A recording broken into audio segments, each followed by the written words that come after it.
Surviving the Game as a Barbarian, Episode 61. Day 7, afternoon. So it's been over 80 hours since I got separated from that damn group of dwarves and got stranded in this cursed forest. I'm still here, wandering wordlessly through the woods, staring blankly at the fucking hallucinations and visions that are getting worse by the day. This started happening after the first day of being stranded. I stopped speaking unless it was absolutely necessary. It's not because our feelings for each other have soured or anything like that. We just don't have the energy for it. Oh, there is one more change. I've tied Misha and myself together with a rope. We look like salted fish strung on a line. It's a trick I've learned after spending so much time in the witch's forest. This way, if one of us lags behind or gets separated, we can find each other by following the rope. I slowed down our pace. This morning, Misha's condition had deteriorated rapidly. It's not that she is sick or her wounds have worsened. It's just that her fatigue has reached its limit. Thud, thud. Even after slowing down, I feel a constant tug at my waist. Is she unable to keep up even at this pace? After a brief moment of contemplation, I stopped. Get on my back. Just close your eyes for a while. You might feel better. Huh, but? Misha stammered, looking at me. It must seem ridiculous to her. After all, if you just looked at our appearances, I'm several times worse off than her. Even a beggar looks better than this. The cloth under my armor is riddled with holes and tears, and the iron equipment is corroded in places. These are all side effects of Misha's awakening. When the frost spirit ring was removed, the sealed passive skill of the corpse golem was reactivated. Every minor injury in battle against monsters, every splash of acidic blood has led to my current state. This is going to cost a fortune in repairs. But then, perhaps misunderstanding my smile, Misha spoke up with concern. I'm fine. I'd rather you rest, and I'll carry you. I appreciate the sentiment, but is that realistically possible? Enough. Come here. Refusing further argument, I picked up Misha by her waist. Her light weight conveyed her utter exhaustion. She didn't even have the strength to resist. If something happens, I'll wake you. Rest until then. But, sure. Thank you. Misha, now draped over my shoulder, finally conceded to the situation. But I wonder if she'll be able to fall asleep right away. She speaks to me in a soft voice. Bjorn, what is it? Do you know? Tell me. You smell nice. Nice smella? And then what? You should finish what you're saying. I became curious about the rest of her statement, but, well, she must be dreaming or something. There is no way I, covered in blood and sweat, not having showered for days, could smell nice. A small laugh escaped me as I heard her gentle snoring. Heh, yeah. So you did that because you were tired, right? No matter the hallucinations or auditory hallucinations, when real tiredness hits, sleep comes naturally anywhere. That is just how the human body is designed. Survival is the priority, no matter the circumstances. Then, let us keep moving. I continued through the forest, carrying Misha. It's tempting to lay her down and rest together, but I can't. You have been in the witch's forest for 84 hours. Field effect: the witch's forest is strengthened. Status ailment: witch SI is upgraded to level 5. The field debuff: witch SI. This is the real reason why the witch's forest is only recognized as a transit zone. The effect is simple. If you stay in the same place for a certain amount of time, the rank 7 monster Carnivoro will appear, and a certain amount of time gets shorter and shorter with each level up. On the first day, it was about an hour, and now it is down to about 10 minutes. We've reached a point where we must keep moving almost constantly. The problem is, there are 2 of us. If a Carnivoro appears, there is no companion to fend it off. At this point, encountering one is almost a death sentence. Even at full strength, it took over 15 minutes to defeat one. Theoretically, before we could even finish off one, another one would appear. Thud, thud. That's exactly why I'm walking right now. I feel like I might drop dead from exhaustion, but I have to keep going. Otherwise, I might actually die. But considering they haven't appeared yet, maybe we don't have to worry about them anymore? When times are tough, it's best to let your mind wander. I concluded one train of thought and brought up another. It's the 4th day since we've been stranded in the witch's forest. If Alicia had a way to find us, she should have done so by now. It seems safe to start feeling a bit relieved. One less thing to worry, I suppose. I don't know why they Haven-T found us. But if I had to guess, there must have been some variable on their end, too. Just like how Misha and I ended up stranded here alone. Life is a bitch because you never know what's going to happen. Anyway, I wondered how long we've been avoiding the lesser mobs. It feels like at least an hour. Brother, why you just leave her be? A familiar hallucination caught my attention. You've already fulfilled her long-standing wish. That girl, she would have fallen for you if you tried just a little. A woman appeared from the side of the tree, staring at me. A white blouse and a formal skirt, and that characteristic arrogant and prickly tone. It's my ex-girlfriend. Are you scared of being abandoned again? Damn it. So far, most of the hallucinations were obvious, but she seems so real. I feel like I could even sense her body warmth if I touched her. Oh, how sly. What now? She's acting just like her, based on my memories. Does that mean all the hallucinations so far were based on my subconscious? Brother, that's your problem. You always try to know everything. Can T argue with that? Fear of the unknown is an instinct that all living things have. Isn't that too much? You never share anything, yet you expect others to. You were the same. What? What do you know about me? You know every inch of my body, more than I do. Her teasing voice inadvertently shifted my gaze. There's one visual change. White blouse and a short business skirt. That part is the same, but now her long legs are clad in black stockings. They were flesh color before. Your tastes are consistent. Damn, is this really me? Leave that wild girl and come to me. You should just be with me. Others can't even understand you. Really, is that so? Unknowingly, my feet started moving forward. And then, at that moment, I'll make you feel good. Her face, which was smiling broadly, as if to embrace everything, grotesquely twisted. Not metaphorically, but literally. Thump! Her face crumpled like dough under a punch. Somehow Misha, who should have been on my shoulder, was now pummeling my ex-girlfriend's face with her fist.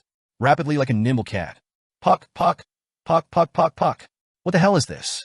Another hallucination? I watched the scene unfold with a dreamlike detachment. But then, Kaya! A sound like nails on a chalkboard brought me back to reality. Before I knew it, Misha, the ex-girlfriend, was back grabbing me by the waist and shaking me. You're okay, Bjorn? Yeah. I took care of the dryad. Snap out of it. What? A dryad? That grade 8 monster that rarely appears in the witch's forest and uses the charm. Skill? No wonder the hallucination was so vivid. You have defeated the dryad. EXP +2. Status ailment charm has been lifted. The situation became clear in an instant. It wasn't the field effect. I had been hit by a skill. Thanks.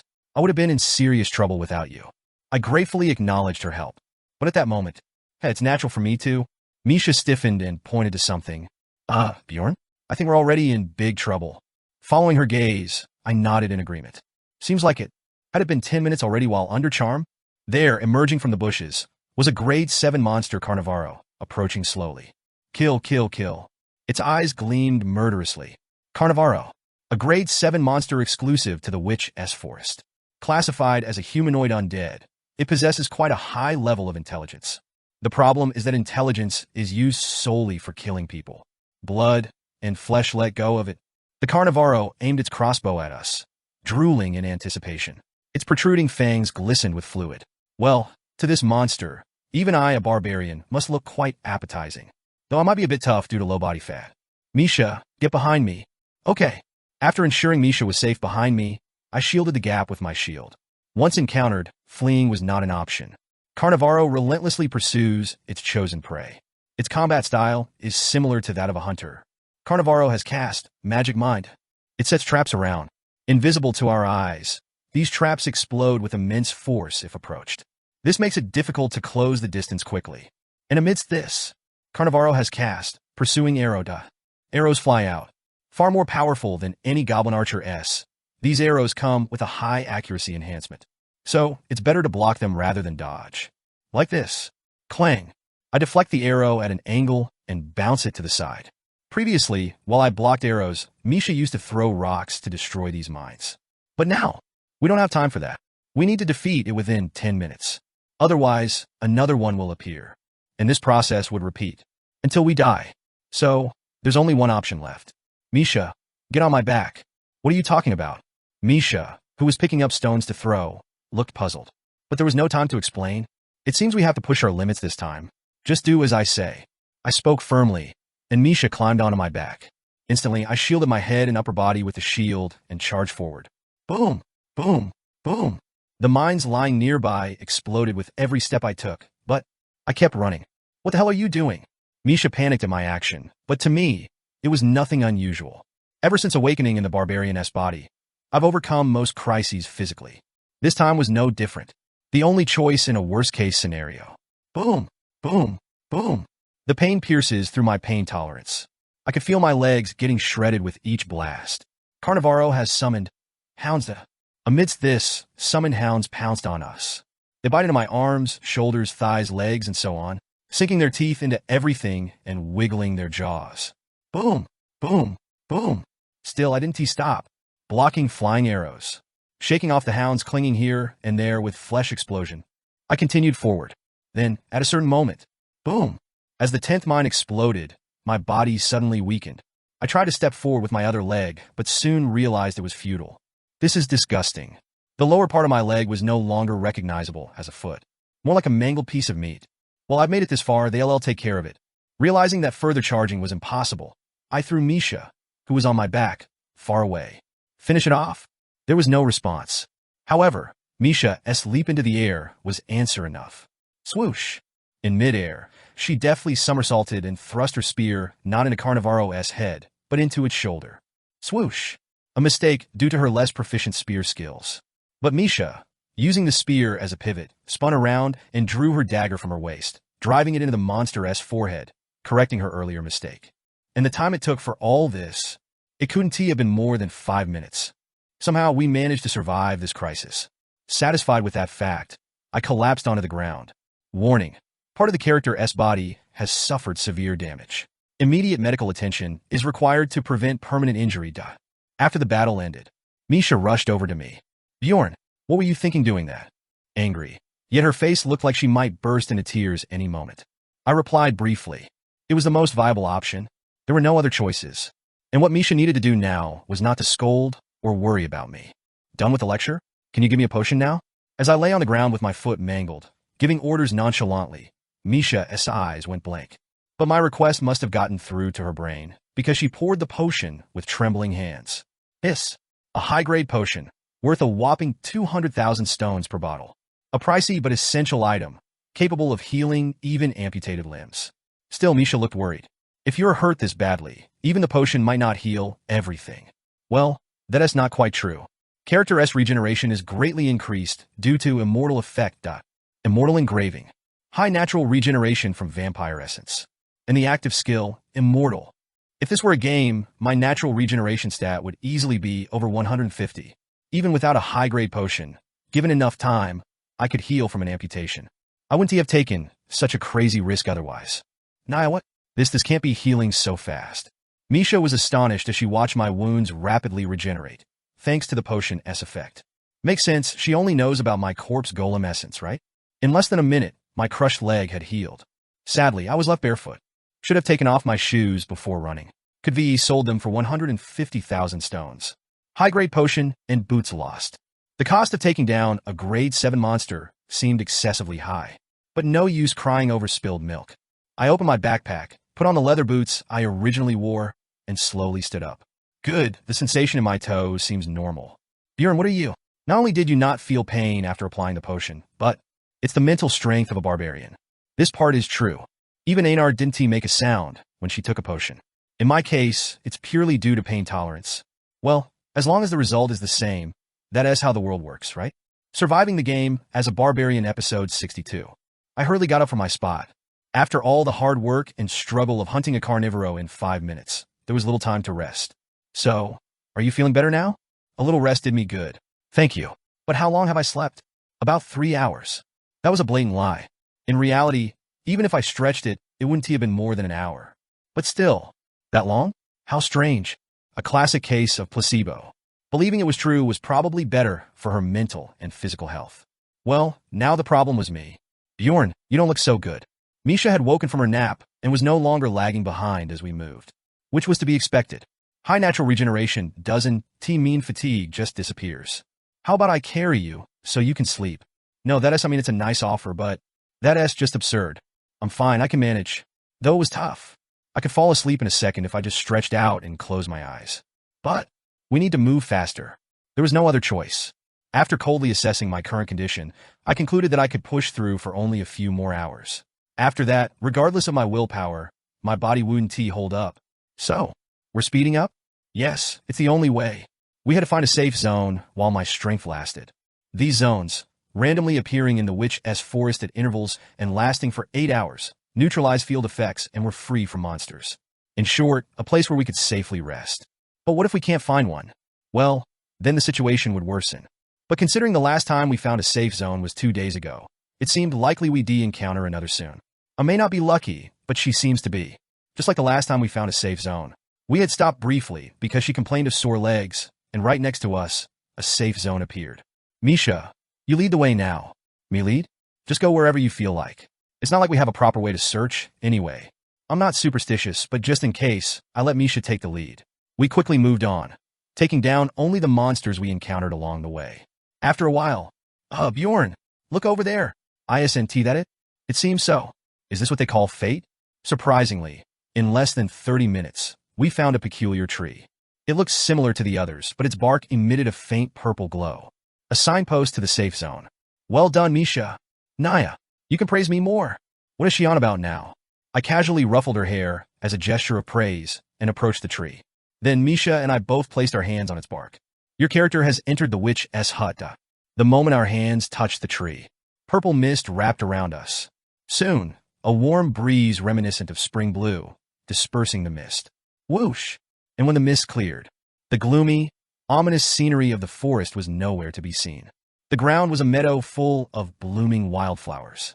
The previously barren and vine-wrapped thorn trees were now lush with leaves. Bjorn, look at these flowers. Aren't they pretty? Yes, sure. But I had seen them last time too. Stop dawdling and let us get inside to rest. Talk about a romantic barbarian. Romance? That has something to seek when you're comfortable, not when you're starving. Creak. Leaving an overly spirited Misha behind, I opened the door to the central cabin. A bookshelf, a dining table, a carpet, a fireplace. Despite its name, the interior of the witch's hut was quite ordinary. Just a normal hut that anyone could imagine. If Raven or Dwaki were here, they would have liked it. Mages love these unique spaces. There were books on the shelf. They would have checked those first. But I'm a barbarian, and an extremely tired one at that. Thud. So, I headed straight to the bed and collapsed onto it. Then, burying my face in the pillow, I mumbled. This time, you sleep on the chair. Okay, you must be tired, so rest well. At my limit physically, I sent Misha to sleep in the rocking chair I used last time. Ta-da-da-da-ta. As I closed my eyes, I heard the sound of wood burning in the stove. Misha must have settled herself in a chair by now, as I could hear its steady creaking. Creak, creak. Sleep well, Bjorn. My consciousness gradually drifted away. Was it because I was so exhausted? For the first time in a while, I had a dream. I was at the office, just like any other day, busy with administrative work. After finishing, my ex-girlfriend came to meet me wearing black stockings. Anyway, we went to my place and ordered chicken to eat together, each of us busy with our own things afterward. I played video games, and she quietly read a book in a corner. A comfortable silence ensued. When it was time to sleep, we naturally embraced each other and fell asleep. That was all there was to the dream. As soon as I realized it was all a dream, I was abruptly brought back to reality. The small hut I had stumbled upon while wandering the witch's forest. The old bed inside it. The giant body of a barbarian sprawled across it. Waking up from a deep sleep, I had to lead this monstrous body to fight real monsters for survival. This was my reality. Let's do what needs to be done. I didn't think I could sleep any longer, so I turned my head to look at the fireplace. The once blazing firewood had lost its strength and was nearly extinguished, meaning the hut would close soon. I also checked the time to see how long I slept. Nearly 7 hours. It was somewhat surprising. I woke up at just the right time without an alarm. Forcing my drowsy eyes open, I stared at the ceiling.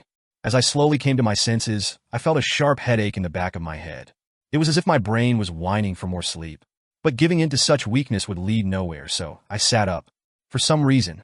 When did she climb up here? Misha was stretched out on top of me, using my waist as a pillow, sound asleep, and even drooling a little. She seemed quite comfortable, her breathing steady and even. Was the chair too uncomfortable? I gently moved Misha's head aside and got out of bed. It would probably help her adjust her condition if I woke her up now, but I decided to let her sleep a bit longer. Do-do-do, do-do. I stretched, loosening my stiff body. Then I stepped outside the hut to bask in the sunlight. Honestly, it was quite refreshing. Is that why Misha liked the flowers so much? Thinking about it, I could somewhat understand Misha's sentiments, but I still found it hard to relate. It's not wrong, just a matter of preference. The sun makes you feel like you are synthesizing vitamin D, but flowers have nothing to hypnotize you. The placebo effect is less effective. Anyway, it's time to wake her up. Misha, wakeu. 5 more minutes. Come on, wake up. We'll need to leave soon. Just until then. What is she on about? Seeing her logic impaired by sleep, I picked her up by the waist and shook her. Ok. Okay. I'm up. Stop shaking me. There you go. Stupid barbarian. She should have woken up when I first called her. Smirking at Misha, I handed her a water bottle. She seemed more grumpy than genuinely angry. Ah, thanks. Now that she seemed more awake, Misha and I sat down and started munching on bread and jerky. The taste wasn't too great right after waking up. But once we left, there wouldn't be time to eat comfortably. If you're done eating, warm up your body. We don't have much time left. Got it? Misha then started doing exercises resembling a national fitness routine, slowly awakening her bodily senses. Maybe it's because she's an agility-based character, but her flexibility was astonishing. Bjorn. While I was organizing our backpacks during my spare time, Misha, still stretching, started a conversation. What is it? About Hikerod, Dwaki, and Rod Miller, you know. Just say it straight out. What do you think happened to them? They're still alive, right? Ah, so that is the question. I figured it would come up sooner or later. Once people start feeling better, their minds wander to other concerns. I answered without hesitation. I don't know, but you could at least make a guess, right? Her guess sounded more like a hope. I firmly cut off the conversation before it got too long. Whatever I guess, it won't change anything. Whether they are dead or alive doesn't matter. Even if they were in trouble, what could we do, stranded in the witch's forest? Our focus must be on survival. After all, we'll naturally find out the results once we return to the city. So if you're done warming up, check your equipment again. That's all we could do for now. The last flames of the burning would died out. The witch's hut has closed. Your character is moving to the witch's forest. It's time to leave. Status ailment, witch SI, has been upgraded to level 6. Status ailment, witch SI, has been upgraded to level 7. Status ailment, witch SI, has been promoted to level 8. Status ailment, witch SI, is promoted to level 9. Day 11 in the labyrinth. In other words, it's been 8 days since we were stranded in the witch's forest. Status ailment, witch SI, has been upgraded to stage 10. Now, there is really no time to catch our breath. We must keep moving. With witch SI at its maximum level, staying in one place for even 3 minutes meant a carnivoro could appear. At least, the silver lining is things can't get any worse from here. Assuming no other variables come into play. Of course, there is a chance for positive variables too.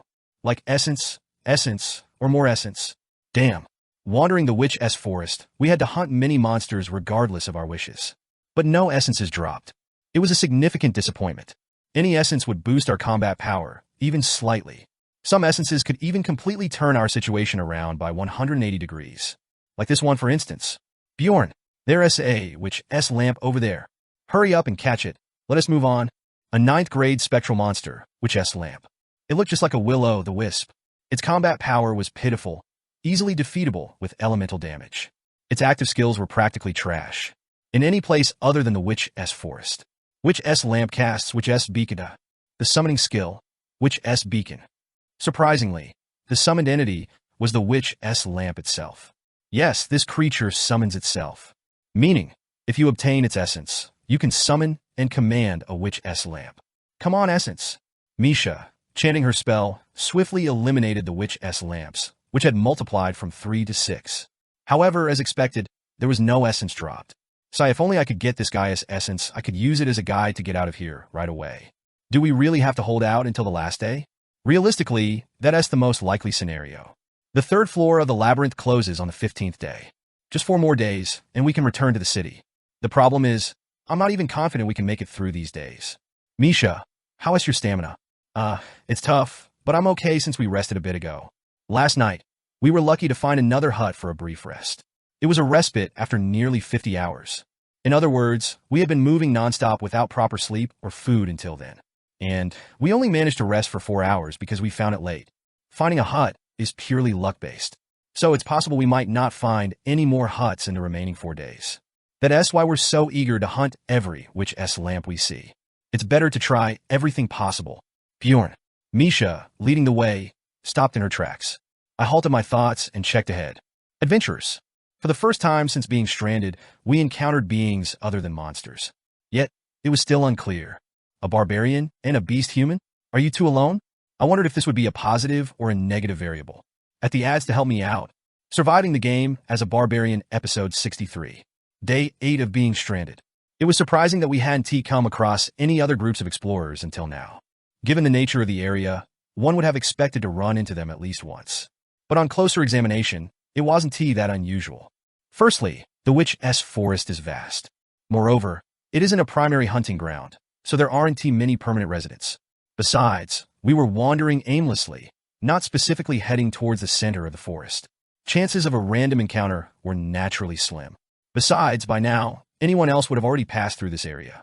Still, I thought that as the third floor as closure approached, explorers on the fourth floor would come in. That's how it usually works when you're going up a floor. So, are these folks planning to ascend to the fourth floor? That seemed likely. Of course, that doesn't necessarily mean we can trust them. A barbarian and a beast human? Are you two alone? Just as I had assessed them at first glance, they too had sized us up. It must seem odd to them. A duo team in the third floor, particularly in the Witch's Forest, is quite rare. The leader of the 5-person team, a man who appeared to be in charge, came to a conclusion. Did you two get separated from your team? Yes. I admitted it plainly. Pretense can be useful, but only when it's believable. If you look like shit and say no, you'll just look weird, and what is the point of arguing? Of course, admitting it didn't mean we shouldn't be careful. Whoa, Bjorn, does this mean we're saved now? Quiet. I pushed Misha, who was already getting overly excited, behind me. Then quickly I raised my shield. Don't be too wary. We're not bad people. A middle-aged human woman from the other group stepped forward, smiling warmly in response to my action. In our city, we have children just like you. I understand your worries, but don't fret. You must be tired. Come this way. I declined. Children, so what? What else that's supposed to mean to us? It actually seemed more dangerous. Having children means they have a clear motive to make money. Doesn't it? Boo. But Bjorn, they might help us. Be quiet. I thought a lot about how to behave when encountering other explorers. Initially, the plan was to seek help. We could promise some reward and ask them to lead us out of the forest. It would be a fair deal for them. But before making a deal, I need to know who they are. I needed to assess them first. My name is Bjorn, son of Jandel. A cautious fellow, aren't you? I'm Hans Stobra. I serve as a scout in our team. As I introduced myself, the opposing team's leader responded with his name. But the problem was, your name is Hans? Huh, it's a common name, right? Indeed. Why are there so many Hans in the world? A common name? -1 point. I'm a Newman Bate. Back in the city, I run a general store with my husband. I cut off the middle-aged lady, who was going into excessive personal details.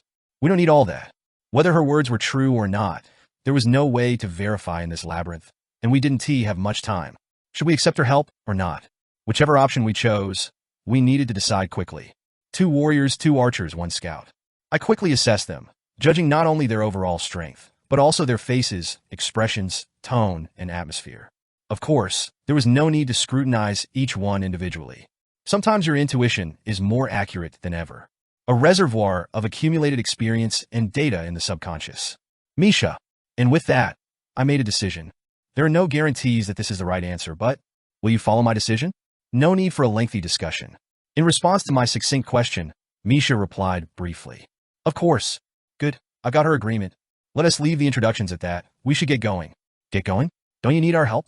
That may be true, but somehow my instincts are screaming that you're dangerous. On second thought, we might not need it. Come on, Misha. Let us go. Okay. If that is your decision, I want to stop you. Go on then. Okay. We've got their understanding as well. Covering myself with my shield, I slowly backed away, my eyes still on them. That's when it happened. Whoosh! A familiar sound of cutting air.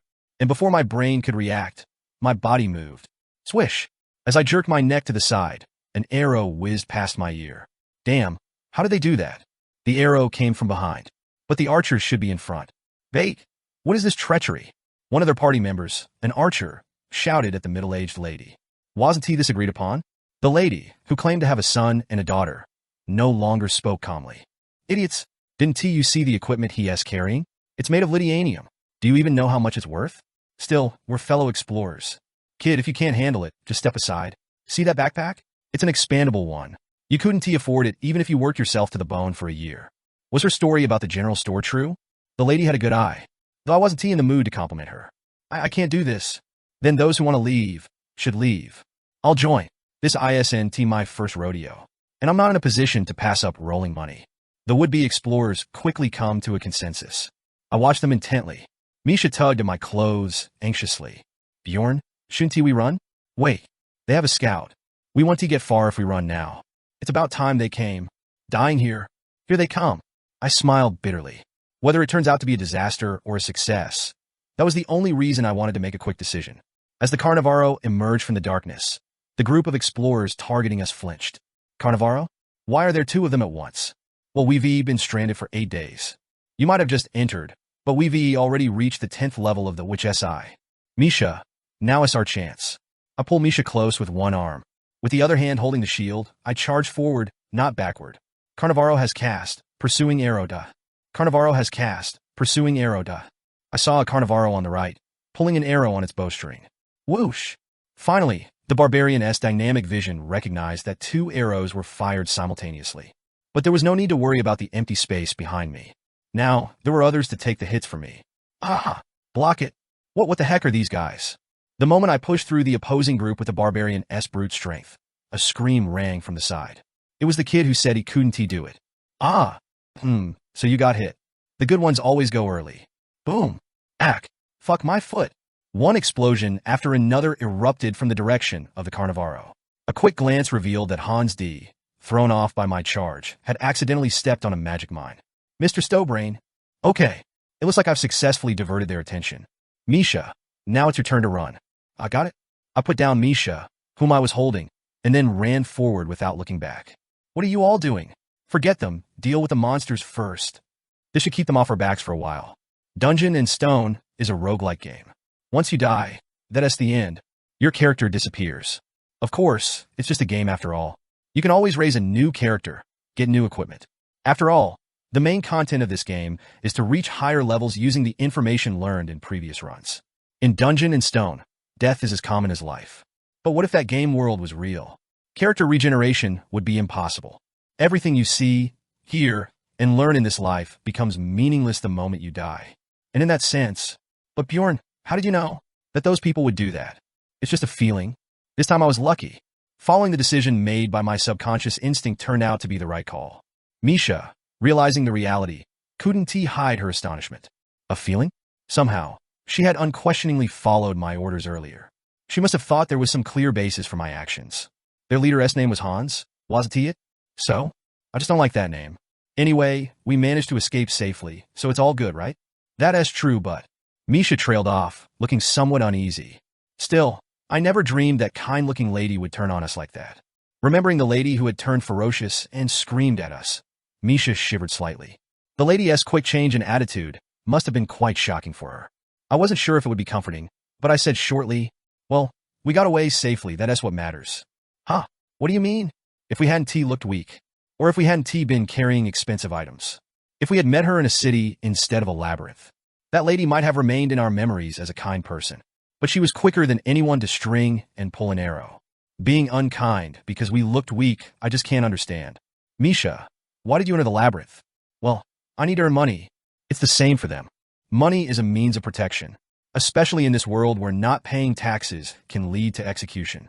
Surely, that lady had more to protect than just her own life. I feel like I'm learning a lot from this expedition. Then move faster. They might be tracking us. We increased our pace. And after some time, contrary to our fears, they didn't show up even after more than an hour. Even if they were ambushed by the Carnivaros, they wouldn't have been completely overpowered. Could something else have happened? That seemed a plausible thought.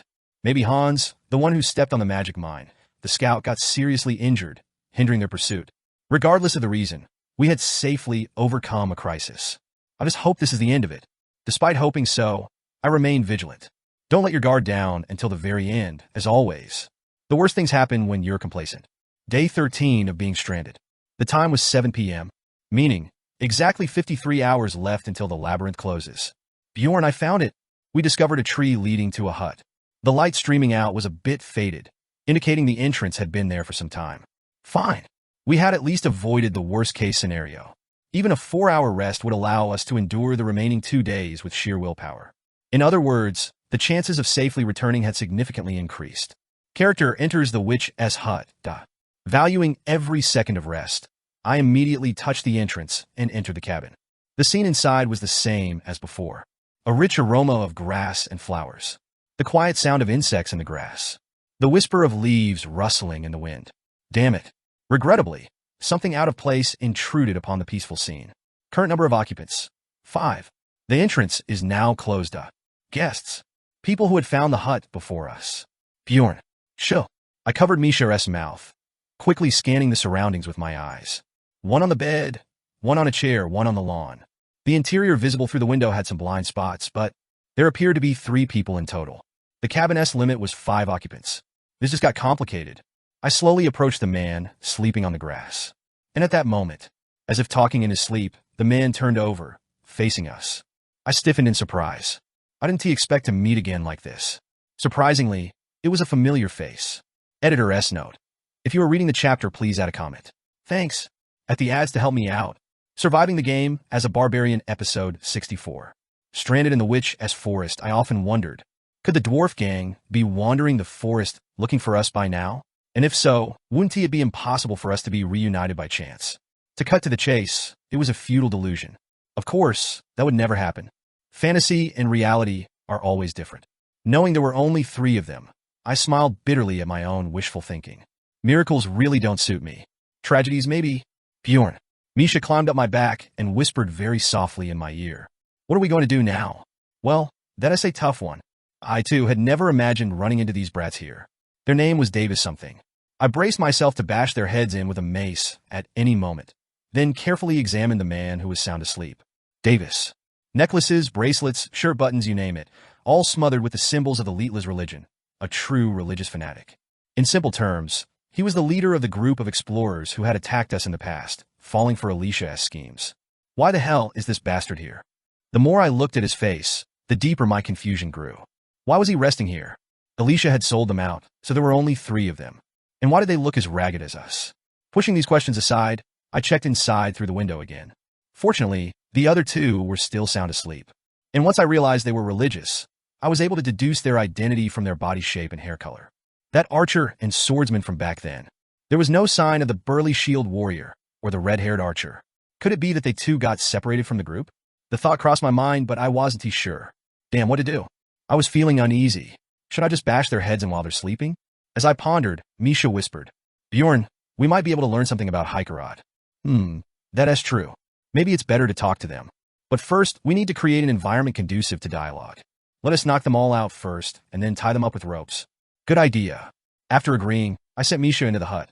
If they woke up, she could subdue them before they came to their senses. Now that everything was prepared, I exchanged a glance with Misha through the window and nodded. Then I lifted the mace over my head. Thump dash. With half my strength, I brought it down on the head. As expected, the religious fanatic collapsed without even a groan of death. Wiping the blood and flesh off my clothes, I let out a long breath. Phew, one down. Time to stun the next one. I sneak into the hut and see the 2 of them, both exhausted and dreamy. So, who should I take down first? As I pondered, one of them stirred. Okay, I'll take the second one. Just as I was about to strike with the mace again. I thought we were just knocking them out, not killing them. Misha rushed over, grabbed my arm, and whispered urgently. I cocked my head in confusion. Then, belatedly realizing the meaning of her words, I nodded. Don't worry. Controlling power was my specialty, even when playing fighting games. Well, if they die, it can't be helped. That's just the world we live in, right? Thump dash. As soon as I struck with the mace, the man resting in the rocking chair collapsed. And at the same time, hoo-hoo. Hearing the noise, the man on the bed sat up. But of course, it wasn't a problem. Awake or asleep, my mace treats everyone equally. Thump dash. No need for sneaking around. I dashed forward and planted the mace into his face with half my strength. The goal was to knock out, so the technique's name should be. Bash sounds about right. With a successful bash, the initial suppression was completed. I looked at Misha and said, What are you waiting for? Tie them up with the ropes. Misha looked at the bloodied trio and replied, Do we really need to tie them up? Well, still, as they say, all is well that ends well. There is no harm in being thorough. That is my principle. Wow, they're actually still alive. The trio, having each taken a hit from my mace, fortunately survived. I told you not to worry, but they look like they might die any minute now.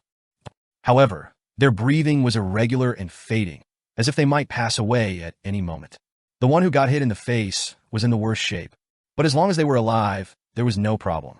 This is literally a fantasy world, after all. There it is.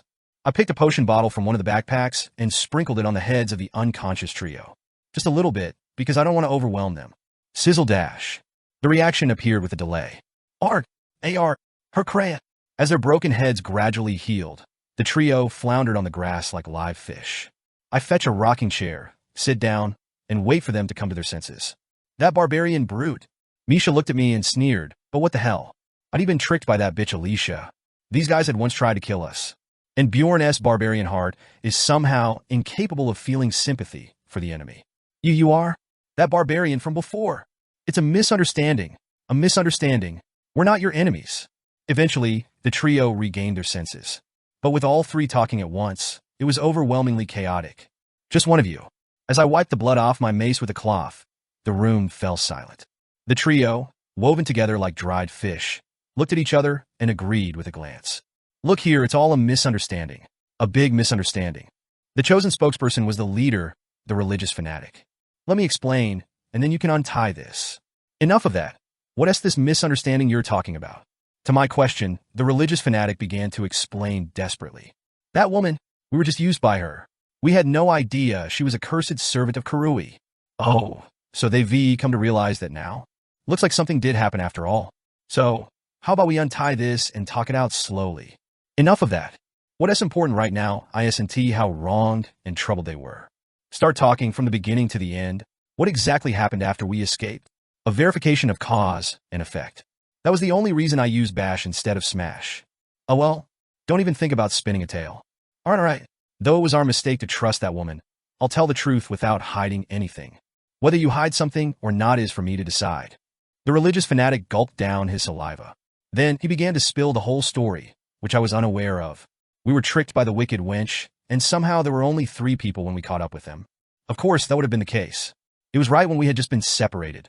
It's infuriating, really. How could such ridiculous timing exist? Continue, will you? Certainly. As we continued, we ambushed what seemed to be their scout, causing him injury. Surely you don't mean Rottweiler. I don't know his name, but don't worry, with a wound like that, he'll be alive. Anyway, piecing the story together, it went like this. Ambush, Rottweiler was incapacitated. A truly desperate situation. The dwarf must have made a judgment call. Only by defeating the enemy scout would they be able to escape unharmed. I don't know what it was, but just like that, there was a burst of light and it knocked us back. When I came to my senses, Anderson had an ice spear through his head. Anderson was the name of our scout. He wasn't someone to fall for such a thing. Maybe because we outnumbered them, or he was careless, he couldn't dodge in time. Footnotes aside, the moment the dwarf bought them time, Dwaki had taken out the opposing scout. And without looking back, they fled with the injured Rottweiler. As soon as I heard this story, Misha slapped my back. It was all thanks to Hikerod. Hikerod must have killed their scout to save us? Well, I don't know about the dwarf's true intentions, but there's no denying that their actions saved our lives. Back to the main point. With Anderson dead, we couldn't pursue you any longer. We too ended up hopelessly lost in this forest. Excitedly chasing after us, the religious fanatics group became similarly stranded upon their scout's death. Of course, they were a bit better off than us. They were 5 in number and even had a priest among them. But it was about 2 days after we started wandering. 2 days into being stranded. During a shift, keeping watch, conserving energy, that's when Alyssa showed her true colors and killed another one of us. Seeing him wither away, sucked dry of life, it was clear. She was a wicked follower of Karui. Alright, but why did she kill your friend? I don't know. The moment we witnessed that horrifying scene, all we could think of was to escape and spread the word. Damn, they just wanted to save their own skins, even abandoning their comrade. Anyway, I skipped the rest of their story. Except for the fact that they were down to 3, it was no different from what Misha and I had experienced. So, if the misunderstanding is cleared up now, could you untie us? Didn't I tell you to drop that subject? Sighing at their 3rd request for release, I pondered deeply. Bjorn, what are we going to do now? Ahem, seeing as we are in similar situations, why not collaborate with us? Just shut up. It's a tough decision. Of course, I had absolutely no intention of joining forces with them for the remaining 2 days. But, come to think of it, we haven't apologized yet. We're sorry. We were fools, deceived by that woman's tricks. We're sorry. There's a possibility. Should I really write these guys off as jerks? Sure, they caused us a lot of trouble, but in the end, nobody died, did they? It seems that everyone from the dwarf's side also survived. Of course, we'll compensate for the harm we caused. They're even proposing material compensation. But do I really need to kill them? Bjorn, I will follow whatever you decide. I have killed many until now. But those were life or death situations, and the victims were irredeemable trash. But what about these guys? It's ambiguous. Yes, as mentioned earlier, there is some ambiguity. The mindset of a modern-day person, not yet accustomed to these times, is hesitating to make a decision. Don't hesitate. It was a mistake. We never imagined a priest would lie. Be quiet. If you continue, I'm afraid I'll accidentally crush your head. I responded sharply, not to appear weak, while internally continuing my deliberation. Is it right to kill them? One last time, I asked myself. And Bjorn Jandel, the barbarian warrior, answered, does right or wrong matter? Killing them would be easier. Why leave trouble behind? A brutally pragmatic answer. Lee Hansu, a 29-year-old born in Seoul, also voiced his opinion. You idiot, what's there to think about? Killing for a mistake is obviously absurd. But, for once, their opinions aligned. But that's the logic of the world we lived in, isn't it? Killing for a single mistake. Indeed, it's an unthinkable notion. If this were the place where I was born and raised, squeezing the mace tightly. That's why I held the mace. But perhaps I was still uncertain. I inadvertently asked Misha. What do you think, Misha? Misha, who was born and raised in this world, replied. I can't trust these guys. And so, they tried to kill us once, whether it was a mistake or not. I learned from my father when I was young that such people should never be forgiven. So that's how it is. That's the norm in this world. Like the fog clearing, my mind became clear. When in Rome, do as the Romans do. The reason is simple. Otherwise, you might end up dead. Slyly. Therefore, I raised the mace high. It was a mistake, we told you. The religious zealot sprawled on the ground, cried out. A mistake. I nodded. Certainly, it might have been a mistake. But somehow, I feel like you guys might make another mistake in the future. Crack dash. Therefore, I brought down the mace. Without hesitation, with all my might. Crack dash. Again. Crack dash. 3 strikes of the mace, and silence enveloped the surroundings. Achievement unlocked. Condition. Murder count reaches 10. Reward. Mental fortitude permanently increases by +1. I had no intention of justifying my actions. If so, I would have set a trap and waited for them to make a mistake. Killing a jerk is good for my mental health, after all, but it's time to let go of such thoughts. From the day I opened my eyes in this body, I knew from the start, Bjorn Jandel. From now on, I have to live with this name. No, not just the name, but completely become this barbarian. That's the only way to survive in this world. Snap. Blood and flesh fell off the mace. Bjorn, are you okay? Your hand is shaking. Weakness leads to death. Mistakes lead to death. Lack of luck leads to death in this world. Don't worry. I'm fine. The trembling in my hand soon stopped. I stripped the equipment off the religious fanatic's corpse. Then, dragging the body clad only in its underwear, I entered the hut. Eek, what are you going to do? Misha asked in disgust, and I replied. Doing what needs to be done. Unpleasant task that must be done regardless. Without hesitation, I threw the body into the dying fire. Whoosh dash. The flames roared back to life in an instant. A foul smell filled the air. Or rather, I only thought it was foul. The robust stomach of a barbarian couldn't distinguish between the smell of that and the smell of cooking meat. Whoosh dash. Watching the intensified flames, I exhaled deeply. Indeed, this too matched the game. A new sacrifice has been offered. The maintenance time of the witch's hut has increased by 8 hours. With 2 more logs remaining, it meant we could rest in the hut for at least 24 more hours. What are you waiting for? Go rest if you have nothing else to do. With that, I lay down on the bed. Misha was saying something, but honestly, I wasn't really listening. This is comfortable. I closed my eyes and meaninglessly counted from 1. My weary body finally found rest and slowly drifted to sleep. Crackle, crackle, crackle dash. The sound of the fire burning grew distant from my consciousness. Sleep is best in bed after all. It wasn't ironic anymore.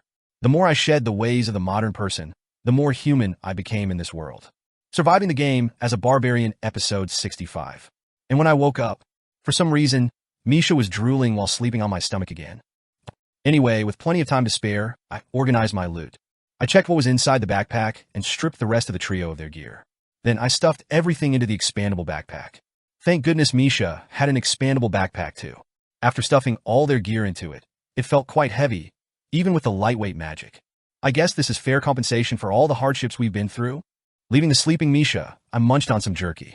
Well, if she wakes up and gets hungry, she'll eat it herself. Whoosh dash. After finishing my meal, I used a wet cloth to wash up. I even shaved for the first time in a while. Now I look more like a human. After finishing the last of the firewood in the fireplace, there was nothing else to do. So, I went outside and sat on the rocking chair. The peaceful grass smelled faintly of blood. I let my thoughts drift as I basked in the sunlight, slowly closing my eyes. The image of the religious fanatic with his head smashed crossed my mind in my half-sleep. The entrance should be closed by now, so no worries about that. Peaceful. I'm safe, at least as long as I'm here. Yeah, that should be enough. Bjorn, wake up. You have to eat and then sleep again, or you'll upset your stomach. When I opened my eyes, Misha was shaking my shoulder. Looking at the clock, another 14 hours had passed since I last checked. Come on, even if you're not hungry, you need to eat quickly. Isha broke jerky and bread and brought them to my mouth. I had eaten in between but was hungry again, so I willingly ate. Are you going back to sleep, Bjorn? No. I'm okay. Oh, right. How did you know that putting people in here lets us stay longer? I read it in a book. Are you into smart girls? Yes. I gave brief answers to her questions while finishing the meal, and then checked the fireplace. Judging by the firepower, we had less than an hour to go. Click. I closed the watch and stowed it away properly. Then I began to stretch my long, rested body, preparing to leave. It was too early to celebrate, but my heart swelled with anticipation. The day has finally come. The 15th day is about to start, meaning, if we can last through today, we can escape this wretched forest and return to the city. So, the witch's hut is now closed. Character is being transported to the witch's forest. Let us stay focused until the very end. As always. Bye, Bjorn. What is happening? Fuck. It's not over until it's over. The 5th sacrifice has been offered in the hut. The 6th sacrifice has been offered in the hut. The 7th sacrifice has been offered. Special condition, 7 sacrifices have been met. Lord of Chaos, Ryakis, begins roaming the floor. The moment I stepped out of the hut, I could feel the change in the forest with every sense. Field effect, the witch's forest is lifted. I could see clearly. The hallucinations and auditory illusions were gone, and the surroundings were so bright that I could see far without a torch. Bye, Bjorn. The ceiling emitted an ominously bright red light, and the spectral monsters that used to be everywhere in the forest had completely vanished. The first silence I encountered since entering the witch's forest. I bent down to touch the ground. Thud, thud, thud. A faint vibration traveled through my fingertips. There was no longer a need to verify further or to deny the current situation. I knew what was causing this phenomenon. It's a layer lord. Layer lord. A kind of field boss in monster form. In the game, they were referred to by the unique term floor master, and each floor had its own lord. Most, except for a few floors, would be summoned when a trigger was activated. Naya? But a layer lord? Don't joke with me. I heard there's no layer lord on the 3rd floor. It's not that they're ISNT1. It's just that the summoning method was kept secret. For instance, in the crystal cave on the 1st floor, it was common knowledge that moving in a group of 5 or more after the 3rd day triggered its appearance. However, the 3rd floor's layer lord was different. The royal family and guilds treated its summoning method with utmost secrecy and even passed laws to severely punish those who summoned it without prior notice. According to a book about 150 years ago, the guild kept it a secret. Why? Because if some lunatic summons it, it wouldn't just result in a few deaths. The layer lord of the 1st floor would kill the summoners and then vanish. But the 3rd floor's layer lord is different. The Lord of Chaos, Ryakis. Erosion begins, and all monsters within the floor disappear into chaos. Creatures of chaos awaken from their slumber. This one impacts the entire 3rd floor. The Lord of Chaos, Ryakis, begins to roam the floor. Once summoned, it roams the labyrinth, wreaking havoc until it dies. Worse, it also blocks inter-floor travel. Portals temporarily deactivate due to the erosion. Escape to another floor becomes impossible. Explaining this turned Misha pale. So, what does this mean? If it was kept secret, why is the layer lord appearing now? Oh well, should I tell her the truth? I hesitated for a moment, but the decision wasn't hard.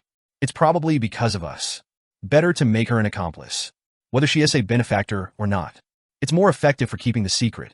Us? I don't understand. We burned the bodies in the hut stove, right? That's one of the conditions. As I explained kindly, her reaction came with a delay. That was the summoning method? Bjorn, what have you done? I didn't know it would come to this. Even the books in the library said almost no one knew about it. The last summoning was, 10 years ago? I thought burning 3 bodies wouldn't do much harm. Damn it. Who knew someone had already burned 4? I cursed at the unbelievable coincidence. But who has to blame? In the end, it was my fault for not assuming the worst of the worst. So, in that sense, Misha, can we make a promise? A promise? Let's agree never to tell anyone that we summoned the Lord of Chaos. It wasn't summoned by a major clan with full preparation. Many adventurers will surely die. But if it becomes known that we're the cause, they'll surely hold us responsible and demand a price. Perhaps realizing her predicament. Naya, what do you mean you're the one who burned the bodies? Misha sharply drew a line. Her desperation was palpable, and every word, usually purred, was pronounced with precision. I feel a little sad. Once she treated me like a savior and promised to spend the rest of her life repaying me. Now, this sudden change in her attitude left me with no choice. I had to press the issue a bit. Do you think the guild will believe that? Even if they do, the outcome will be the same. To appease their anger, the more sacrifices, the better. Ugh. Seeing her reaction, I figured I wouldn't need to threaten her with false testimony or a mutual destruction strategy. Understand this and get your mind straight. Even getting back to the city alive will require good fortune. Got it? So, what should we do now? The answer was simple. Run. We needed to get as far away from this place as possible. I never imagined we would leave this way, but heading there seems the safest for now. It's time to leave the Witch's forest. Escaping this detestable forest was simple. With the disorientation status gone, we just needed to follow the compass in one direction. The problem was the new types of monsters swarming the entire third floor. Bjorn, something is coming from behind. It's a chaos spirit. For your information, these have no rank. They neither drop magic stones nor essences. But we need to deal with it and move on. Chaos spirits are aggressive monsters, and once they lock onto a target, they relentlessly follow. Can we handle it ourselves? Misha seemed anxious, facing a monster she had never encountered before. In this place, ignorance is akin to death. I had learned that through countless deaths in the game. It's strong, but that is all it has. Probably one elemental attack will make it disappear, so don't worry. Are you sure about that? Yes, I read it in a book. Okay.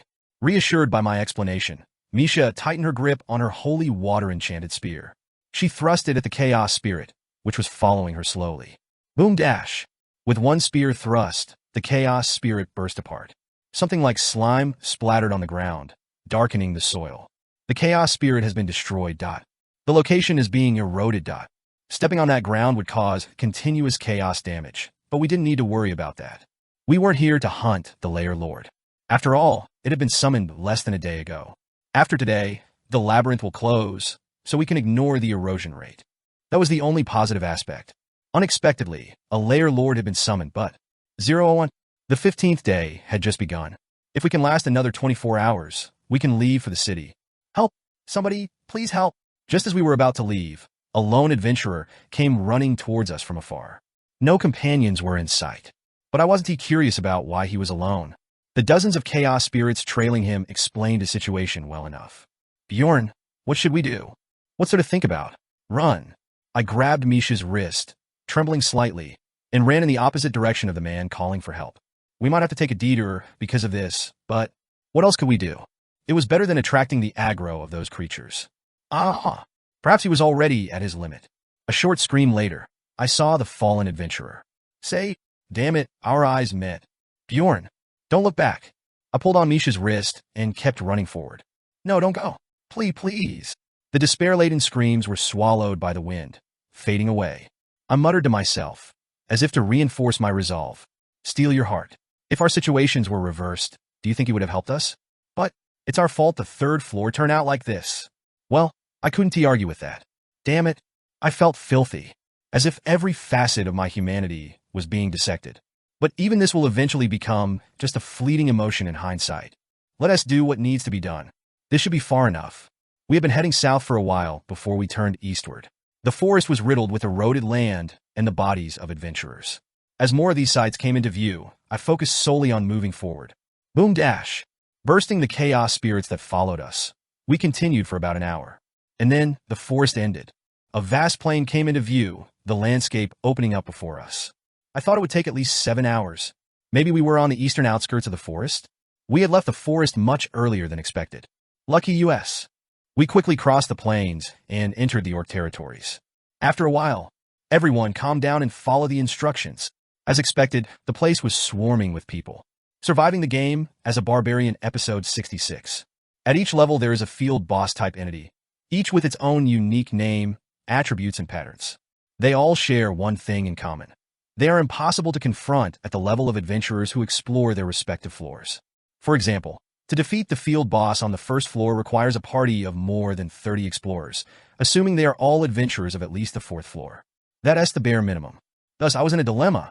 Misha and I, if we were to accidentally encounter it, it would be game over on the spot. At normal speed, it was impossible to escape. So, where should we go? Not just trembling in fear, praying not to encounter it, but to increase our chances of survival. What should we do? The answer was to head to the orc colonies, as most explorers here did. Bjorn, why are there so many people here? Because the Dzarwi clan is here. The Dzarwi clan is a large clan that operates on the 6th floor and above. From what the dwarf said, They numbered in the hundreds. It was unlikely that they were all here at once, but at least 10 teams must have come down. Even though it's the third floor, controlling the hunting ground would require that many people. Of course, even with such force, subduing it would be tough. Well, it wasn't impossible if they were willing to accept the losses. But that's assuming they had a proper strategy and prepared for months.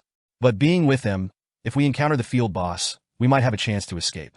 I made a pragmatic decision and led Misha into the midst of the dense crowd of explorers. An interesting situation was unfolding. Hey, I heard there's a high wizard among you. Please use your portal magic for me. I'll pay whatever it costs. You lot, you summoned the field boss. What about us? We're from a large clan. You can't just kick us out, can you? Someone desperately pleading. Someone denying reality and seeking a target for their resentment. Someone calmly trying to understand the situation. Amidst the various cries, an executive of the Zarwi clan spoke up. Everyone, please calm down. This place is safe. Our cleric has declared a banishment of evil, and our scouts are guarding all around. Our Zarwi clan, in accordance with the agreement with the royal family and the guild, will do our best to ensure as many explorers as possible return to the city alive in such a disaster. But if anyone refuses to follow our control or causes trouble, we will have no choice but to expel them. So please understand this part. It was a bit lengthy but a clear announcement. The last warning was especially effective. Those who had been shouting recklessly disappeared. At least we don't have to worry about being thrown out now. Phew, that is a relief. I glanced around for a moment and then sat down, leaning against a tree. Isn't this a bit too relaxed? What else can we do? Rest as much as you can when you have the chance. No one knows how the situation will change. That is true. Accepting the situation, Misha plopped down next to me. Misha, just out of curiosity, do you have good ears? I'm not sure, but some people have like my ears. What is she talking about? I mean, are you good at hearing things from far away? Oh, that? I'm pretty confident about it. Then listen carefully to their conversation. Don't make it obvious by staring. Got it. Misha leaned back and closed her eyes, her triangular ears perking up as if concentrating. I'm not sure, but it sounds like they're arguing. About what? It's too far to hear clearly. One thing is for sure, they're talking about the field boss. That makes sense. In this situation, what else would the leaders urgently discuss? Getting any closer would draw attention, so this is the best we can do. For now, keep listening. If you hear anything special, let me know. Okay. Misha, in eavesdropping mode, began to observe the crowd's reactions. Despite some grumbles and signs of anxiety, the overall mood was one of relief. I thought it was bad luck getting kicked out of here, but you never know with life. Exactly. A banishment of evil on such a large scale? Only a clan like the Jarwi could bring such a priest. It's a miracle. A field boss appearing on the third floor after 10 years, and they happen to be here. Despite the Jarwi clan's misdeeds in the Ore colonies, most were thankful and content with the current situation. Not everyone, though. Hey there, are you two alone? While observing the surroundings, a man approached me. He doesn't seem to be looking for trouble. What do you want? Nothing much, just thinking we should stick together in times like these. Go on. Though the Jarwi say they'll protect us, we don't know how things will turn out. How about we act together? He's proposing a temporary alliance. About 30 people have already joined. It looks like you've lost companions in this incident too. Wouldn't it be good to have someone to rely on for a while? Before answering, I needed to clarify something. I'm Bjorn, son of Jandel. And you are? Jack Fletcher.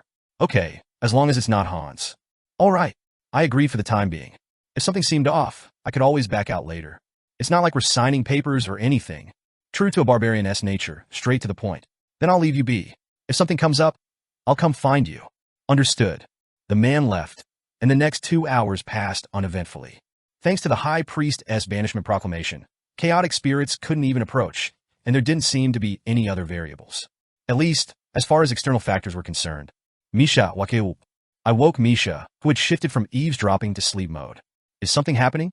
Not yet, but if my hunch is right, it will soon. What do you mean? Look around. There are too many people here now. The Zarwi clan had unconditionally accepted refugees, and finally, they reached their limit. The area covered by the banishment proclamation was only about twice the size of a school sports field. Not to mention it wasn't an open field, but a forest. Now there seemed to be over 500 people. Shouldn't we stop letting more people in? If we take in any more, there won't be room to sit. If monsters attack in this state, selfishness always blossoms in situations of division. Anxiety spread among those who had arrived earlier, and voices of such opinions began to emerge. Bjorn, what's going to happen to us now? Well, it depends on what the Zarwi clan decides. Whether they keep accepting people until the limit, or stop and lock the doors. The clan would have to make a choice. Indeed, not long after, an announcement came from a clan executive. Thanks to the banishment proclamation, this place has become the only safe zone on the third floor. A truly miraculous situation. But, to put the long-winded announcement succinctly, the priest wishes for everyone to show reverence to the deity. Reverence. And by that, they didn't mean intangible values like prayers, conversion, or worship. 1 million stones per person. It must be paid immediately, in cash or in valuable items. No one believed that was the cleric's demand. There must have been some agreement between them, but it was clear the clan had initiated it. So much for the honorable front with the royal family and the guild. In the end, they chose material gain. Blocking refugees would bring the same criticism later, so they might as well make some money. Of course, there was resistance. There's no way we have that many stones, and asking for equipment in this situation is like telling us to die. The one who spoke the loudest was Jack Fletcher. Our group of 100 will not stand for your tyranny. With a resounding declaration, Jack Fletcher looked around. I, having sensed it earlier, managed to avoid eye contact. But what about the other 100 members? Come on, say something. If we just stay quiet, we can't stand up to their tyranny. Jack Fletcher stammered in panic. And with that, the short-lived protest ended. 1 million stones is a sign of reverence to the deity and a protection fee. You might lose some equipment, but what's there to worry about when we're here? Of course, there's plenty to worry about, you idiot. Even if the banishment proclamation was a powerful skill, it was almost useless against the field boss. But my complaints remained internal. I'm a barbarian who knows how to compromise with reality. Misha, leave the consumables like potions alone and take out only what we don't need. Got it? Like other explorers, we hurriedly rummaged through our bags, selecting items that could be easily liquidated. Fortunately, we didn't have to strip off the equipment we were wearing since we had looted some gear from marauders earlier. Sigh, 1 million stones a day for resting on the ground. It's painfully expensive, but if you think of it as a fee for using the banishment proclamation, it's worth it. And they just said it themselves. The protection fee is included. If they don't try to haggle, this should be enough. Having gathered a few pieces of equipment from a religious party, we were ready to make our contribution. But not everyone was as well off as us. Still, as a third-floor explorer, if you hand over the equipment you're wearing, it should be worth about 1 million stones. Without this, are they telling us to starve to death next time? To pay 1 million stones for just surviving one day is ridiculous. A significant number, not just a few, refused to pay the protection fee and chose to leave voluntarily. The clan didn't try to stop them, and they continued to collect the fee from newcomers. From at least 300 people. Did they make at least 300 million stones in just one day? It's like printing money. Damn, is power truly invincible and godlike? I don't know, but in the end, even they have to pray to the heavens. Especially if the field boss arrives here. At that moment, the market crash would begin. If it weren't for that scenario, there wouldn't have been a fee in the first place. I always feel these guys lack imagination. Surely, they have their reasons for this choice. The third floor is vast, and they must have thought the chances of encountering the field boss were lower than not encountering it. Today is the 15th day.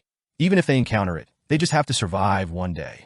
With this much force, that should be possible. Yeah, that's what they would think. In the best possible way. In a way that's advantageous to them. But they should know.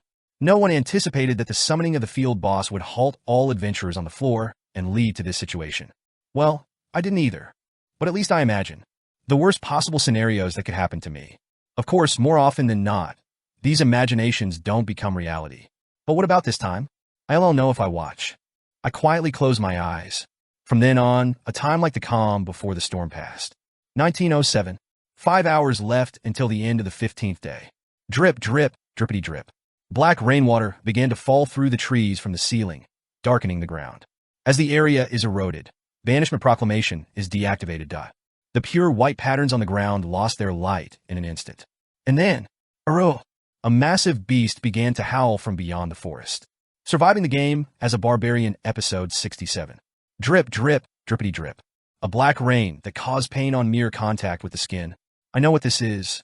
Rain of Despair. The passive aura skill of Chaos Lord Ryakis. The character is taking continuous chaos, attribute damage. The character's resistance to dark magic is greatly reduced. Warning. Continuous exposure to chaos attribute damage may lead to the status ailment Confusion. This skill not only inflicts area damage but also turns the terrain hit into an erosion zone, nullifying all kinds of field effects. Which means, damn it, the worst I feared has actually come to pass. It's him. He's here. Hey, what are you all doing? Go and stop him. Panic ensues among the third-floor explorers who paid the protection fee. Their attention converges in one direction. They wouldn't abandon us and flee, would they? They took our equipment promising protection. They must take responsibility. Dozens of emotional outcries erupt. The executive, who had previously made announcements to the crowd, sighed deeply, a bitter smile on his face. So, it has come to this. I can't say I don't understand his current feelings. Having taken the protection fee, their only choice is to face the field boss with all their might. But this expedition is going to be a colossal loss. Surprisingly, the executive's face showed only complexity, without a hint of anxiety or unease. He then took a deep breath and shouted loudly, "Chaos Lord Ryakis is here. Everyone, take out what you've prepared." His commanding voice echoed loudly. The members of the Zarwi clan, bearing the clan's emblem on their chests, moved in unison. Each team to your positions. Mages, priests, and ranged attackers to the center. Melee fighters headed to the outskirts. They began using various types of consumables without hesitation. Advanced stamina support scroll activated. Energy regeneration support scroll activated. Number item, Banner of the Sun Lord. Used. Light of Urgium imbues the weapon. All sorts of doping type magic scrolls, consumable number items, and various equipment support consumables. In less than a minute, consumables worth at least tens of millions of stones disappeared into light. Don't hold back on supplies. We aim to bring back as many of us alive as possible. I realized I had underestimated them. It wasn't a lack of imagination. They had prepared for the worst-case scenario, covering all their bases. But still, taking the protection fee, it was simply betting on that possibility, because it seemed slightly more likely. A chuckle escaped me, almost involuntarily. Indeed, this world is full of efficiency freaks. I need to be a bit more humble. These people, too, have risked their lives countless times as explorers to get where they are. It can't have been luck that got them to where they are. To think they always carry this much resources, truly befitting a large clan, one should always be wary rather than contemptuous of them. And it's more efficient to learn something from them rather than being envious. Bjorn, what are we going to do now? What else? We will watch for now. That was the plan all along. Now that we've encountered the field boss, escaping this place entails a huge risk. Well, if there's really no other option, we might have to take the risk and run. With this much preparation, we should be able to hold our ground. As if to prove my point, a wall of fire in the shape of a circle formed around us. It's not an essence skill, but a regular magic spell. Chaos spirits destroyed. The area is being eroded. Since the rain started, the chaos spirits that swarmed like a tidal wave were unable to penetrate the wall of fire and were annihilated. Whoosh dash. Additionally, a massive barrier formed overhead, blocking the pouring rain. Of course, things like firewalls or barriers can only do so much. Bjorn, look over there. Misha pointed towards a massive shadow that was slowly emerging, accompanied by a heavy rumbling of the ground. Come dash. Come dash. Horns protruding from its head, thick rough black skin, and an ominous aura flickering around it. A beast of a size that defied spatial perception, something you'd see in a monster movie, effortlessly leapt over the wall of fire and revealed its form. That is the Chaos Lord Ryakis. While the crowd recoiled in terror, the clan members remained calm. Hold your positions. Do not let it turn its back on us. The warriors, as if battling large monsters was their daily routine, stoically held their ground. Perhaps displeased by this? Bang dash! Ryakis slammed its front paw down, marking the start of a fierce battle. What would a real raid be like? The answer to my long-standing question was actually quite simple. Never try to block it, always dodge. Got it? Both the damage dealers and the tanks meticulously avoided direct confrontations, skillfully dodging the swinging tail and crashing claws. It's obvious they knew best. No matter how tough or strong they were, they couldn't team match the power of such a monster. Is this what real combat against a Lord-class creature is like? Intriguing. Perhaps because this is a role I will have to play someday. I naturally found myself more drawn to the combat of the close-range explorers than the mages or other damage dealers. There was much to observe and learn. There were several hair-raising moments. Boom dash! No matter how focused they were on evading. In a battle with such a high-level monster, injuries were inevitable. Normally, a hit like that would mean instant death. That they survived that, truly remarkable. Pumped up with numerous essences, doping with scrolls, and supported by priests and support-type explorers, they were like a single war machine. Damn, almost died there. Warriors, even in a battered state, received healing and returned to the front lines immediately. Of course, not everyone was so lucky. Damn, I wasn't supposed to die like this. Stay focused on the battle. Don't get distracted. As the battle dragged on, there were casualties.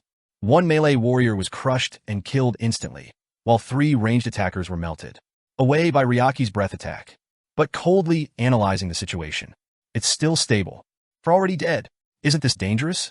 Regardless of the reactions of the third-floor explorers, the warriors were still holding the front lines effectively. The mage's combined magic was powerful enough to push back Ryaki's as it approached the center. They seem to be well aware of the dark or pattern-To. Let us just watch for now. It's the renowned Zarwi clan, after all. They'll surely handle it.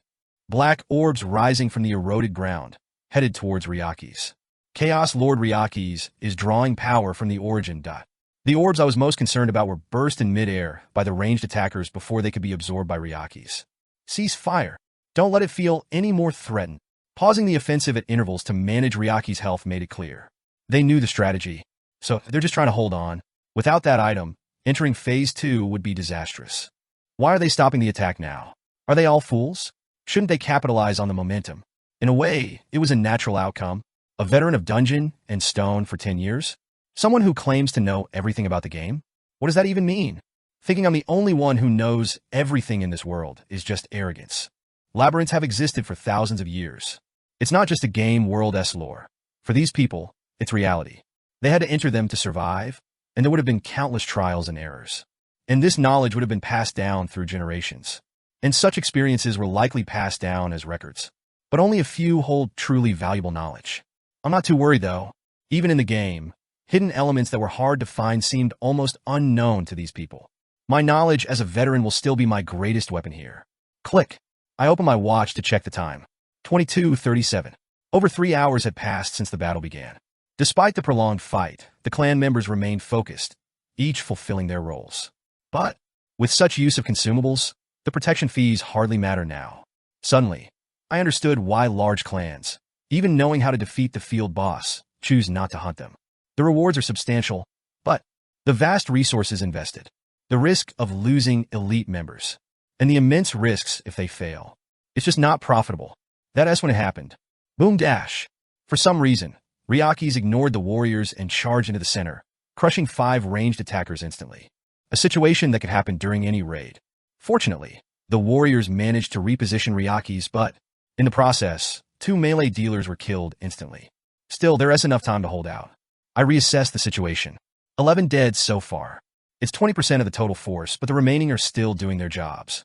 A gap has formed, but it's not critical. The real problem was the idiots around, unable to make simple decisions. You're wrong. These incompetents. Do you know how many have died? Despite not stepping on the eroded ground or being in a confused state, panic erupted among the crowd. Understanding their psychology wasn't impossible. 11 dead. That's just counting the clan's actual combat force. Many explorers who paid the protection fee had also died every time Ryaki's went berserk. Is it a blurred judgment due to the threat to their lives? From my point of view, they were wrong for just standing idly by during the raid. But saying so wouldn't make them listen. Bjorn, the situation doesn't look good. I know. We should do something. Wait, I'm thinking. I scanned the surroundings. The clan, focused solely on Ryaki's, seemed unaware of the brewing unrest. Amidst this, a man raised his voice, fueling the chaos. We can't just watch. If we want to survive, we must unite.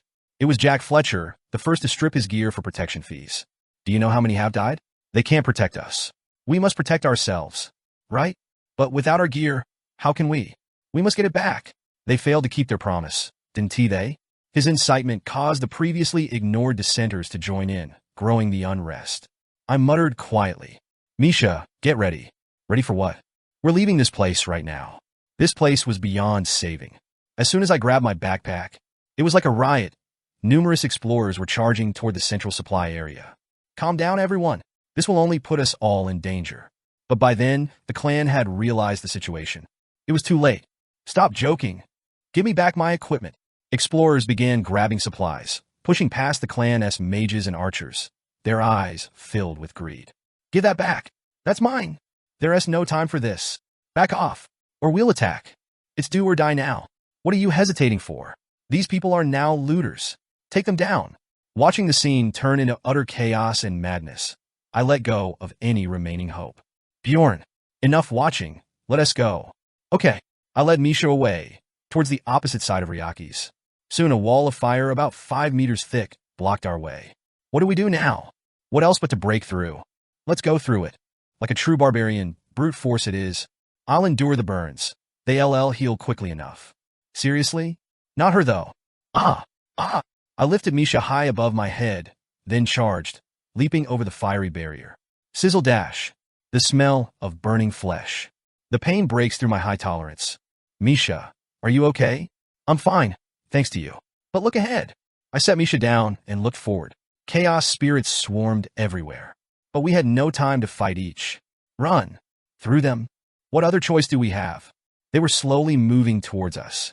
We had a breakthrough before attracting more attention. Hoping to escape before knowing more. Damn. After running for about 5 minutes, darkness enveloped us. A blackness so deep, we couldn't see anything. Bjorn, are you there? Here. At least we could hear each other. What's going on? Instead of answering, I sighed deeply. No need for analysis. The situation was clear. Chaos Lord Ryakis has successfully absorbed the power of the origin. Field effect, Abyss of Malice, is applied within a 5 kilometers radius. Ryaki's instant death and total annihilation move, Abyss of Malice. That bastard managed to consume all the orbs, surviving the game as a barbarian. Episode 68. Abyss of Malice. This is a type of instant death attack that appears when Ryakis absorbs 10 or more orbs. If you can't escape within the time limit, no matter how hard you've worked on your character, it dies. In game time, it was about 45 minutes. And one feature here is, no matter where you are inevitably pulled towards the center. Whoosh dash. Before I could adjust to the sudden darkness, I felt a sensation of being intensely pulled all over my body. By Joe RN. Oh, WCAN. For some reason, Misha's voice sounded half as fast. So, I spoke twice as fast. Don't worry, we're not going to die just yet. Do yo. Misha's slow shout was cut off before it could finish. A complete silence ensued, as if hearing itself had disappeared. Of course, this period of time wasn't very long. All characters within the radius are moved to the center of evil. When I opened my eyes, there was light. Bjorn! The sound was normal again, and I could see Misha and many other characters around. What the heck is this place? I was definitely running away. About 200 adventurers seemed to be gathered. Misha clung to me with a worried face, and I checked a certain group. Members of the Zarwi clan quickly gathered, forming a formation. From 50, only this many left, a little over 20 people. 11 had died during the 3-hour battle with Ryakis, but in less than 5 minutes, more than that number had vanished. What exactly happened in that brief moment? Well, it wasn't hard to guess. Listen, if anyone knows what's going on here, shut up, trash. An explorer's question was met with an angry voice. How many do you think died because of you, scum? If you come any closer, we'll attack right away. The Zarwi clan was indeed in a defensive formation, preventing anyone from approaching. The explorers were confused. Why is this our fault? If you hadn't just stolen our equipment, this wouldn't have happened. I heard that large clans swear to fulfill their duties in emergencies to the guild and the royal family. Let us set aside the blame and unite our strengths for now. PL, please let me in. I wasn't even involved. I'll pay more protection money. The explorers, not fully understanding the situation they were in, were each crying out in their own way. After all, they knew, if they are abandoned by them, there's no chance of survival. But what to do now? Be grateful that we're not killing you right away. Trash. The Zarwi clan's stance was resolute. How can you say something so selfish? Are you telling us to just go out and die? You understood correctly. What? Just look at these guys. Do you think we'll just stand by and do nothing? The man who had been inciting the front lines, Jack Fletcher, echoed the sentiments of many adventurers, but the clan just sneered in disdain. And what will you do if we don't just stand by? Well, we'll unite our strength and, let me make this clear, don't expect us to be easily swayed like before. If we wanted, we could burn all you trash right here and now. This was not an empty threat. The situation was different from before. Unlike the time when they were spread out fighting Ryakis, they were now in a tight formation, apparently ready to unleash magic at any moment. Damn it, do you think we'll die without you? That's when the explorers realized their grim reality. I know about this phenomenon. A human male, about 160 centimeters tall, spoke up in front of the crowd. You know about this? I don't know the details. But if we don't leave this place within the time limit, we'll all die. I read that in an ancient text. Is that true? As Jack Fletcher looked skeptical, a woman stepped forward to speak in place of the seemingly foolish man. I can vouch for him. A fairy? I've been teamed up with this man for over a year. We've been through many unbelievable things. He is a man of mystery. He really knows everything. I have no doubt his words will save us. Jack Fletcher's expression changed. If it's the fairy word, then it might be worth listening to. Tell us, how do we escape this place? Well, there's no particular way, but I heard that if we just go in any direction for about 5 kilometers, we can escape this place. Surprisingly, the human man's words were true. The problem was, the moment they left this place of light, Ryaki's avatars would swarm them in the dark. I've heard they're monsters, but if we all join forces, we can surely overcome it. There is some logic to that. Ridiculous. If it were that easy, those clan guys would have already bolted, instead of talking seriously amongst themselves with sour faces. Bjorn, what are you going to do? What? But seeing an elf vouching for a human like that, there must be something to him, right? Is that so? To me, he just looks like an idiot. Don't get swayed by such things and wait calmly. Got it? Anyway, the situation quickly unfolded. Though the fairy vouched for him, there is a definite possibility that the man's words are wrong. But instead of just waiting for death, I want to try walking this path. Soon after, Jack Fletcher made his decision and began inciting again. Yeah, better to die trying than just die here. Those bastards aren't likely to help us anyway. What other choice do we have? With so many of us, we'll figure something out, but I can't help but feel it won't be that easy. Although there were many who were skeptical, the crowd began to gather momentum as the thought of being left behind crossed their minds. And now, one last time I ask, if there is anyone who will join us, come forward now. Over 100 adventurers united in their decision. The remaining ones, including Misha and myself, were about 40. Jack Fletcher, after scanning us, approached and spoke. Hey, you Bjorn Jandel's son? Was it? It's Bjorn, son of Jandel. Was it? Anyway, aren't you joining us? Why bother asking again? Isn't it obvious from my presence here? I shrugged my shoulders as a response. But then, typical of a barbarian to be so foolish. You'll regret this. What the hell? What is this all about? Just go your own way. Why make a fuss in the end? I don't understand this mentality, but I believe in returning what I receive, so I replied in kind. What did you say? Soon to be dead. Stop the nonsense and just go die. It'd be more helpful to the world. Well, what? Do you want to fight me? Then come here. I'll crush that empty head of yours. As I walked forward with my mace in hand, the man and the 100 adventurers behind him turned away, and he left, muttering to himself. Geez, I even spoke to you thinking you'd understand.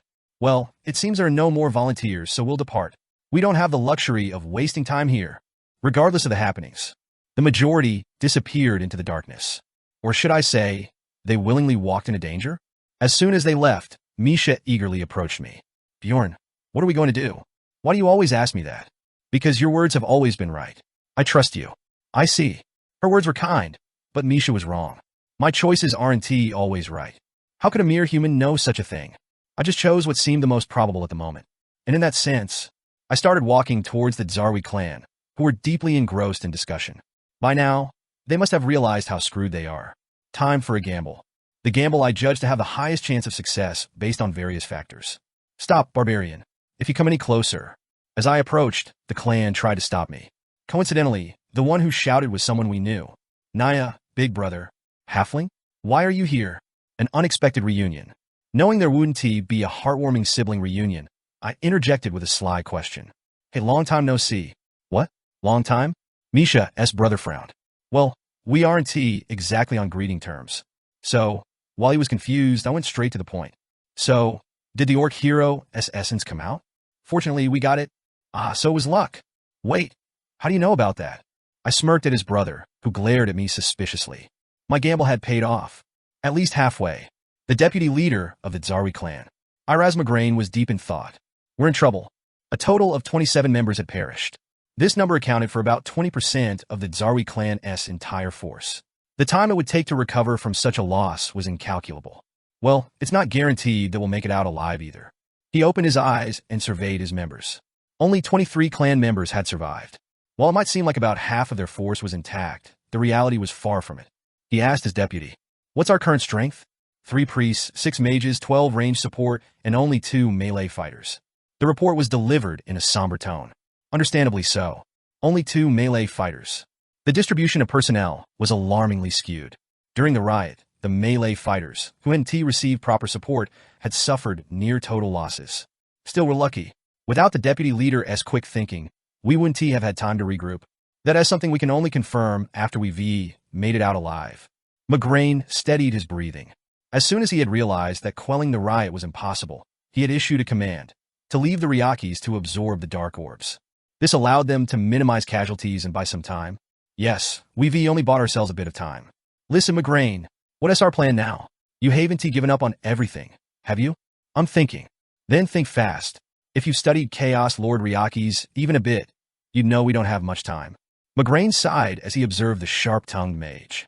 The star at dusk shall guide us. While the priest prayed and made the sign of the cross, he knew that if they fell out of favor with them, even surviving and returning home could lead to unfavorable outcomes. Think, how can we maximize our survival chances? McGrain pondered and pondered. What was the best course of action in their current situation? Deputy leader, the adventurers are forming a group. Seems like they're planning to escape on their own. A rare piece of good news. Let them be, sir. They can serve as bait. While deciding to make the most of this positive variable, he thought about the escape route, optimal formation during movement, and personnel arrangement. There was no clear answer. I briefed everyone on the formation for movement. We're ready to move at any time. They had done their best with what little they could. Assuming luck is on our side, still, more than half will probably die. The absence of frontline warriors was critically damaging. The mere two, they couldn't even properly clear a path. And those two were a swordsman and a spearman, not specialized in defense. There were no adventurers in the guardian position. To think that at such a critical moment, we have to rely on them to clear the path. It's maddening. Just one person. If only they had even one proper guardian position adventurer. The adventurers have left, deputy leader. Make a decision now. Facing his clan members' expectant gazes, McGrain closed his eyes tightly. Over 100 of them. If they can draw even a bit of attention, shouldn't we move? I know. Time was running out. He needed to make a swift decision. Just as McGrain was about to speak. That's what I said. I will clear the path. A barbarian shouted, as if he knew the troubles that no one else in this place did.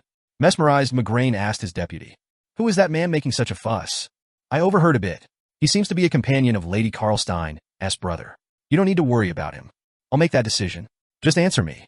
The deputy quickly responded, "I'm not sure how he knows, but he is demanding the essence of the orc hero." "The essence of the orc hero?" "Yes, he claims that with it, he can clear a path for us." McGrain activated one of his abilities, survival instinct, and looked at the barbarian again. And to think, I've never seen such a strong light emanating from a person. The ability that had saved him in countless crises was telling him. It was worth listening to this man's story. Surviving the game as a barbarian, episode 69. I'm sure you're frantically trying to find a way through. Hand over the essence of the orc hero to me. I will lead the way at the forefront. Now that I see it, you're just a madman. Misha's brother looks at me with a cold gaze. It's then that I realize something. No one to break through? What are you talking about? Can't you see the magicians over there? Talking with this guy is a waste of time. He is just a mere member of the group, lacking the knowledge to make sense of things. He is not fully aware of the current situation. The same goes for the members watching this scene from a distance with interest. Halfling, come over here. I don't want to bear the disgrace of leaving my sister in a dangerous situation. Bjorn? I need someone more reasonable to talk to. For example, the guy above who led the fight against Ryakis. He would understand what I'm saying. But it's unlikely he'll bring his superior just because I ask nicely. I clear my throat first. Then, like a true barbarian, I shout with all my might. If you don't want to die, invest in me. I will pave the way. A shout that is impossible to ignore if you have ears. After a brief pause, a man steps forward. Your name? Bjorn, son of Jandel. Iraz McGrain, currently serving as the deputy leader of the Zarwi clan. Having swiftly exchanged introductions, he gets straight to the point. Tell me, Bjorn Jandel, who exactly told you we hunted the orc hero? Yes, that's the starting point. I inferred it. Inferred? Yes. At first, I couldn't understand why such a large clan would come to control an orc settlement. But after piecing together the clues, it made sense. If they really came to catch the great orc warrior, they wouldn't have such strategic resources, right? A large clan carrying such expendable items all the time? Unlikely. It was too excessive. Unless they had a different purpose. A 5th grade monster, the orc hero. A hidden boss of sorts, summoned when 777 orc warrior gems are sacrificed at the altar in the center of the orc colony. Surely that was their goal. They couldn't catch the orc lord that appears on a slim chance. They had so many resources, probably to prepare for the orc lord's appearance. But it seems the orc lord didn't show up, did it? You knew that too? McGrain lets out a strange exclamation. But he doesn't ask further. Now, explain why we need you. A single word that omitted the many questions and curiosities that still lingered in his mind. He must be thinking there is no time to waste. I could smell a certain efficiency in this man, so I cut straight to the chase. I have the mark of the undying and the essence of a vampire. For your information, it's from a Rift Guardian. You mean you can use all three abilities? The idea of a vampire emerging as a Rift Guardian must be new to Migraine, but he just nods and moves on. And what else? I have the essence of a corpse golem. Not well known, but it has a high tolerance to pain. No need to explain in detail. You can fight even while taking potions, right? Yes. Is that all? As I nod, he closed his eyes, pondering. True to my suspicions of him being efficiency-oriented, it doesn't take long. Certainly, that's not bad. No, compared to the other two, it's excellent. A completely different reaction from Misha's brother, who had looked at me like I was crazy when I told him the same thing. He even reached a conclusion faster. Fine, I will invest in you. Deputy leader, that essence was requested by a noble family. Misha's brother tried to object to the decision. Enough. If we say the essence didn't appear, that's the end of it. If one essence can save even a few more lives, isn't it worth the investment? He swiftly silenced the protest and continued speaking to me. Of course, there's a condition. If you manage to escape here alive, you'll join our clan. Damn, I knew it was too easy to agree. The decision wasn't hard to make. I refuse. Once you join a clan, it's difficult to leave. It's not impossible, but would I be branded as a traitor who doesn't know gratitude? Once I didn't pay an exit fee and got ambushed in a labyrinth. And this isn't even a game, but reality. Why? It's a good offer. I'm not ready to join anyone yet. Maybe in the future, I'll create my own clan. There's no need to join as a mere member and limit my actions for the future. Well, if it were a life or death situation, there would have been no other choice. They're in the same situation with no other choice. It's a kind of chicken game, one where the winner is almost predetermined. I'm risking my life, but they have the lives of 23 people on their shoulders. Refusal? Who? That's disappointing. So, what is your decision? All right, I'll give you the essence. Was he too impatient to engage in a power struggle? Migraine wiped away his regrets and sent a man to fetch a box. This is strangely nerve-wracking. I try to stay calm and slowly open the box. Click. There are 3 orc heroes that can be summoned with magic stones. Each one is a named entity with its unique essence. That's why, despite being a 5th-grade monster, they require a raid-level strategy. The important point here is, Danish? Beltar? Tarugas? Which one dropped the essence? The orc trio, as I usually call them, each drop a different colored essence. Danish drops a red essence with Frenzy Yes Shout. Beltar drops a blue essence with Flag of Struggle. Tarugas drops a green essence, which is crucial for my shield barbarian build. Which one could it be? Phew. As I open the box, I check the color of the transparent test tube. Green. Luck seems to be on my side, unnecessarily making people nervous. The essence of the orc hero seeps into your soul. Strength increases by plus 70. Agility increases by plus 35. Fighting spirit increases by plus 40. Physical resistance increases by plus 20. Bone density increases by plus 30. Changes occurred immediately and in multiple aspects. Like with Einar, there were no external changes. Squeak. True to a physical essence, I felt a surge of strength.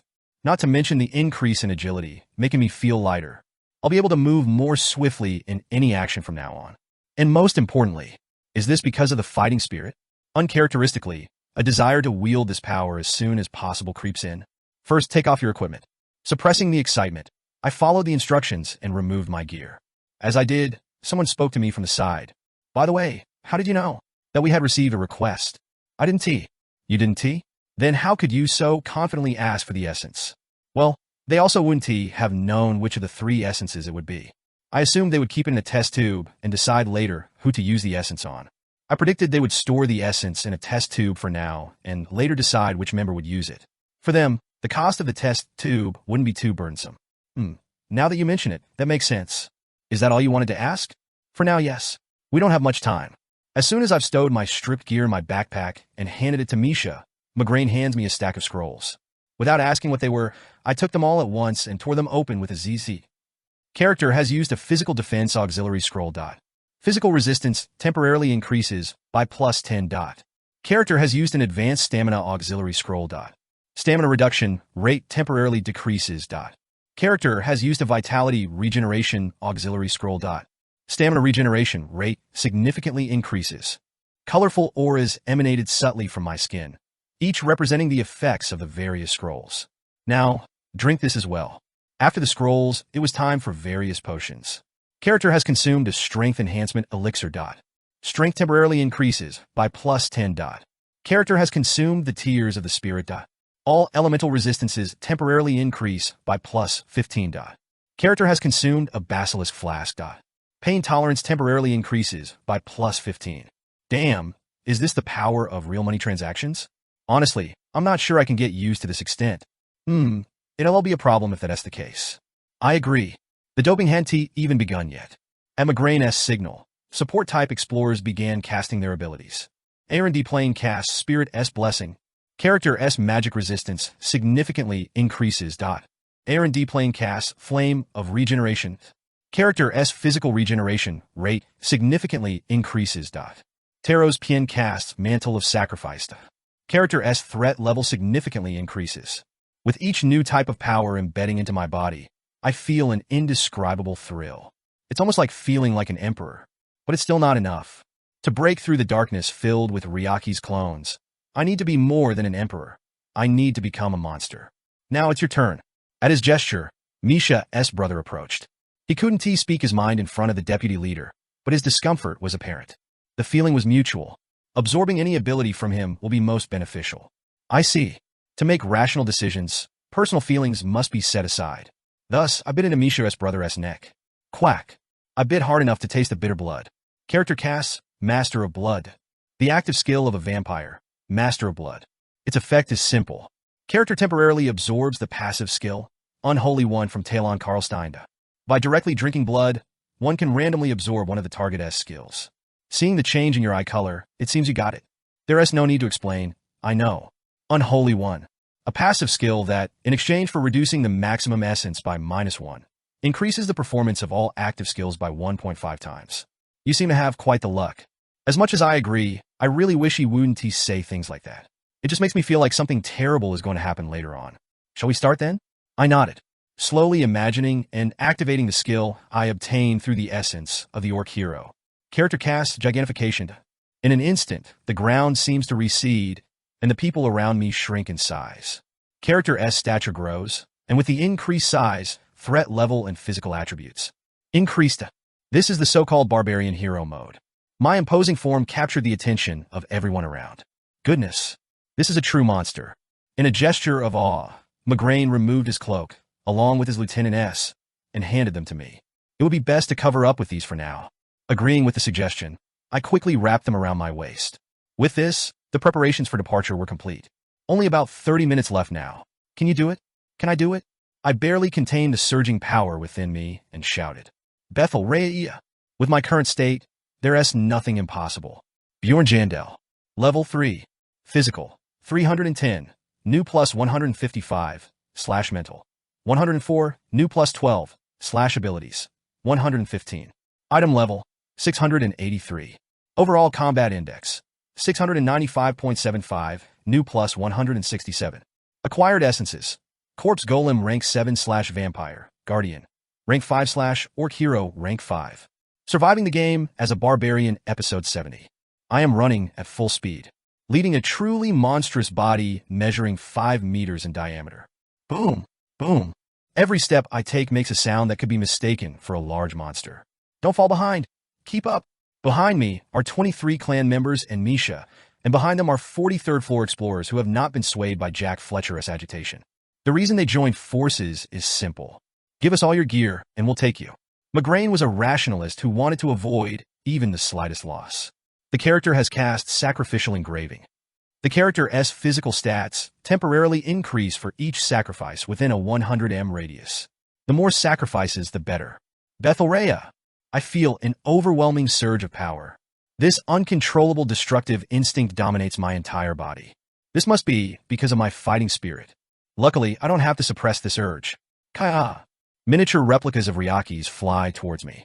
They're over 2 meters tall, despite being miniatures. But still, they seem so small. Whoosh! I swing my mace mercilessly. My body has grown so much that swinging the mace feels like swinging a spoon. Well, those getting hit would beg to differ. Thud! A replica is reduced to dust after a solid hit to the solar plexus. The old me would have needed several more hits to kill it. I can really feel how much my physical stats have inflated. But the problem is, boom! Every time I destroy one, an explosion occurs. Not at the location of the destroyed replica, but right where I am. Ryaki's S hatred is activated. The character suffers significant chaos attribute damage. This is why the main tank is crucial in the Gap of Evil. These self-destructing replicas deal certain damage to their killer. It doesn't matter how renowned the swordsman or archer is. High damage doesn't help here. Boom! The damage would have been fatal in one hit if I were a frail magician. My whole body tingles. Even with my resistance to pain, it's this bad. Without it, each explosion would have been agonizing. Sizzle. Black liquid clings to my body, smoking and melting away. In the worst areas, muscles have melted away, exposing bones. But it's not a problem. I am a barbarian of darkness, inheriting the legacy of vampires. The passive skill, Source of Darkness, prevents the character from dying until the heart is destroyed. I just need to protect the heart. Well, given my current state, even it seems like a matter of time. Clang! As I pulverize the replicas and clear a path, countless glass bottles are thrown at me, and the priests hastily following behind are pouring out heals as much as they can. That was dangerous. Don't take out too many at once. Barbaria, if you heard me, answer me, as if that's easy. In the giantification state, the threat level, or the probability of attracting a monster S aggro, increases depending on the size. And for a naturally large barbarian like me, that increase is almost insane. It's practically like being in constant taunt mode. That's why the adventurers following me can move so comfortably. Because all the attention is on me. Hey, are you not listening? I am. Still, I take Migraine's advice and adjust my pace. Misha's brother and another melee warrior behind me take out the replicas. However, priest, what are you doing? Heal quickly. Seeing them panic after taking down just 2 or 3 doesn't inspire confidence. And I'm not happy about the healer's attention being divided. Most importantly, if I adjust the pace, I can't maximize the effects of my passive skill. The character's health is below 50%. The passive skill, Path of the Hero, increases all resistance and tolerance stats. The Orc Hero's passive skill, Path of the Hero. This skill, which activates when health is below half, increases all types of defense stats. And from my research, it's at its peak when it's below 20%. That's why I needed the essence of the Orc Hero in the first place. Regardless of what color the essence is, the passive skill is the same. Alright, both of you fall back. What? I can still... As if a dealer could mimic the noble role of a tanker. There might be something coming from behind too. I quickly convinced the 2 dealers with kind words to move to the back. Migraine, watching from behind, didn't say anything this time. He just shouted, "We only have 10 minutes left. The crucial part is ahead, so hang in there a little longer. Yeah, just cheer from there." 5th grade adventurer, Talon Karlstein. As he steps back from the front line, a middle-aged man approaches him. "Oh, you're here now?" "Yes, Lord Hernetian." As Talon nods, the face of Anton Hernetian, a mage of the regular 7th team, lights up. "Good." The vice captain made a wise decision. "We don't know what might appear from behind. We need to pay attention here too, right?" "Yes, that is true." Talon replied weakly, swallowing the bitter feeling in his throat. And as if to avoid further conversation, he turned his gaze away. At the end of his gaze was a barbarian. Barbaria! Monsters swarming in from the darkness. And among them, a barbarian, even more monstrous, shouting and swinging his mace. Boom! Talon bit his lip as he heard the umpteenth explosion. Counting them seemed pointless. Crack! The vice captain made a wise decision. We don't know what might appear from behind, do we? He was disgusted with himself for nodding in pretense to that question. Damn it. The truth was simple. It wasn't he the vice captain who had told him to step back. It was that barbarian, belonging to a team that had his halfling sister, where a half-hearted magician, who called himself a magician, couldn't utter a word when he was told to get lost from the colony. There might be something coming from behind, too. Without even looking back, with that one sentence, Talon couldn't make any rebuttal. No, he chose not to. It was a short time, but he thought it was not a human thing to do. Boom! Swinging the weapon even once brings immediate terrible pain. No matter how agile the body, it's inescapable. The problem is that this fact makes the body sluggish. Even in a situation where one must keep swinging the weapon, the hands become stiff and unmovable. Pathetically so. Hey, don't worry too much about it. If pain wasn't a factor, anyone could do it. Perhaps his expression gave it away. A man next to him, one of the 2 remaining warriors who had also retreated from the front line, said this as if to console him. I heard that essences with pain resistance are generally not well regarded, but if this kind of tactic is possible, a reevaluation is needed. Despite the man's attempt at consolation, he remained silent. At first I thought the same. Pouring potions like that is only possible with pain tolerance, and fundamentally, that barbarian and I have different roles. Both of us fight on the front lines as warriors, but My role isn't to endure with my body and buy time, but to exploit a momentary gap to strike a deadly blow to the enemy's neck. Boom. So, the outcome is natural. No need to feel self-contempt. Yes, that is what I thought. But, Bethelrea. The more I watch that large figure, the more I wonder. How can he not hesitate in such a situation? Flesh ripped by the explosion flows like water. Beast charge, gnawing on the exposed bones. But even amidst this, that barbarian swings his weapon precisely without a hint of hesitation. Unlike me, whose body had stiffened. He keeps doing what needs to be done without stopping. But is this something just anyone can do? That can't be right. Even if one has pain resistance, it doesn't mean they can't feel pain at all. Even if it weren't so, it's still true. They say there's no match for a barbarian in bravery, and it seems they're right. It's almost as if he doesn't know death. Having potions, priests, and the essence of a vampire doesn't make one invincible. As a famous explorer once said, there is no being in the labyrinth that does not die. This applies to that barbarian as well. There is no point in denying it anymore. Ironically, admitting it made him feel lighter. When your life is on the line, you just do your job. How many fail even in this simple task?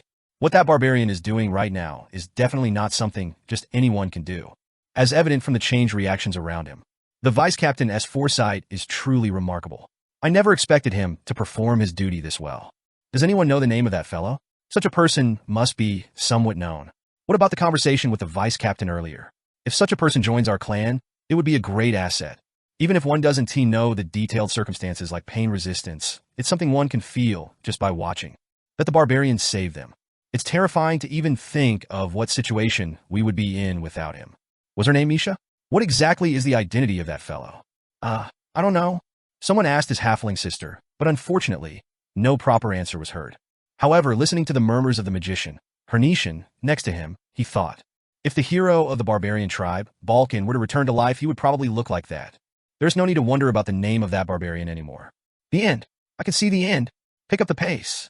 Pretty soon, everyone will know. The field effect gap of evil dissipates. The moment we emerged from the darkness. Whoosh! A storm-like roar erupted. Simultaneously, a dark red beam shot from the ceiling towards the center of the darkness. Boom! It was like witnessing the apocalypse. Migraine murmured as he saw this. That was close. I agree. Beyond the dissipated darkness, there was nothing left. Where the orc enclave once stood, now only the traces of ravaged land remained. The heat of the battle cooled from my head. If we had been just a bit late in escaping, I would have died there, source of darkness or not. It's almost laughable to say it was a close call. At the end, as my soul energy, or MP, ran out, gigantfication was cut off, and the adventurers who went the other way were probably all killed, as replicas began to flood in like a tidal wave. Escaping on time was nothing short of a miracle. Yet, not everything was over. No, rather, the real prayer should start now. I quickly checked the number of survivors. Exactly 30. Many of the adventurers who joined at the last minute in exchange for their equipment had died. So, the odds are 30-1. Or, including Misha, 15-1. It's a low but unnerving probability. I kept my tension and observed changes in others. Then it happened. Bye, Bjorn? Misha's voice came from the side, sounding somewhat panicked. My body one T move? Turning to look at Misha, I saw her rigid, petrified figure. Misha Karlstein has been designated as prey. Misha Karlstein falls into a state of immobility. Damn, is this really happening? Migraine let out an astonished exclamation. Remarkable. I didn't expect that to happen on your side. Why? Why is everyone looking at me like that? There is no time for lengthy explanations. I asked out of sheer hope, looking straight into the eyes of Misha's brother. Do you plan to take her with you? That is, it would be difficult. We can't afford more sacrifices. Migraine decisively cut off the hesitant brother. But I pressed on. Do you feel the same? Regardless of your relationship, she is still your sister. Will you just leave her to die? Bjorn, I don't know what it is, but I'm okay, stop it. Okay, your life is on the line. So, your answer? Pressing him hard, he finally responded briefly, glancing at Migraine. My clan is more important to me than my family. Typical, not considering her family. What an unpleasant guy to the end. I've wasted precious time. Muttering, I picked up the petrified Misha and wrapped her in a cloth. Quickly, I checked the time. 23:45. Approximately 15 minutes left until the labyrinth closes. A duration that could be short or long. The Lord of Chaos, Ryakis, awakens. It seems like the longest 15 minutes of my life are about to begin. Surviving the game as a barbarian, episode 71. The target marked as prey falls into a state of immobility. It's like a kind of curse. The difference is, Ryaki's aggro is fixed on the prey. Meaning, I need to create some distance before it awakens. That's the only way to increase the chances of survival. As I prepared to leave in a hurry, Migraine asked me, looking at Misha, "Aren't you going to leave her?" "Of course not." "What a question." As I chuckled dismissively, Migraine nodded as if he approved. Valuing comrades is an important trait for an explorer. "Are you sure you don't want to join the clan?" "No." "Even if we offer to protect that lady together?" "Still no." That's too bad, because if you were the one designated as prey, you wouldn't have a choice." Indeed, Misha couldn't carry me alone for 15 minutes. I would have had to take the risk of joining the clan to survive. But is this what being an explorer is all about? It feels psychopathic to say this to someone's face. Anyway, this is where our deal ends. We'll be going now. Hopefully, we'll meet in the city someday if you manage to get back alive. Only if I can make it back. Well, for others I wouldn't know, but you, I feel, have a good chance. That's my intuition. I wish he'd stop jinxing things like that. I was hoping for some useful offer, but it turned out to be a waste of time. May your journey be aided even a little. What are you waiting for? Start now. As Migraine shouted at his clan members, light began to burst out from all directions. Daniel Carmine has cast Wind's Blessing. Your movement speed increases significantly. Taros Fian has cast Voyage. Your soul power regenerates more quickly. Aaron D. Plain has cast Flame of Regeneration. Your physical regeneration power increases significantly. Is this what loyalty is? Even though their MP must be almost depleted after escaping that place, they're showing such kindness. Regardless of my refusal to let them take care of Misha, I suppose it's right to gratefully accept their help at this moment. Thank you. Thankful? Just don't die. If you guys die, it'll come after us.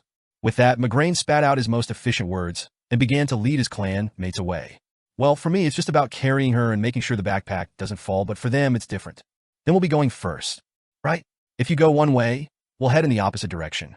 This guy is rational to the end. With nothing more to worry about, I chuckled and started running in one direction, carrying Misha. Soon, the roar of Ryaki's, the Chaos Lord, echoed from afar. I'm being chased, hanging like baggage on the back of a barbarian, running away from a terrifying monster called Ryaki's, the Chaos Lord. Pant, pant, pant. My body is burning hot. Not metaphorically, but literally, like pouring oil into a fire. The heat emanating from his sprinting body is palpable on my skin. Dash. My body, rigid and stiff, doesn't allow me to move and look behind. But I can hear him, the chilling sound of its howl getting closer and closer. Bjorn, son of Jandel. So, I called out his name. No response. Maybe he didn't hear me. I called out louder. Jandel's son, Bjorn. Speak. Let's stop this. I have some sense. The monster is chasing us because of me, not Bjorn. That's why everyone looked at me that way. Even my own blood-related family. Because my very existence is a burden. What do you mean? He asked, with a voice like he didn't understand, as if asking why I was bothering him with such a pointless question. So, I try to sound as cheerful as usual. Isn't this enough? If we keep this up, you might die too. We're not that close, right? No response. I shouted louder. I would have died long ago if it weren't for you. And I even fulfilled my lifelong wish at the end. His response came after a pause. That's funny. What? Why make such insincere statements when you clearly don't want to die? His voice had a hint of sarcasm. I blurted out a defense without thinking. It's not insincere. You're just afraid of being abandoned. It felt like he hit the nail on the head. Maybe that's why? My voice grew louder. Why can't you understand what I'm saying? I just don't want to be a burden anymore. So, those feelings are more important than your life? I was at a loss for words with just one sentence. I've always felt it, but why is this barbarian so good with words? I don't know, but he spoke with a slight annoyance. Don't beat around the bush and trouble others. If you want to live, just say you want to be saved. At least then you'll have a chance to survive. Typical straightforward barbarian words. But I kind of get what he's trying to say. Ever since we got stranded in the witch's forest until now, he's shown how to make decisions and act for survival. I must have looked pathetic. He always said, if you want to live, do what needs to be done. So, what do I need to do now? Well, it probably isn't wallowing in self-pity and burdening someone who's willing to help. Bjorn. I called him again. I was beginning to understand what I should have been doing. If you save me, I'll follow you around and help you for life. If I was really scared of being abandoned, then the right step was to make an effort not to be abandoned. But that sounds like something you've said before. Realizing my mistake at his response, my mind went blank. So, what should I say then? I didn't have long to think. I'll give you all the money I earn from this expedition if I make it back alive. How about that? He chuckled in response. That's better. I'm glad you like it. A sigh of relief from behind me. I let out a different kind of sigh and accelerated my sprint. Phew, at least that takes care of the mental aspect.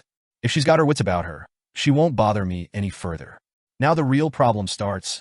I quickly turn my head to check behind us. Hundreds of chaos spirits are chasing me, a clear view in sight. They're not the major issue. They're persistent once aggroed but slow. Not like that asshole. Girl, even though I had put at least 3 kilometers between us at the start, it had already closed in this much. At this rate, it will catch up within 5 minutes. Assuming, of course, my current speed holds. Wind's blessing duration has ended. Voyage duration has ended. Berserker duration has ended. This is my biggest problem. The various buffs provided by the Zari clan are starting to wear off. The vitality that filled my body is slowly fading. My steps, now noticeably slower, confirm it. I have, at best, 3 more minutes. I recalibrate my plan, considering the new variables. Still, my immediate action remains the same. To run as fast as I can. Thud, thud, thud, thud dash. As expected, about 2 minutes later it started to rain. A sure sign that it's right behind me. Indeed, the number of chaos spirits blocking my path had significantly increased. But I didn't bother to look back. I just acknowledged the moment had come and took out what I had been saving. Character has cast, giantification. Character size increases, and with it, threat and physical stats. My muscles and skeleton expanded rapidly. My arms and legs lengthened accordingly. And, naturally, my overall combat power must have increased. But what's important here is the increase in movement speed. Boom, boom.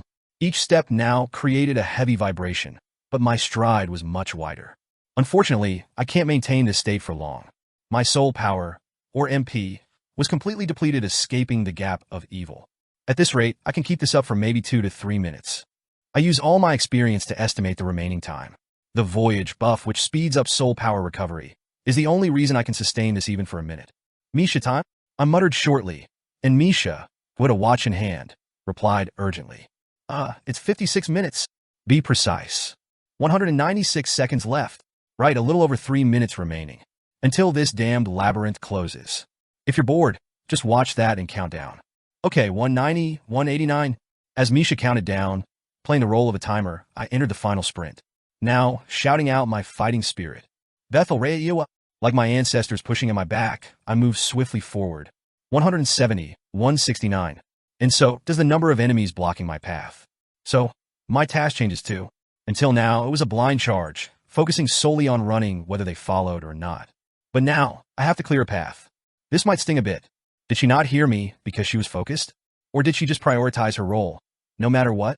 Probably the latter. Misha didn't respond to my comment. Chaos spirit destroyed. The area is corroded. The chaos spirit bursts into slime upon contact with my sanctified mace. Despite the slime possibly touching her, Misha continued to count, as if that was the only thing she could do. 165. So I also do my part, smashing the surging chaos spirits, sometimes leaping over them with my huge body. Girl, I put all my effort into widening the gap from that damn thing. Is that why? 120, 119, 118. Maybe because of the slime, my right arm holding the mace starts to numb. Damn, is it a paralysis effect? Quickly deciding, I switch the positions of my shield and mace. 90. Suddenly, I feel intense heat behind me. I don't need to look to know what it is. Breath attack. Fortunately, there's no major damage. Or rather, since that attack hit behind me, many of the chaos spirits chasing me must have been blown away. But it's too early to rejoice. If it used its breath, it means I'm within its attack range. 75. 1 minute and 15 seconds left. It's the first direct attack on me following the breath attack. Boom! A massive front paw slams down where I was. My heightened barbarian battle senses let me dodge in time, but 74. When I finally face forward, it's right there, blocking my way. A massive body, about 30 meters in diameter. Its mere presence crushes the will to fight. Even the fighting spirit of an orc hero is useless here. After all, the notion of fighting spirit only makes sense against an opponent that seems reasonably manageable. Thump, thump, thump, thump. My heart races wildly. Rightfully so. Using all my veteran knowledge, there's no way to guarantee survival against this thing in my current state. Realizing this instinctively, Misha stops counting. Bye, Bjorn. That's enough. Here we go again. I thought she had graduated from whining. Roar. Facing the roaring beast, I instantly turn and run. The noise is still loud behind me. Don't you hear me? Leave me and save yourself. I replied firmly. Enough. Makes sense. I won't leave you to die. Leave now? After all I've invested? Who's going to compensate for my frost spirit ring? What am I to you? Why are you doing all this for me? Misha yells, not understanding, but who says we're dying? I plan to live, efficiently taking every reward I can before heading back to the city outside this labyrinth. Sure, it's going to be tough as hell, but that's nothing new. I've never gotten what I wanted without risk. Boom! A massive front paw crashes down from above. I dodge, but not quite fast enough. By Bjorn, your arm. My arm was not just damaged by the claw, it was literally torn off. But right now, other things require my attention. What's the time? Just leave me. It's too late. You'll die too. Her voice trembles, panicking. I shout back as I continue to run forward with all my might. Misha Kadestein, tell me the time. 60 seconds. 60 seconds left. All right, just a minute to hold out. It seems the easy ride ends here. I stopped running. Turning around, I faced the gigantic beast. My instincts were telling me to flee, but I decided otherwise. With the distance this close, running was futile. If I die, it will go away too. Running would just bring me into its range. If it hadn't been for me turning around, I might not have lost my arm. So I charged forward. Ah, what are you doing? Stop whining and keep counting. I dismissed Misha's complaints, hoping the spirits of my ancestors would aid my fate. Bethel Re'ewa, I ran towards the beast, not away from it. At that moment, 45. Misha resumed counting, perhaps sensing a change in mood. Also, the giant fucker opened its vicious, gaping maw and spat out flames. My decision was proven right. 44. If I had run, I would have been roasted along with Misha. But I didn't. Therefore, 43. I slid under its legs, escaping its radius. 42. I had no time to get up as it slammed its back foot down. Boom. I rolled aside. Then it retreated and slashed with its front paw. 40. I ducked under it. I had observed the Zarwi clan's battle patterns closely. 39. A slam. I leaped to the side, avoiding it. 30. A swipe. I either dropped flat or rolled between its legs to dodge. 26. I jumped with all my might to avoid its tail, mimicking Zarwi clan warriors who had faced it for hours.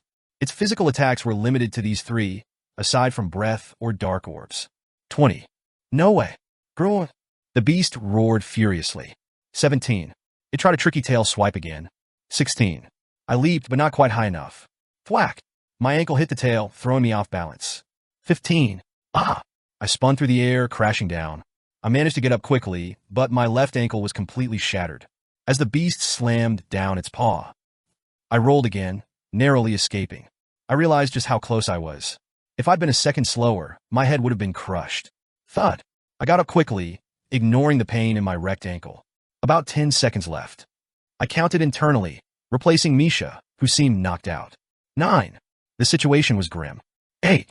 Chaos spirits had gathered, reducing my movement area. With a broken ankle, my mobility was impaired. So, 7. I climbed onto the beast's paw. 6. But I knew it would try to shake me off. 5. With my remaining arm and the barbarian's strength, I clung to its hide. It was a long shot. Boom! As it slammed the ground again, I was flung off. Amazingly, it caught me mid-air with its other paw. Hiss! The beast seemed pleased with its catch, snorting triumphantly. Its gaping maw rapidly closed in.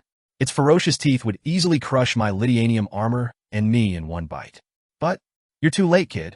This world has labyrinths, monsters, and vanishing monsters that leave loot behind. The labyrinth is closed up. My vision blurs. Darkness rushes in, engulfing everything. In its midst, I see the faint figure of the beast. Lord of Chaos, Ryakis. Indeed, as formidable as its in-game portrayal, a real pain. Even without reaching its second phase, I was helplessly chased and beaten with my current power. But if there's a next time, Gruor, it will be different. The character is transported to Rafdonia. When I opened my eyes, there was light. Though hazy, it was a brilliance incomparable to the labyrinth's darkness. I survived. Misha, savoring the warmth for a moment, quickly sat up. Bjorn, what happened to him? As she regained her senses and looked around the dimensional square, she sensed an unusual atmosphere. Call a priest. Get a priest here. Just hang on. We're back in the city. Injured explorers were everywhere, crying for help. What exactly happened? I don't know. The guild staff is too busy to answer. Those unaware of the situation murmured in confusion. It wasn't common to see so many injured return from a labyrinth at once. Did you hear? A lair lord appeared on the 3rd floor. What? A lair lord? So these are the explorers from the 3rd floor. Misha, overwhelmed with pain, slowly started walking. Wait, you should sit and rest too. A male explorer approached, but Misha brushed him off without a word. Move. Rest? Receive treatment? Those were all good, but there was something she had to do first. So she waded through the crowded square. Then she heard it. That barbarian's going to die soon. Even for a barbarian, in that state. Barbarian. The word caught Misha's attention, and she moved towards the source. Pushing through the crowd, she found a barbarian in the center. Bjorn. Slowly she approached him. One arm torn off, the left ankle grotesquely twisted. His body was covered in black slime. Even without seeing what happened after she passed out, she could guess. He must have fought desperately. To survive, as he always had. Don't go near him. Let him be until the priest comes. Everyone was watching from afar, afraid to approach. Misha ignored them, kneeling beside him and gently pressing her ear to his chest. The slime on her cheek stung, but she let out a relieved sigh. SSSHH. SSSHH. Breathing steadily, like a sleeping baby. Ah, you were just asleep. You scared me. Her strength drained away. But Misha gathered herself and began to wipe the slime off his body, so he could rest a little more comfortably. The priest is coming, so rest easy. After cleaning his face, Bjorn's expression became clear. He looked so peaceful, as if he had completed everything he needed to do. Suddenly, a magician's words came to her mind. If the hero of the barbarian tribe, Balkan, were to come back to life, he might look just like that. Words spoken by a mage who admired Bjorn opening a path. Misha didn't know who Balkan was, but I think I understand what that magician meant. If there were a hero, surely he would look like this. Surviving the game as a barbarian, episode 72. I stared at the unfamiliar ceiling, lost in thought. The last thing I remembered before losing consciousness was the gloomy sky characteristic of this city. It looks like a temporary tent for patients. There must have been many others injured. Indeed, when I looked to the side, I saw a row of hospital beds. I naturally assessed the situation. The tent was quiet, filled with a sense of stillness. Most of the usable beds are empty, which means it's been a while. So, I knew what I had to do next. First, find out how much time has passed. As I slowly tried to sit up, being careful not to strain my muscles, I felt a heavy, strange sensation in my abdomen. I chuckled wryly as I realized its source. There you are. Misha was using my belly as a pillow, asleep. Her characteristic snoring even made me chuckle. It was touching that she stayed by my side to care for me, though it seemed pointless in this state. Well, she must be tired too. Karui Priestess Alicia. Our ordeal in the Witch-S Forest. The chase with Chaos Lord, Liakis. Considering all that we had been through, her exhaustion was understandable. But, Misha Wakeu. Right now, my curiosity took precedence, so I woke Misha up without hesitation. Ha! Ah, Bjorn, you're awake. How is your body? Are you okay? As you can see, I'm fine. My left ankle, which had been damaged, moved well, and my torn-off arm was back to its normal state. That led me to my first question. Did you use a high-grade potion? No, the priestess came and healed you. The cost? Don't worry. The guild provided disaster relief funds, so it wasn't too much. Her response made me more concerned. So, how much was it? 300,000 stones. That's reasonable. Thankfully, it was cheaper than a high-grade potion. I was worried about the priestess fees, but it seems the guild-S support was quite generous. Why that face? You did well. But Bjorn doesn't like spending money. Well, that's true, but money is never more important than health. This wasn't just about healing some bruises. It was about reattaching a limb that was completely torn off and left in the labyrinth. Natural regeneration would have been hopeless. I let go of any regret. From past experiments with Raven, I knew regeneration had its limits. Even growing a finger took a tremendous amount of time. Anyway, on to my second question. So, how long has it been since we got out of the labyrinth? About 6 hours. It made sense that it was still light outside. It hadn't been a whole day. My backpack? It's fine. Everything inside, too. The magic stones?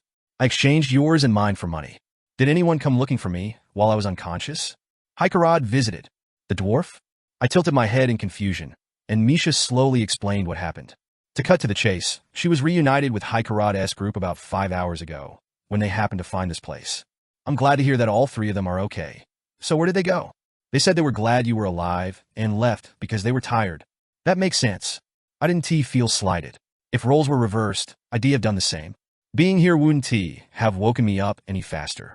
We could catch up on missed conversations in 2 days when we planned to meet. So what else do I need to do to get out of here? Just pack up and go. I've already taken care of all the tedious stuff. That's good.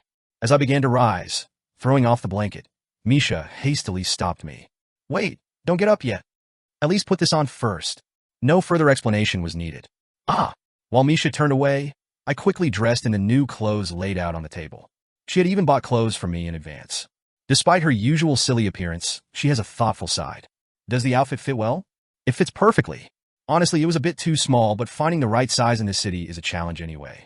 When we stepped out of the tent, dusk was setting in. Misha, where's your accommodation? In District 8. Then we can go together. As we walked together, the contrast between us and the surroundings was striking. People in clean, everyday clothes, not heavy, rigid metal armor. Bjorn, why are you staring like that? Let's hurry, I'm exhausted. After about 30 minutes of walking through the streets, we arrived at the inn. Misha's place was about a 10-minute walk from there. It's closer than I thought. Yeah, why didn't we notice this before? Anyway, you should head off now. You must be tired too. Thanks for today. Wait a moment. As I quickly said goodbye and turned to enter the inn, Misha grabbed my wrist. Is there something else I need to know right away? No, it's not that. Then what is it? Sending a look that urged her to speak, Misha chuckled and let go of my wrist. It's okay. You would have scolded me anyway for repeating the same thing several times. The same thing? Then I'll be off. See you tomorrow. Before I could respond, Misha dashed off. Tomorrow? Was the meeting scheduled for the day after tomorrow? Her last words were a bit puzzling, but I was too tired to ponder. I entered the inn, took a quick shower, and had a simple meal downstairs. As always, it didn't really hit me until I was lying on the bed. I survived and made it back again. Fuck. The next day, at noon, I woke up to a knock on my door. I tried to ignore it and go back to sleep, but it was persistent. Misha, I knew you'd still be sleeping. Why are you here? I thought we were meeting tomorrow night. Misha chuckled at my grumpy question and spread out a bundle on the table. I look at it and realize it's food. Come and sit down quickly. It's not good for your body to sleep without eating. Barbarians don't usually care about that kind of thing. I stare in disbelief, and Misha finally grabs my arm and pulls me over. Stop complaining and come. Even if you go back to sleep, eat something first. I didn't see the harm in skipping a meal or two, but she was being considerate, so I complied. The menu was sautéed vegetables and grilled meat with eggs. How is it? It's delicious. Did you make this yourself? Where else would I get something like this? Just saying so would have been enough. I didn't really think she was a good cook anyway. To think that she could cook so well, I never expected that. At first, I did it myself to save some money, but it was kind of fun, so I'm still doing it. But aren't you staying at an inn? Oh, that is true, but I became friends with the chef, so he lets me use the kitchen for a bit. That makes sense. You should try it sometime, Bjorn. You'll save more money than you think. Cooking, huh? It seems like she really believes there's nothing a barbarian can't do. Or maybe she just doesn't know much about barbarians. Cooking is a disgrace to a warrior. Is that so? As I nodded firmly, Misha looked resigned and cautiously offered a suggestion. If that's the case, I can cook for you. What is she talking about now? No need for that. Buying food is easier. I guess so. By the way, how did you know I was at the lake? I don't recall telling you about that. Oh, that? I just asked the innkeeper where the barbarian was, and he told me. I see. After some casual conversation and finishing the meal, the plates were empty. So, what will you do now? Go back to sleep? I thought for a moment before answering. Since it's come to this, I might take a walk around the commercial district. Originally, I planned to sleep until tomorrow night, but lying down again wouldn't help. It's a kind of compulsion. Unless I'm absolutely exhausted, I can't rest with things left undone. It's better this way. Misha, come with me. Yeah, me too. I was planning to go back to sleep. Misha looked surprised, but I knew I had to be firm. You woke me up. You're responsible. Fine. I had to drop off some equipment anyway. There's no escaping this. First, I disposed of all the equipment I had acquired. After paying the Zarwi clan 2 million stones in equipment as protection money, the profits weren't as high as expected. I'll have to divide some of this for Hans and his group. Still, selling the equipment and various consumables brought in quite a sum. One of the religious fanatics had an expandable backpack, which helped. Yes, the repair cost is 500,000 stones. It's Lydianium gear. A bend or warp is one thing, but such severe corrosion is another matter. Even so, 500,000 stones to repair 4 million stones worth of equipment? Are they taking advantage of me because I'm a barbarian? Stop being unreasonable, Bjorn. Yes, not wrong. Misha seemed annoyed, but seeing a 5-year veteran explorer agree, it must be a standard price. So I paid for it. How much is the total loss in gold? For an efficiency-minded gamer, gold loss is more frightening than muscle loss. I left my mace and an arm in the labyrinth, used an advanced potion, paid 300,000 stones in treatment, and now 500,000 for repairs. The more I thought about it, the more it hurt. If only I hadn't handed over 2 million stones worth of equipment as protection money. Don't worry too much, Bjorn. I'll work hard to earn more money. Right? Let us stay positive. After all, Misha is one of the biggest gains from this expedition. Of course, the first being the essence of the orc hero.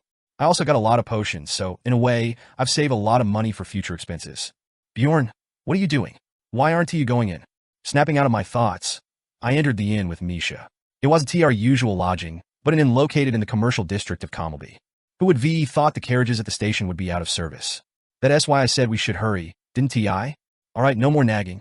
On entering the inn, I asked the counter for 2 rooms, only to be hit on the back by Misha. Are you crazy? Do you know how expensive it is per day? Just get 1 room. 1 room? Usually it's the opposite, but don't you know this is religion? Usually, 1 night here costs over 10,000 stones. I see. 1 room will do. Now I understand why she hit me. Even the cheaper option costs 9,000 stones a night. The cost of living in the city center is insane.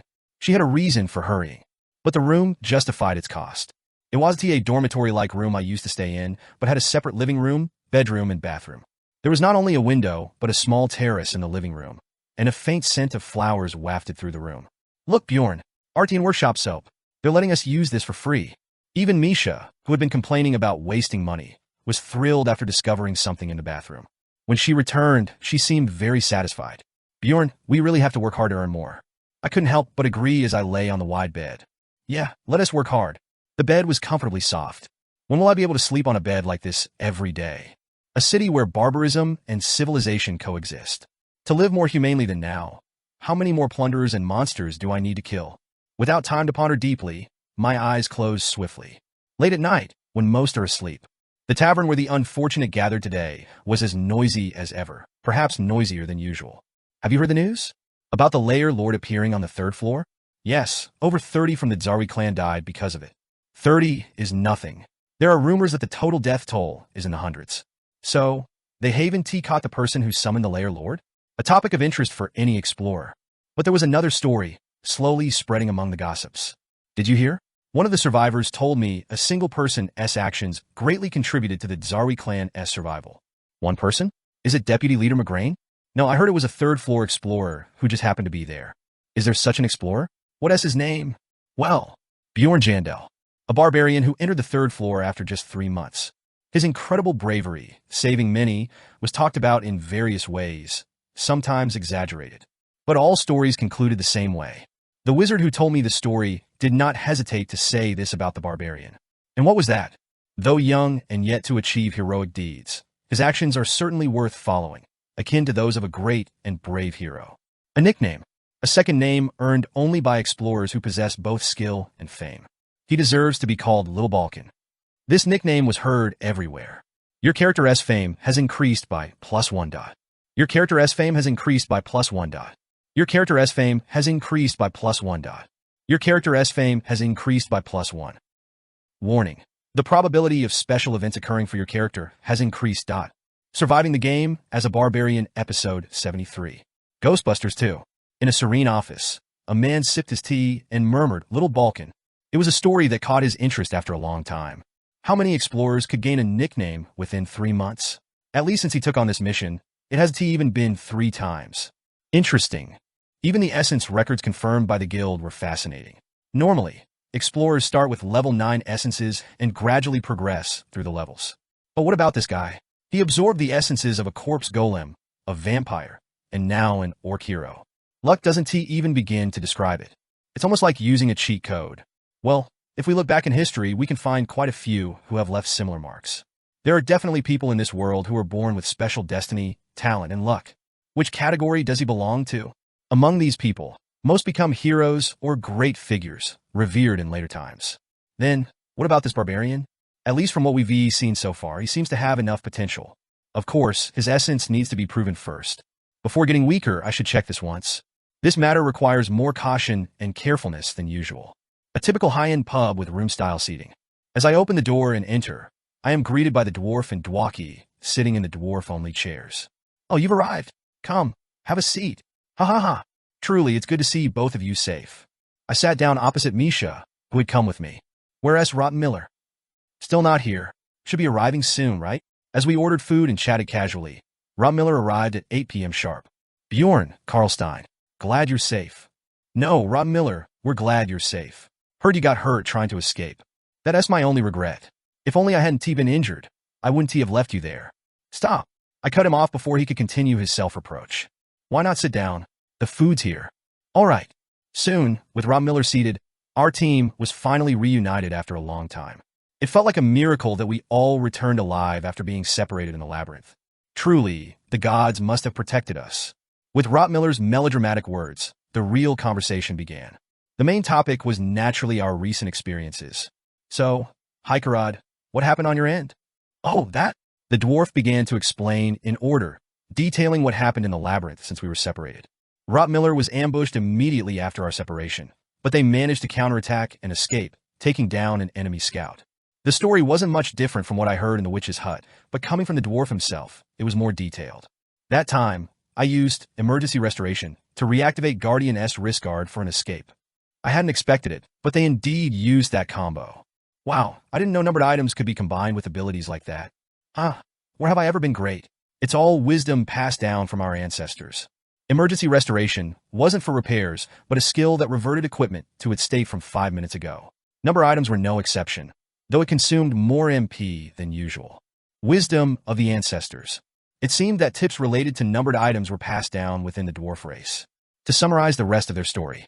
First, we fled far away, then healed Rob Miller. We tried to find you, but couldn't due to the distance. They didn't give up and kept wandering the witch-s forest.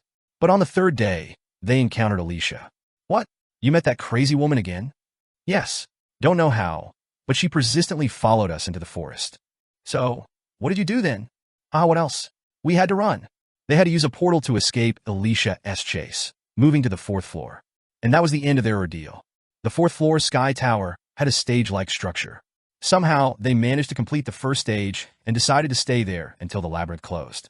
It was a judgment call since encountering a 6th-grade monster in the next stage could mean total annihilation. It was quite a hardship to kill time for over 10 days, but we managed thanks to Rot Miller and Dwaki. Hardship my foot. That's what we should be saying. So they just left after saying they were tired? I started to feel a mild ache in my lower abdomen. While we were struggling, they were resting and relaxing. It's somewhat tolerable, but... Oh, right, I forgot to mention. Surprisingly, an essence appeared in the first trial. An essence appeared? What the fuck is this game? Despite our countless battles with monsters in the witch-s forest, no essence appeared. Yet, they casually stumbled upon one. And it was from a 7th-grade monster, the Mimic, known for yielding high rewards when its essence appears. Rob Miller absorbed it first, then opened the treasure vault. The treasure vault is Mimic's active skill. It's not combat-related, but allows access to a personal subspace storage. The key point is, so, what did you find? When you first opened Treasure Vault, it contains various items randomly. If you're unlucky, it might just have a few high-grade potions and that's it.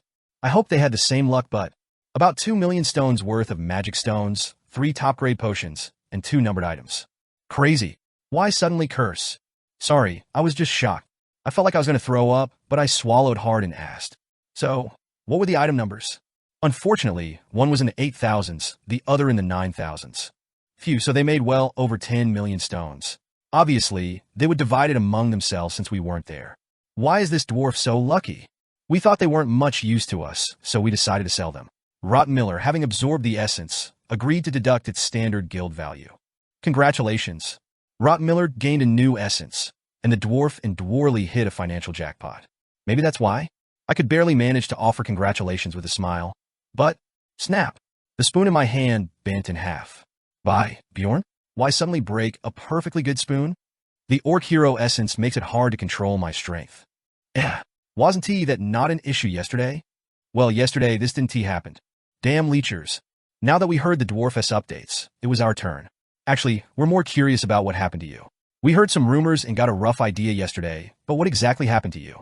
I decided to summarize our experience, knowing Misha might slip up.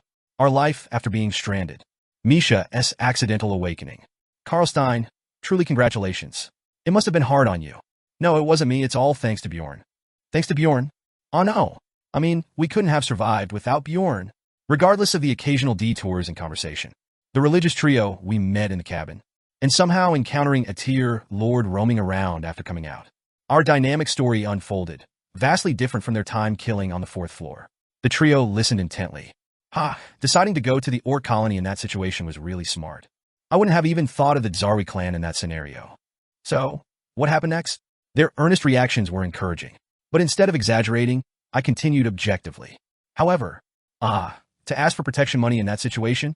You both paid 2 million stones. I feel ashamed. Look, Rotten Miller Dwaki. How about we pool some money to help them out? A good idea. We can't say we're not responsible.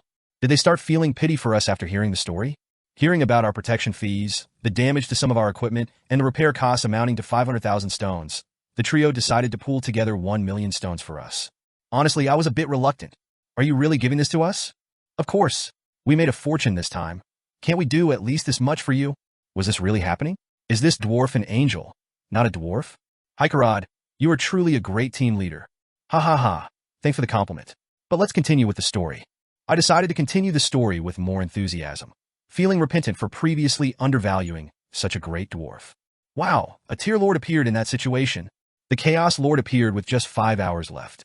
It makes sense to receive protection fees considering the resources you poured into the fight, the extensive resources used for the combat, and the ensuing riot, the inevitable triggering of the gap of evil. So that's what you meant by the essence of the orc hero. The essence obtained through negotiation with the Zarwi clan, who lacked a tank. In our dramatic escape, I even mentioned having the vampire essence, to which the dwarf surprisingly responded with understanding. I too was initially hesitant to talk about numbered items. No need to bow your head. No need to bow my head? Well, I was just looking at the food that fell on the floor, but no need to correct that. Anyway, congratulations. Having 2 grade 5 essences already sets a foundation for becoming a top explorer. Thanks for saying that. I calmly narrated our escape from the gap of evil and being chased by the tier lord with Misha on my back, concluding our story. The trio, who had listened intently, expressed their amazement. Haha, I knew it. I always said this guy would achieve great things. Indeed, the most grand and noble tale I've heard recently. I regret not being a part of it.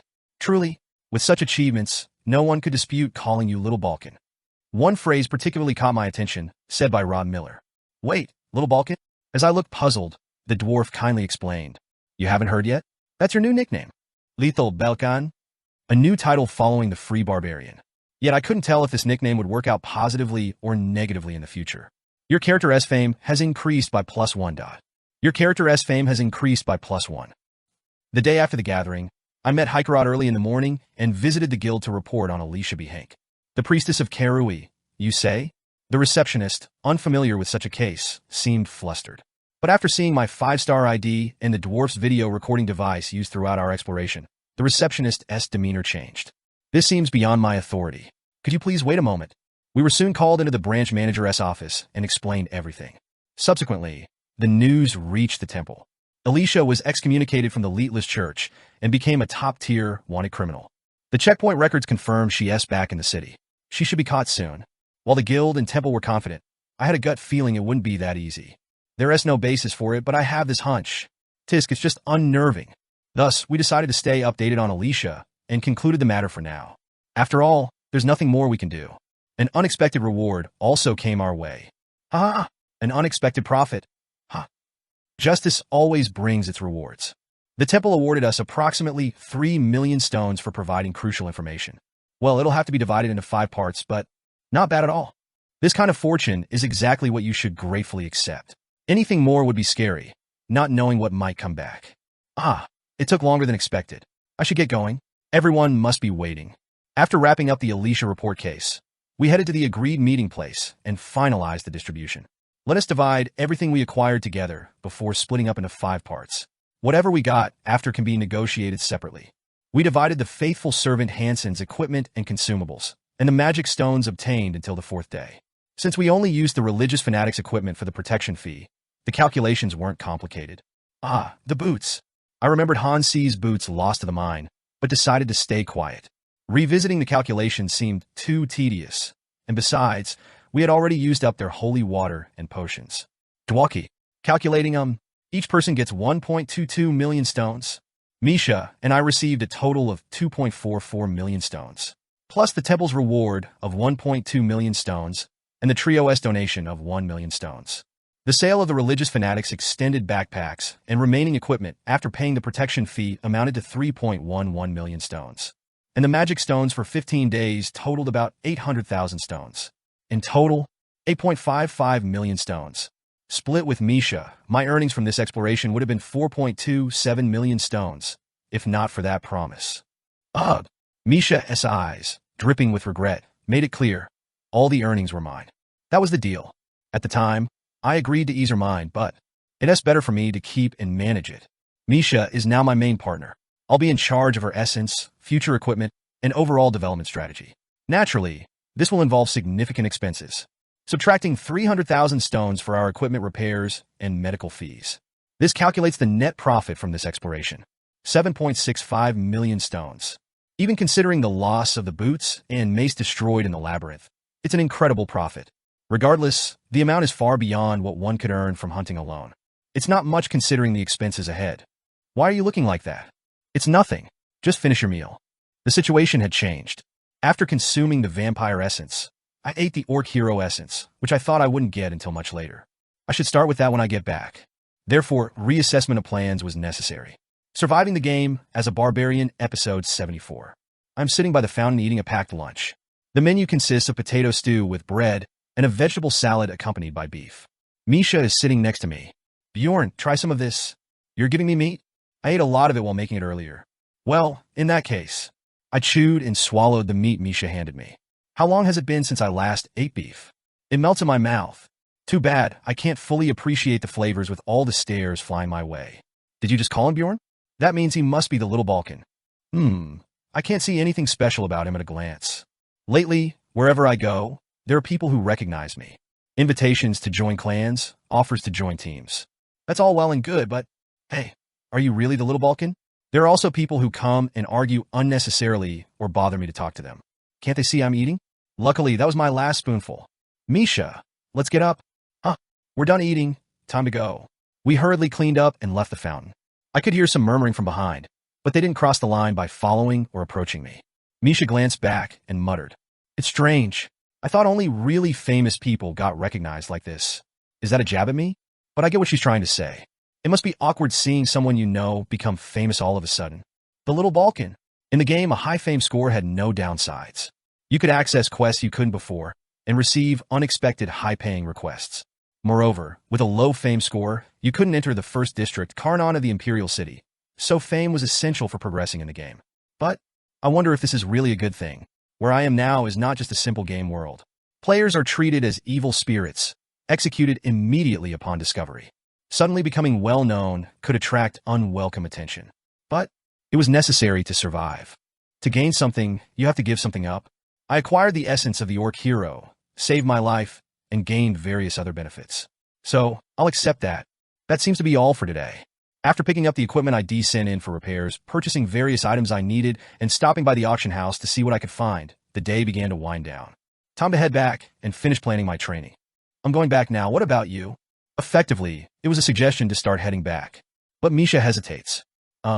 Actually, why the suspense? As I look at her, urging her to continue, she cautiously speaks. I need to stop by my family house for a bit. Your family house? Yeah, I might be there until tomorrow or the day after. I see. Why the hesitancy in telling me this? It's just a schedule, and it's not my place to interfere in family matters. I'm slightly worried, but she can handle it. Take care. I decide to at least offer some words of encouragement. After all, I know what her family means to her. Misha Chutklit. Maybe that does make me feel a bit stronger. Really? Her voice doesn't sound very convincing, though.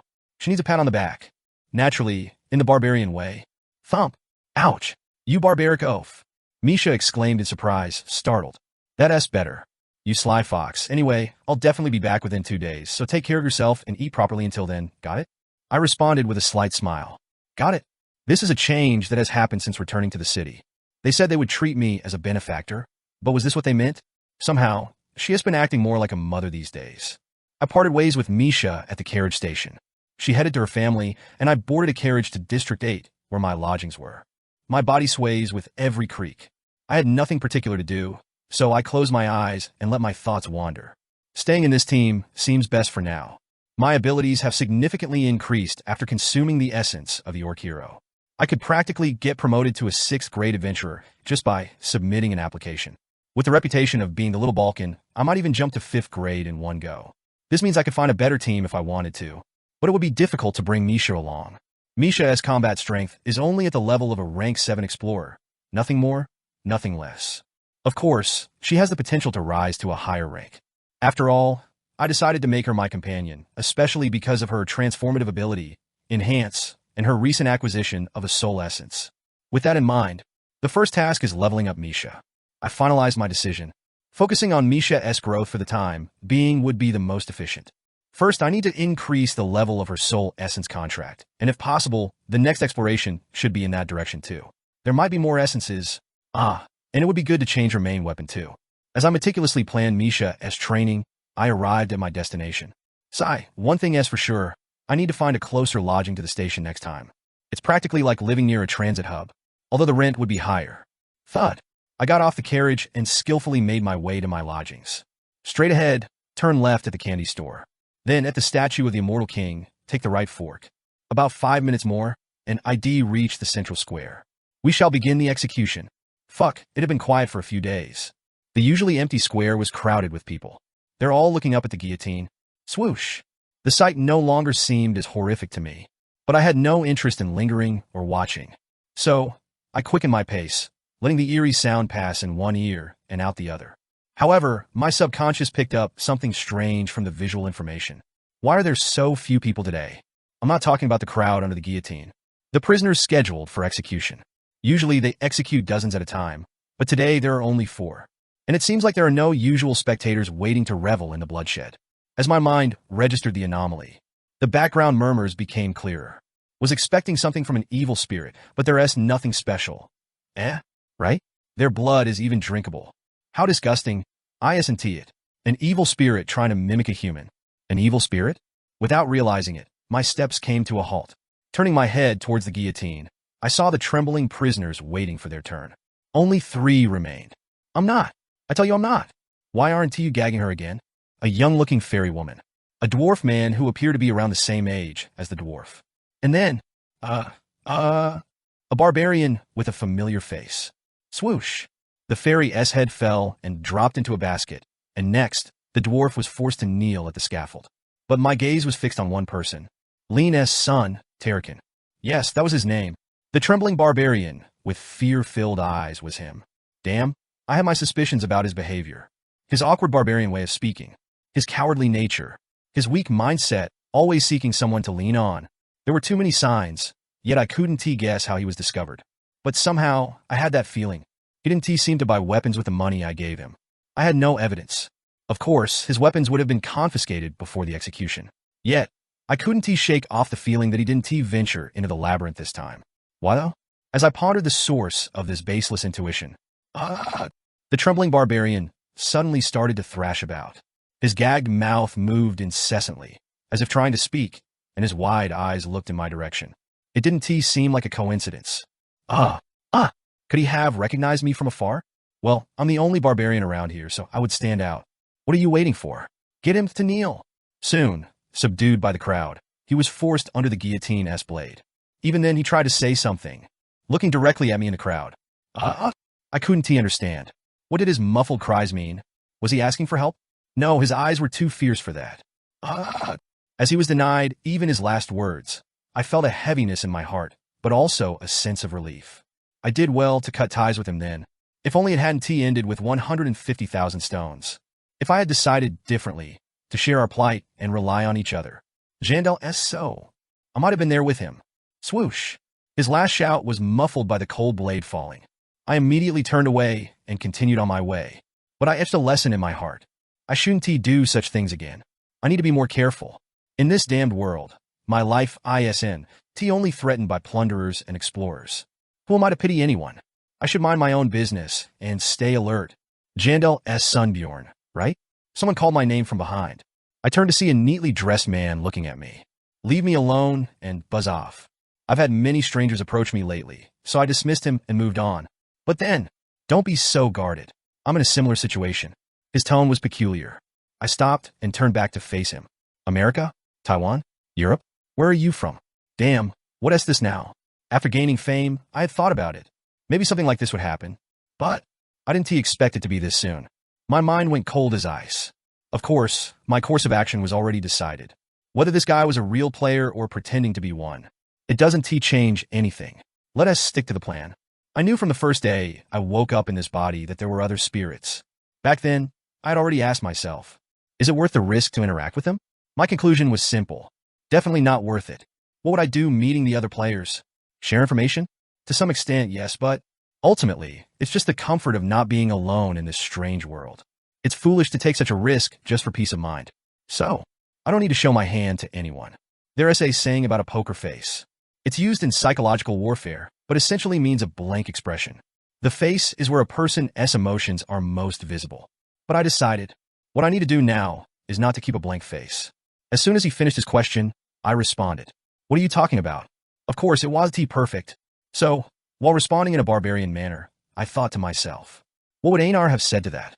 Having spent considerable time with her, the answer came easily. Don't talk in riddles. Speak plainly. Yes, that's it. Barbarians don't know much, and they're not ashamed of not knowing. And if the stranger is human, they show a bit of wariness and aggression. So, thud. I stepped forward with a slightly threatening look, and puffed out my chest as if I might smash his head with one blow. But to my actions, the man simply uttered a strange exclamation. Wow, almost had me fooled. You really act well. Weren't you a 3-month newbie? Acting? Didn't I tell you not to speak in riddles? Ah, no need to be guarded. I'm from the US. I shouldn't have even touched that damn game. Regret and sorrow dripped from his voice. And he shared information that only a player would know. With that, I was somewhat certain. Anyway, you're impressive. Earning a name in just 3 months, it took me over 3 years. And to think I was trapped as a human. This guy is not a player. Things are going to take an interesting turn now. Surviving the game as a barbarian, episode 75. There are several bases for this judgment. Hey, why aren't you saying anything? First of all, I have never revealed my identity to anyone so far. So, whoever it is, there's only a suspicion. There is no evidence to conclude that I am an evil spirit. Therefore, I told you, I came from the US. In the end, we are like strangers here. Don't we need to stick together? The behavior is distinctly odd. A fellow player can test me out by suspecting that I am a player. But to be this overt, it just doesn't make sense. How could he reveal his identity first, not knowing if I'm a local? Being identified as an evil spirit in this city means execution. Well, if he was a newbie, maybe. But didn't he just say himself? He has been in this city for over 3 years. Surviving 3 years with such behavior is nonsensical. We've created a game association, you know? I do recommend you join it, Jandel. Moreover, the way he pronounces the word game is incredibly foolish. Like a Korean character in a foreign movie. If he wasn't trying to hide his identity, he would have spoken in English. Perhaps then, I would have been less suspicious. But this guy is avoiding the easiest approach, spinning roundabout talk. Therefore, I came to a final conclusion based on the evidence given. Hey, can you start believing me now? This guy is not a player. He is pretending to be one while testing me. And only one reason comes to mind why a local would pretend to be a player in reverse. He came specifically for me. I had wondered if this would happen someday. A city where the existence of evil spirits is known to the public. Though none of the books in the library mentioned it, there must be an organization specializing in dealing with spirits. He is still in the doubting phase. There can't be any solid evidence. So, what I need to do becomes clear. I must dispel the suspicion. Right now it's just probing, but eventually some form of investigation might start, maybe using magic or something. I need to cut off such possibilities before they can even think about it. But how? How should I act to convince these guys that I'm not an evil spirit? The answer to that question was surprisingly simple. Thud. I took a big step forward. Why are you suddenly coming closer? Too close. I have one question to ask. My question breaks the silence. The guy, who hesitated for a moment, soon nods with a smile, as if pleased. Ah, yes, ask me anything. Then I'll ask directly. Are you an evil spirit? What is the use of hiding now? Yes, I am. So, okay, I got a clear answer. That's enough. No need to say more. What do you mean? The chief said it. Evil spirits must be killed on sight. Why yes? Bewilderment was evident on his face. I shouted, loud enough to echo through the heavens, and charged at him. Behel Reawea? A barbarian will not stand for injustice. My fist strikes cleanly on his temple. His eyes, flattened like a squashed bread bun, show confusion, doubt, and fear. But that's no use. It's not like I'm doing this out of personal vendetta. After all, isn't this his own doing? Thump. He blatantly revealed his identity. But to feign ignorance and run away here? That would only raise suspicion. A properly raised local barbarian would never do such a thing. Therefore, crash. I grab the neck of the off-balance guy and throw him to the ground like a combo move. Then I climb on top of him. Thump, thump, thump, thump, thump. Without rest, I continuously rain down fists as big as watermelons. His physical resistance stats must be quite high as his skin is quite tough, but even so, he is useless against me, whose strength stats have increased significantly this time. Ah, wait a minute. His face turned into a bloody mess after just a few hits. But I didn't hesitate and did what needed to be done. Of course, he kept shouting in protest. I'm not. I tell you I'm not. Sure, you're not an evil spirit. But what can I do? I need to look out for my own survival. Lie on top of it all. You really are an evil spirit. No, that is not. Ah, ack. I continued to pummel him for a few more moments. Suddenly, the commotion drew a crowd and even the city guards. Just as I wanted. Hey, what are you doing? Using violence in the middle of the city? Pull him off. I stopped punching cleanly and stood up. Maybe it's the Tier 2 material armor I'm wearing? Unlike when I was falsely accused and taken away by the guild, the guards approached me cautiously, keeping their guard up. Well, they don't need to be that cautious. Thud. I picked up the unconscious guy's body and threw it towards the guards. Then I shouted loudly enough for everyone around to hear. This guy is an evil spirit. He admitted it himself and tried to do something strange to me. What? An evil spirit? The guards, who were approaching the unconscious guy, thinking he was the victim, flinched at my words. The onlookers also murmured among themselves. Of course, most of them sounded skeptical. An evil spirit? Maybe that barbarian is mistaken? Even if it was a mistake, to beat someone up like that, he is going to pay a lot of money. That guy. Sure, a barbarian's outcry might not be credible. But what about this? My name is Bjorn, son of Jandel. I swear on a warrior's honor. I do not lie. The little Balkan. Bjorn, son of Jandel. Though it feels odd saying it myself, it's one of the hottest names in the city right now. The little Balkan? Come to think of it, he has said to wear a lithium breastplate. Then could he really be? If that is true, it's believable. A famous explorer, like him, wouldn't just make up stories and beat up an innocent person. The murmuring continues, swaying public opinion. The guards, realizing my identity, were expressions of uncertainty about what to do next. Then, a man who appears to be the captain of the guards approaches. May we see your identification badge? A question I couldn't have imagined being asked so politely in the past. After I hand over my identification badge, the captain looks at me with a peculiar expression. You really are that person? I must thank you. My brother returned alive from the labyrinth thanks to you. Was your brother affiliated with the Tsari clan? No way. My brother was one of the few who paid protection fees to join you. Huh. I didn't expect anyone from that group to have survived. What a coincidence. But that's beside the point. So, when are we going to kill that spirit guy? Keeping him alive is unsettling. That will be decided after the investigation is completed. For now, it seems you must accompany us to the administrative office. Is that okay? I'm hungry. We'll provide a meal, of course. If what you say is true, you might be credited with a great deed. A great deed? I ponder more carefully than usual. What would a barbarian respond? As always, my deliberation wasn't long. What does that mean? A quintessential barbarian response. Impossible without being one with the barbarian mindset. The captain chuckled and replied. It means you've done something remarkable. A remarkable deed? So, will there be meat dishes? Maybe that was too much, even for a barbarian. But looking at the captain's eyes, it didn't seem so. I'll ensure you're well treated, even if it costs me personally. Please come with us. Then let's go. I followed the captain, leaving the central square.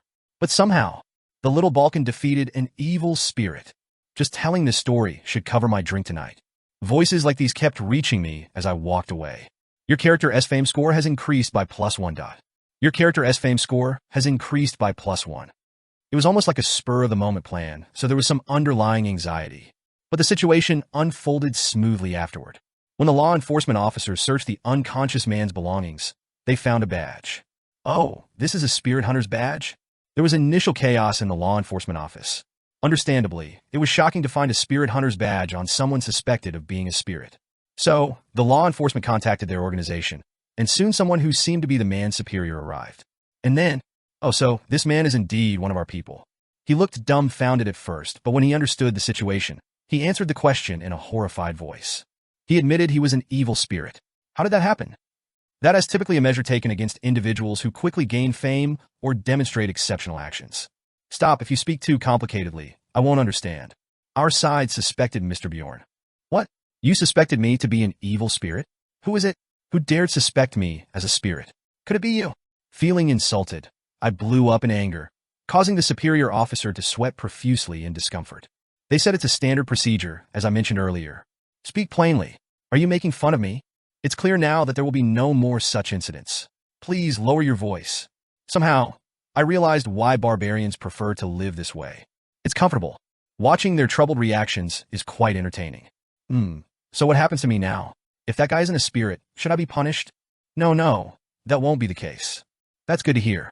I'm sleepy, so I'll be going now. What? Oh, yes, of course. As soon as I saw an opportunity to leave, I immediately exited the building and returned to my lodgings. Although I left the scene brazenly. Internally, I was eager to escape. Damn, to be honest, it's exhausting.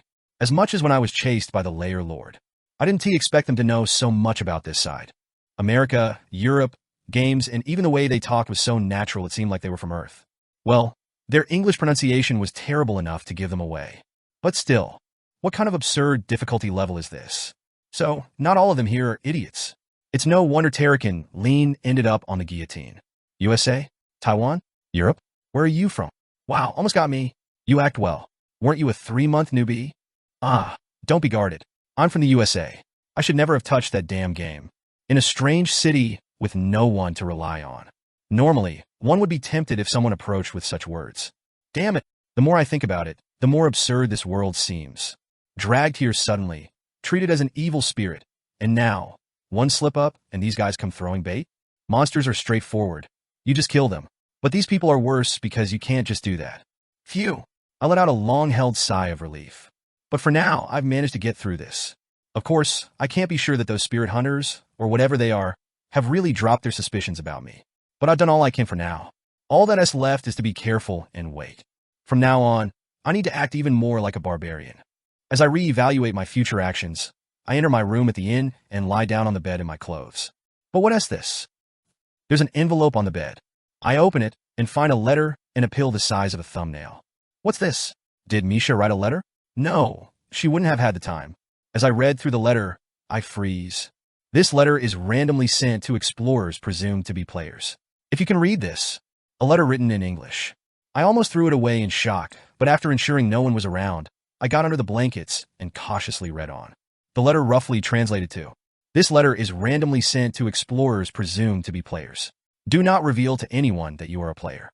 And don't interpret this letter to any spirit hunter if captured. Anyway, my point is this.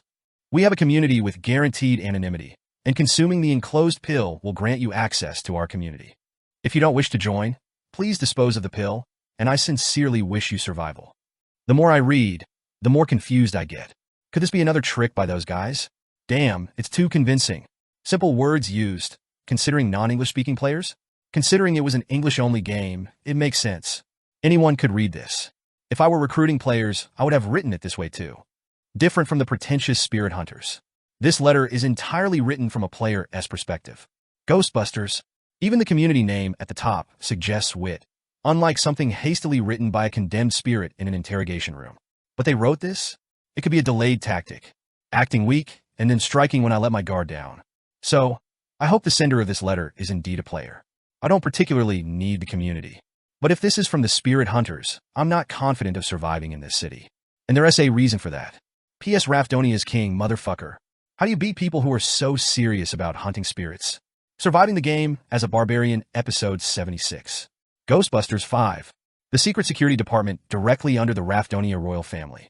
What? He came back beaten to a pulp? The man who received his subordinate's report laughed hysterically. He didn't even know where to start with his anger. Tell me, why did you make contact with him, when all I ordered was to follow him? It seems to have been a unilateral decision made on the spot. Seems to have been? Are you joking? Speak clearly. They thought it would be easy to identify him, since he is a 3-month-old barbarian. The man sighed deeply. It's not incomprehensible. Most evil spirits less than a year old are incredibly naive. Simply approaching them and pretending to be in the same situation is enough to make more than half of them reveal their identity. And the rest usually give themselves away through their expressions. So, there was no such reaction? Yes, as soon as he heard, he frowned and became angry and said to speak clearly without talking nonsense. It would be quicker for you to see it directly. The subordinate pulled out a button from his pocket, a specially made video recording device. When he placed it on the crystal ball on the desk, the events from the scene were recreated. The man observed the barbarian's facial expressions, eye movements, and facial muscle movements in detail, replaying the recording several times. The United States? Taiwan? Europe? Where did you come from? The guy who made the mistake this time approached too carelessly. But even so, this reaction is definitely special. What are you talking about? Stop talking nonsense and speak clearly. The response came back immediately, without a moment's hesitation. Normal evil spirits panic, trying to figure out the other's identity. But what about this barbarian? Wow, almost fooled. Really good acting. Weren't you a 3-month-old? Acting? I told you to stop with the difficult words, didn't I? The vocabulary and manner of speech. Then I will ask comfortably, are you an evil spirit by any chance? I've already been exposed, haven't I? So, thoughts and doubts. That's enough. No need to say more. What? What do you mean? The chief said, we must kill evil spirits on sight. And the reaction, all of it was clearly different from the usual evil spirits. Or rather, it's consistent with a reaction that's unique to non-evil spirits. Even those who don't want to reveal their identity usually choose to evade in that situation. But what about this barbarian? He chose a direct confrontation as soon as he made his decision. Without any hesitation, truly like a barbarian. After a moment of contemplation, the man came to a final conclusion. It certainly doesn't seem like he's an evil spirit. Bjorn Jandel. Just as his name has come to our attention, the evil spirits would have also shown interest in him. But he had only gained fame a few days ago. He wouldn't have heard about our methods yet, as the assembly hasn't even taken place yet. All the circumstances indicate that he is not an evil spirit. It was also doubtful whether such a reaction would be possible even if he were aware of the existence of the secret security department. Moreover, the incident at the guild was impressive. Framed and facing death, he broke out of prison and wreaked havoc. That's definitely not something the pretentious evil spirits would do. Only a barbarian would do that. Therefore, Bjorn Jandel is innocent. The man stamped the report with a blue seal. Then he filed the report in a folder and placed it in the cabinet. The subordinate watching sighed in relief. That's fortunate. Yes, fortunate indeed. If he had been beaten to a pulp by evil spirits, he would have died by my hand. What about the punishment? He contacted the target on his own during a surveillance mission. A 3-month suspension, a 12-month salary cut, and the promotion review postponed until next year. I'll convey that then, after the subordinate left the office, the man sat alone, lost in thought. Not an evil spirit, yet he gained notoriety in just 3 months. Regardless of this incident, he seems worth watching in the future. Could he really be born with the fate of a hero? Maybe the Count will take a liking to him. This city always needs talent. Your character's fame has increased by +1. Your character's fame has increased by +1. Is it morning already? I stayed up all night. It was because of the letter I found last night. Is the content of this letter real or not? After pondering until sunrise, I sighed. It seems real, but it's just an intuition, not a certainty. So, as soon as day broke, I quickly washed up and went outside. I intended to find out about this pill. Of course, it could be a trick by the evil spirit hunters. No, rather, that's why I need to show I'm investigating. Think from the perspective of a local. Someone entered my room and left a letter with unreadable characters and a pill. It's normal to be curious about their identity. It would be chilling from their point of view. I thought you forgot our appointment since you didn't come for a few days. But it seems not. That's why I visited the magic tower. I figured a mage, a scholar in this world, might know something. Indeed, she knew more than I expected. Oh, seeing that pill, you must have gained some fame this time. That was her reaction when I showed her the letter and pill. Fame? Yes. Don't worry too much. I heard everyone gets them once they're a bit famous. The raven looked at the letter and pursed her lips. It's a pity, though. It would have been nice if you came to me right away. By the way, the letter was blank. Whether something magical was added, the letters disappeared within 10 minutes after reading. Aren't you curious, Mr. Jandel? What the evil spirits wrote in the letter? Evil spirits? Oh, I didn't tell you that. That is a letter written by evil spirits. I didn't even know it was a letter. As expected, you are amazing. I naturally praised her, and Raven snorted in her usual manner. And she dove in her usual TMI mode. Of course, it's a story unknown to ordinary people. Can I see that pill? Here it is. Do you know what this pill is? I don't.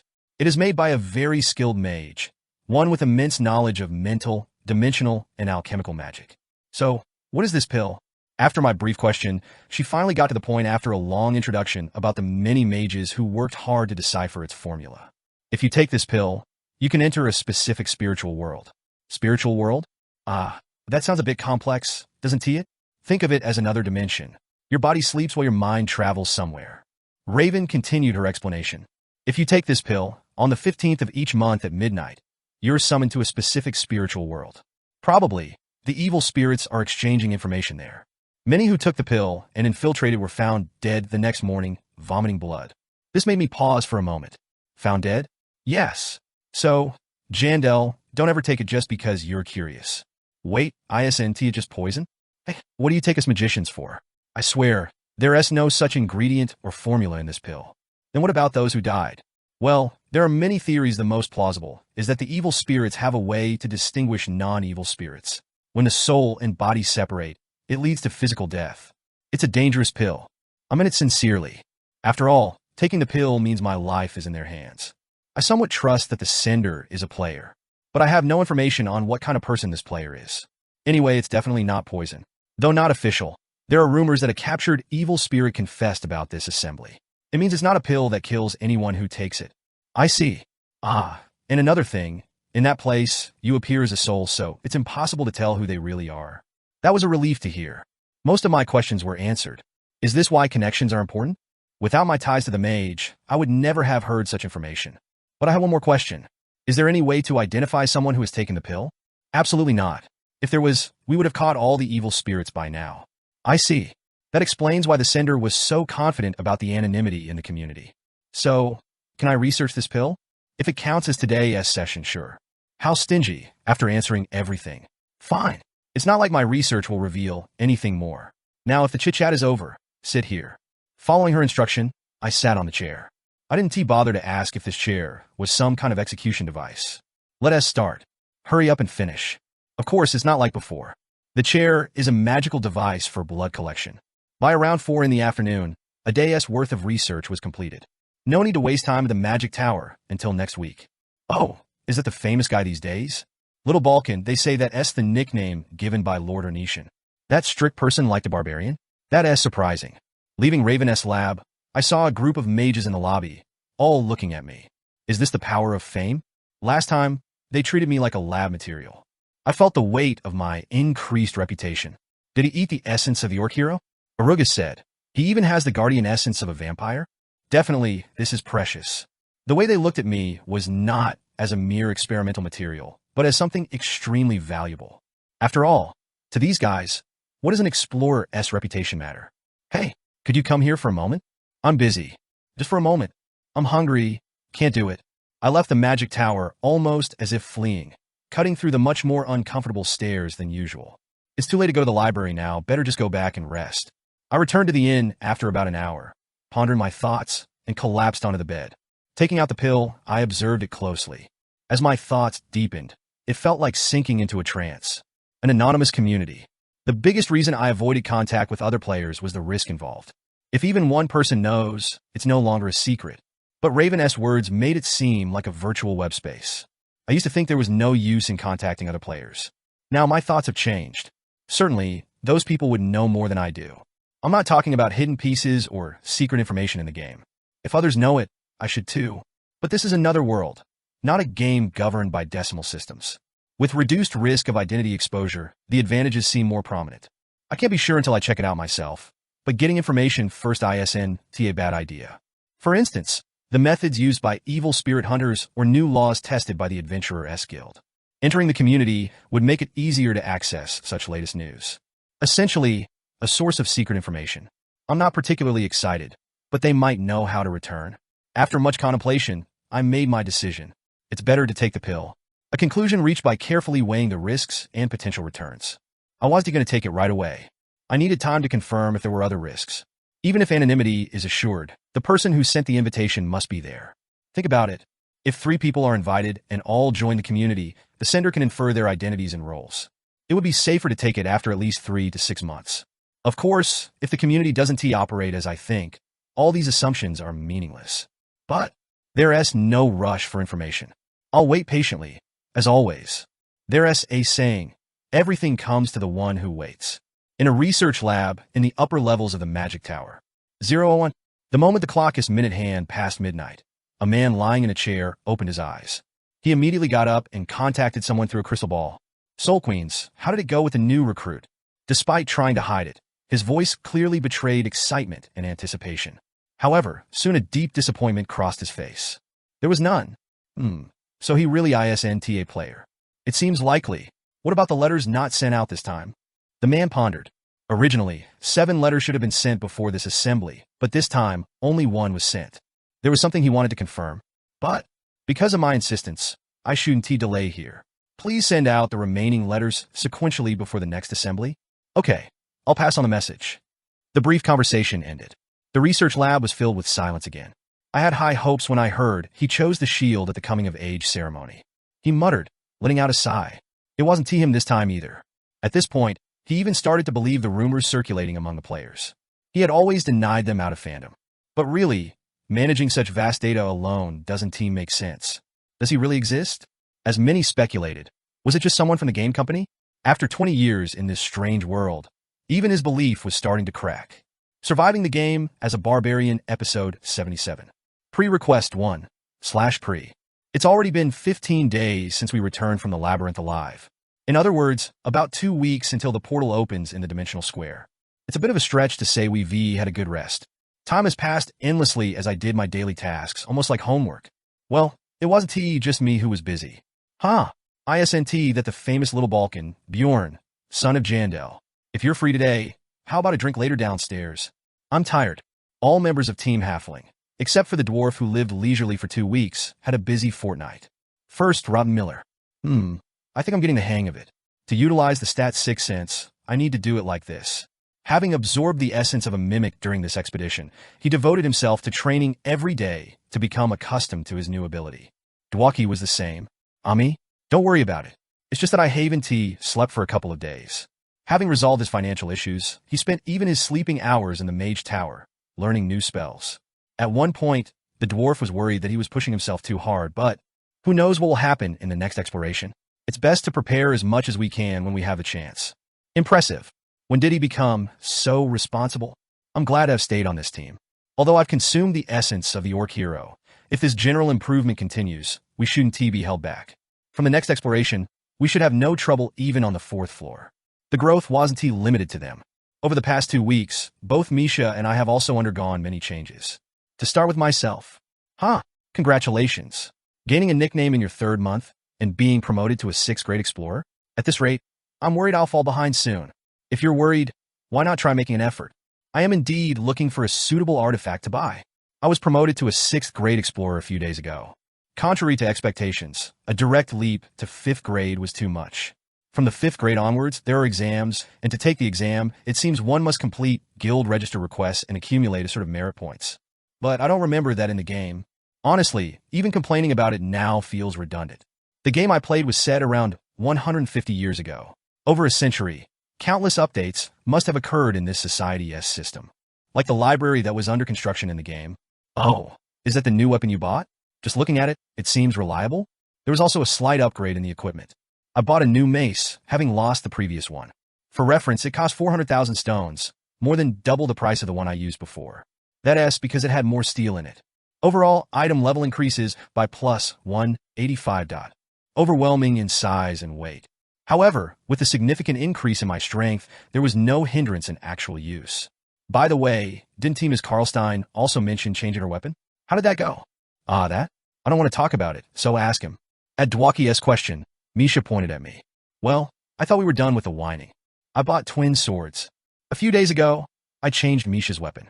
The twin swords of Lich, about 70% the standard size of a longsword. I acquired them from the forge Hikerod recommended for 550,000 stones. Twin swords. As the dwarf and Rot Miller muttered simultaneously, Misha seized the opportunity to whine. Right? It's strange even to you guys, isn't it? Odd? There seems to be some misunderstanding. What surprised me just now was that it's exactly what I had thought before. It's good to use both hands as an ambidextrous, but I wondered why you insisted on using daggers specifically. What do you mean? Well, if we were fighting humans, it might be different. But we mostly battle monsters, right? And we're going to encounter a lot of larger monsters from now on. In other words, he had always felt that using short daggers was a bit regrettable, and this change was a good thing. Misha, expecting a different reaction, looked bewilderedly at the dwarf. However, twin swords indeed, not a bad choice. After all, we the tanks will firmly hold the front line. The dwarf, being in the tank position, was simply pleased that a close-range dealer was investing in an all-out attack. That's when Dwaki chimed in. I may not be an expert in this area, but adapting to a new weapon, let alone two at once, seems challenging. That's right. That's what I wanted to say. This way, you might even get beaten by a goblin in the next exploration. Misha looked at me, encouraged by Dwaki's agreement. But the only thing I had to say was this. Then practice more, so you don't get beaten by goblins. I say it again, the easy path is the slow one. It might be difficult now to master a new weapon, but in the game, a Frost dual swordsman was one of the most powerful close-range dealers in the later stages. Because there was one ridiculously overpowered item. So fine, I get it. Stop nagging. It's not nagging. It's advice for your future. That's what I'm saying. It's nagging. As Misha and I bickered back and forth, Dwaki, oblivious, interjected. But if you dislike it so much, couldn't you just not change the weapon? Huh? No, I mean, it's not necessary to do, as Bjorn says. He's not your parent, after all. Honestly, it seems a bit overbearing from where I stand. Overbearing, he says? Well, he is not wrong from an outsider's perspective. But there's something he doesn't know. It's not that I hate it that much. It's difficult now, but there are definitely advantages over using a dagger. Really? Yes, so don't be too hard on Bjorn. It was my decision after all. I never force anything on her. I just persuade her strongly with valid reasons. Then I guess we'll just have to aim for the center of the 4th floor on our next exploration. Ha ha ha. If possible, I'd like us to pass through areas on the 2nd floor that I haven't been to yet. Is it because of the merit points? Then we should check that route once again. As we ate and organized our exploration plans, this week's regular meeting quickly came to an end. Technically, it's called a meeting, but it's more like a casual gathering where we share updates once a week.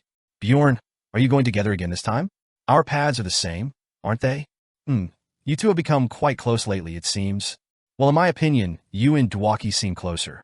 Ignoring the dwarf's antics, I left the inn with Misha. All right. Bjorn, the equipment you ordered last time is ready. They asked me to come pick it up. It's late today, I'll pick it up tomorrow. But what exactly did you order that took so long? Oh, did I not mention it? Underpants. Underpants? Of course. These aren't ordinary underpants. If I have to be specific, it's a piece of equipment colloquially known among male adventurers as egg guard. Simply put, it's a groin protector. It was a bit expensive because I had to enchant it with magic. Eek, what? You enchanted something like that with magic? Something like that? No, I mean, that's not what I meant. It must have been hard to find the right one. I guess it's not something I can't understand. What is she even talking about? In the future, I can't just be naked every time my body grows. Originally, it's the player's role to set up equipment according to the essence they consume. In preparation for gigantification, I made pants in the desired shape and enchanted them with auto repair, shape transformation, and acid immunity. Of course, it's the kind of pants I want. After all, it's unlikely such specific underpants would be readily available in stores. By the way, it cost about 900,000 stones. Ah, so you enchanted them for that reason. I thought. Misha seems relieved, having cleared up her misunderstanding. But then, with a curious tone, she asked, So, does this mean you'll only wear that in the labyrinth from now on? That's right. I answered confidently. Though I called them underpants earlier, they're more like pants that reach down to the thighs. Similar to what cyclists often wear. Moreover, they aren't made of stretchy material but leather, so there's nothing to be embarrassed about. Well, I haven't actually tried them on yet. It will surely be fine. I'm a barbarian, after all. I prioritize efficiency over sentiment. Anyway, as we chatted and walked, we soon arrived at our lodging. Then you should go in and get some sleep. Okay, but should I come with you tomorrow to pick up the equipment? Don't be lazy. Keep swinging your sword even when I'm not around. I wasn't trying to be lazy. Sure, you weren't. It doesn't matter. I have places to go alone tomorrow anyway. Alone? Where are you going? I briefly replied. To the sanctuary. Now that I have the money and the core of my cultivation, the essence of the orc hero, it's time to raise my soul engraving level. I woke up early in the morning and went through my account book once more. Mace, underpants, twin swords, altogether 1.85 million stones. The cost of the beast's blood for raising Misha's soul level was 2 million stones. The expenses for enchanting my Lydianium breastplate and shield with acid immunity came to 510,000 stones. Deducting 90,000 stones for a month's living expenses. That leaves me with only about 3.7 million stones. Of course, I don't regret spending it, as it was all necessary. The beast's blood alone was 2 million stones, but without it, it would have taken Misha much longer to infuse her weapon with the frost attribute. I should have enchanted my equipment earlier. When I bought the equipment, I had the frost soul ring and no money to spare, so I skipped it. As a result, I ended up with a repair bill of 500,000 stones. Damn, I should have done it earlier, even if it meant saving elsewhere. Bjorn, son of Jandel. As I finished a quick wash and walked for a while, I arrived at the sanctuary, where the chief greeted me with a slightly pleased smile. I can no longer call you a young warrior. You've earned the nickname Little Balkan, haven't you? That's right. I nodded confidently, playing the part of a triumphant barbarian returning home. But this is the cold world of the barbarians. So, what brings you here? After a brief exchange, the chief got straight to the point. True to barbarian style, the preamble was exceedingly short. Honestly, I expected a bit more admiration, praise, or encouragement. While I prefer it this way, it saves time. Perhaps the barbarians are the most rational race in this city? Pondering this seriously, I immediately stated my business. I've come to receive the soul engraving. Is that so? I'll call the shaman for you. Talk to him. The efficiency continued. The chief left, perhaps busy with something, and the shaman's apprentice came to guide me to a tent. Inside, a shaman with noticeably wrinkled skin greeted me. Kakik, it's you again. How did you know it was me? Well, there aren't many warriors who thank a shaman. No, I meant how did he recognize me with a blindfold on? I didn't bother to ask again. Well, he's a shaman, so he must have his mystical ways. Have you come for the second engraving of the immortal path? That's right. The cost is 1,000,000 stones. I stiffened for a moment. 1,000,000 stones? Were you not prepared? No, that's not it. I was just surprised that the price was exactly the same as in the game. The first stage was 150,000 stones more expensive than in the game. Clink. Setting aside the minor question, I did as the shaman instructed and took out the money, placing it in the jar in front of me. The shaman chuckled. It's good you paid the right amount this time. Last time, I received 50,000 stones less, which was quite a headache. You received 50,000 stones less? What do you mean?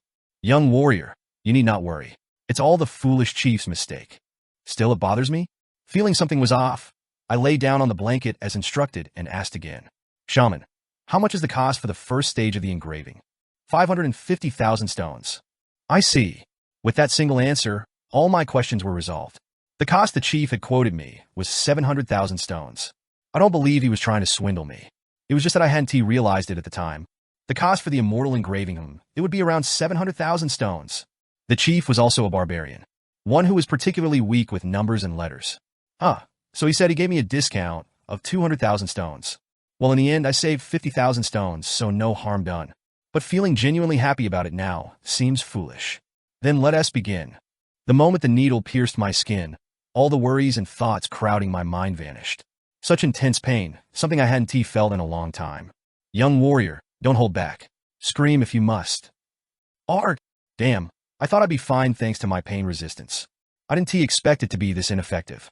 I should get the third stage tomorrow. Clearly, a reassessment of my plans was needed. Immortal Engraving Stage 2 activated. Significant increase in stamina and magical resistance. Physical stats increased by plus 20. Mental stats increased by plus 20. The longest 15 minutes of my life? I was foolish to have said that back then. There, it's done. While the first stage took 12 hours to complete, the second stage only took 10 minutes. However, the pain was beyond imagination. It felt like the pain that should have been spread over 12 hours was compressed into those minutes. Kakik, it's rare to see someone stay conscious through it. The shaman chuckled like a psychopath as he looked at me, half fainted from the ordeal. Then he offered me something. Here, pick one. Since we have time, let me peek into your fate. Is this some sort of fortune-telling? Given this is a fantasy world, it might be quite accurate. Don't expect anything grand. Just pick one. It will at least reveal whether good or bad things await you in your future. Well then, feeling no malice, I casually picked one of the dozens of sticks from the container. The shaman then fell silent for a moment. This is making me anxious. Young warrior, what is your birth date and time? Wait, I didn't expect astrology to be involved. As I pondered how to respond, the shaman chuckled again. Kakik, just kidding. How would a warrior know his birth date and time? So, what does my fate look like? Quite peculiar. I've seen many warriors' fates, but never one so shrouded in bad luck. Reminds me of what a fortune teller once told me when I was with my mother. Is my life really that doomed? You might have faced hardships that others only face once in a lifetime, and will likely continue to do so. I see. So much for not relying on fortune telling. Hearing a shaman in a fantasy world speak so definitely makes it somewhat disheartening. Don't be too down, young warrior. Bad luck isn't always just bad. Not just bad. Your fate isn't just shadowed by bad luck, but also accompanied by an equal amount of good fortune. If you're not swallowed by the bad, it will eventually turn into fortune. Can you simplify that? I wasn't pretending to be a barbarian this time. It genuinely sounded complicated. Is it a rule in this industry to speak cryptically? Kakik. It means your life will be filled with extraordinary events, both good and bad. That statement resonated with me. Often the fate of those called heroes. Honestly, I'm not sure about being a hero. But one thing is clear. While there have been countless terrible events in my life, I'm still alive and breathing. I always thought it was due to sheer bad luck. But thinking back, it wasn't just bad events. Kiki, seems like you figured something out? Take the Blood Castle incident, for instance. I nearly died at the hands of vampire Duke Cambormir, but in the end, I acquired his essence. The recent encounter with the Lair Lord? Despite all the trouble, I obtained the essence of the orc hero. So, as a hero, does it mean I won't die no matter what happens? Would that be the case? The shaman smiled genuinely, as if speaking to a pure young warrior.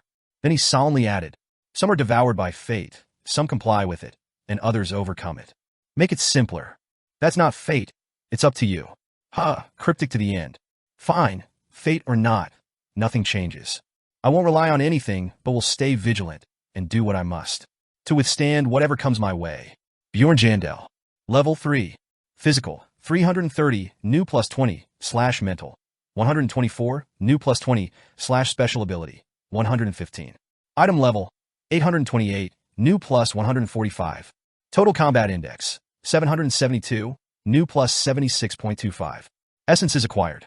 Corpse Golem rank 7 / vampire, guardian. Rank 5 / orc hero, rank 5. Surviving the game as a barbarian, episode 78.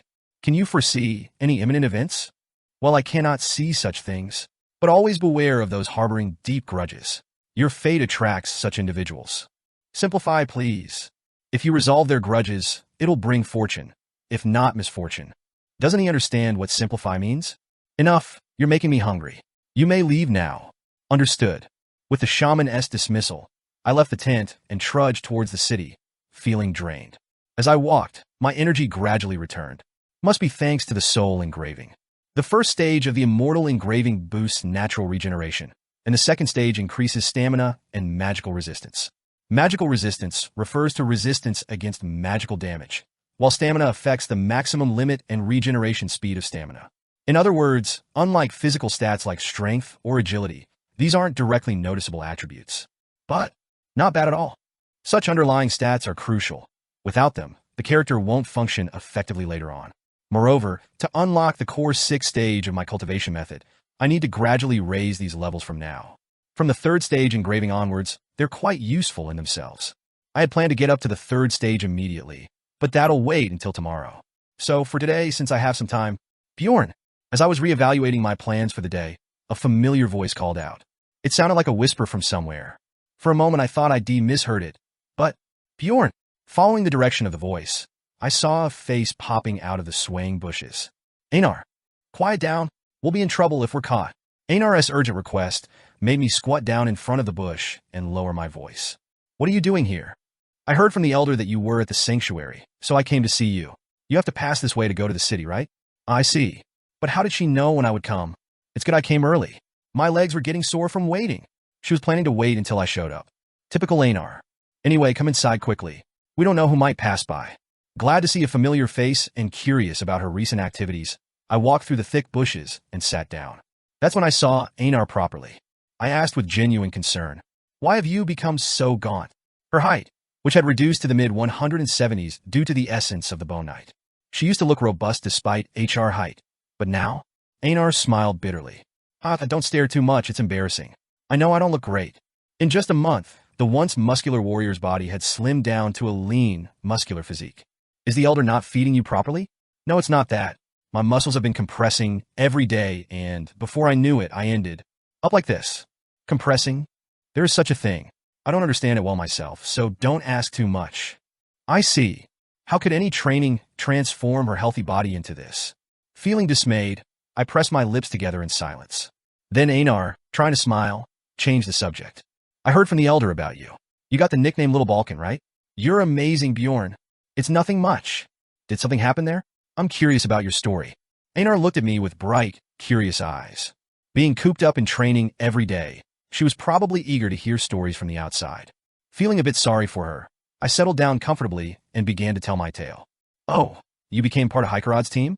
That's good to hear. I was worried when I left, but he is trustworthy. I told her about joining Hikarat's team and various incidents in the labyrinth. But just as my story was about to end, Einar, the second daughter of Fenelin, a roaring cry erupted from the distance. Did you run away again? Ah, this is bad. It seems the elder has noticed I've run away.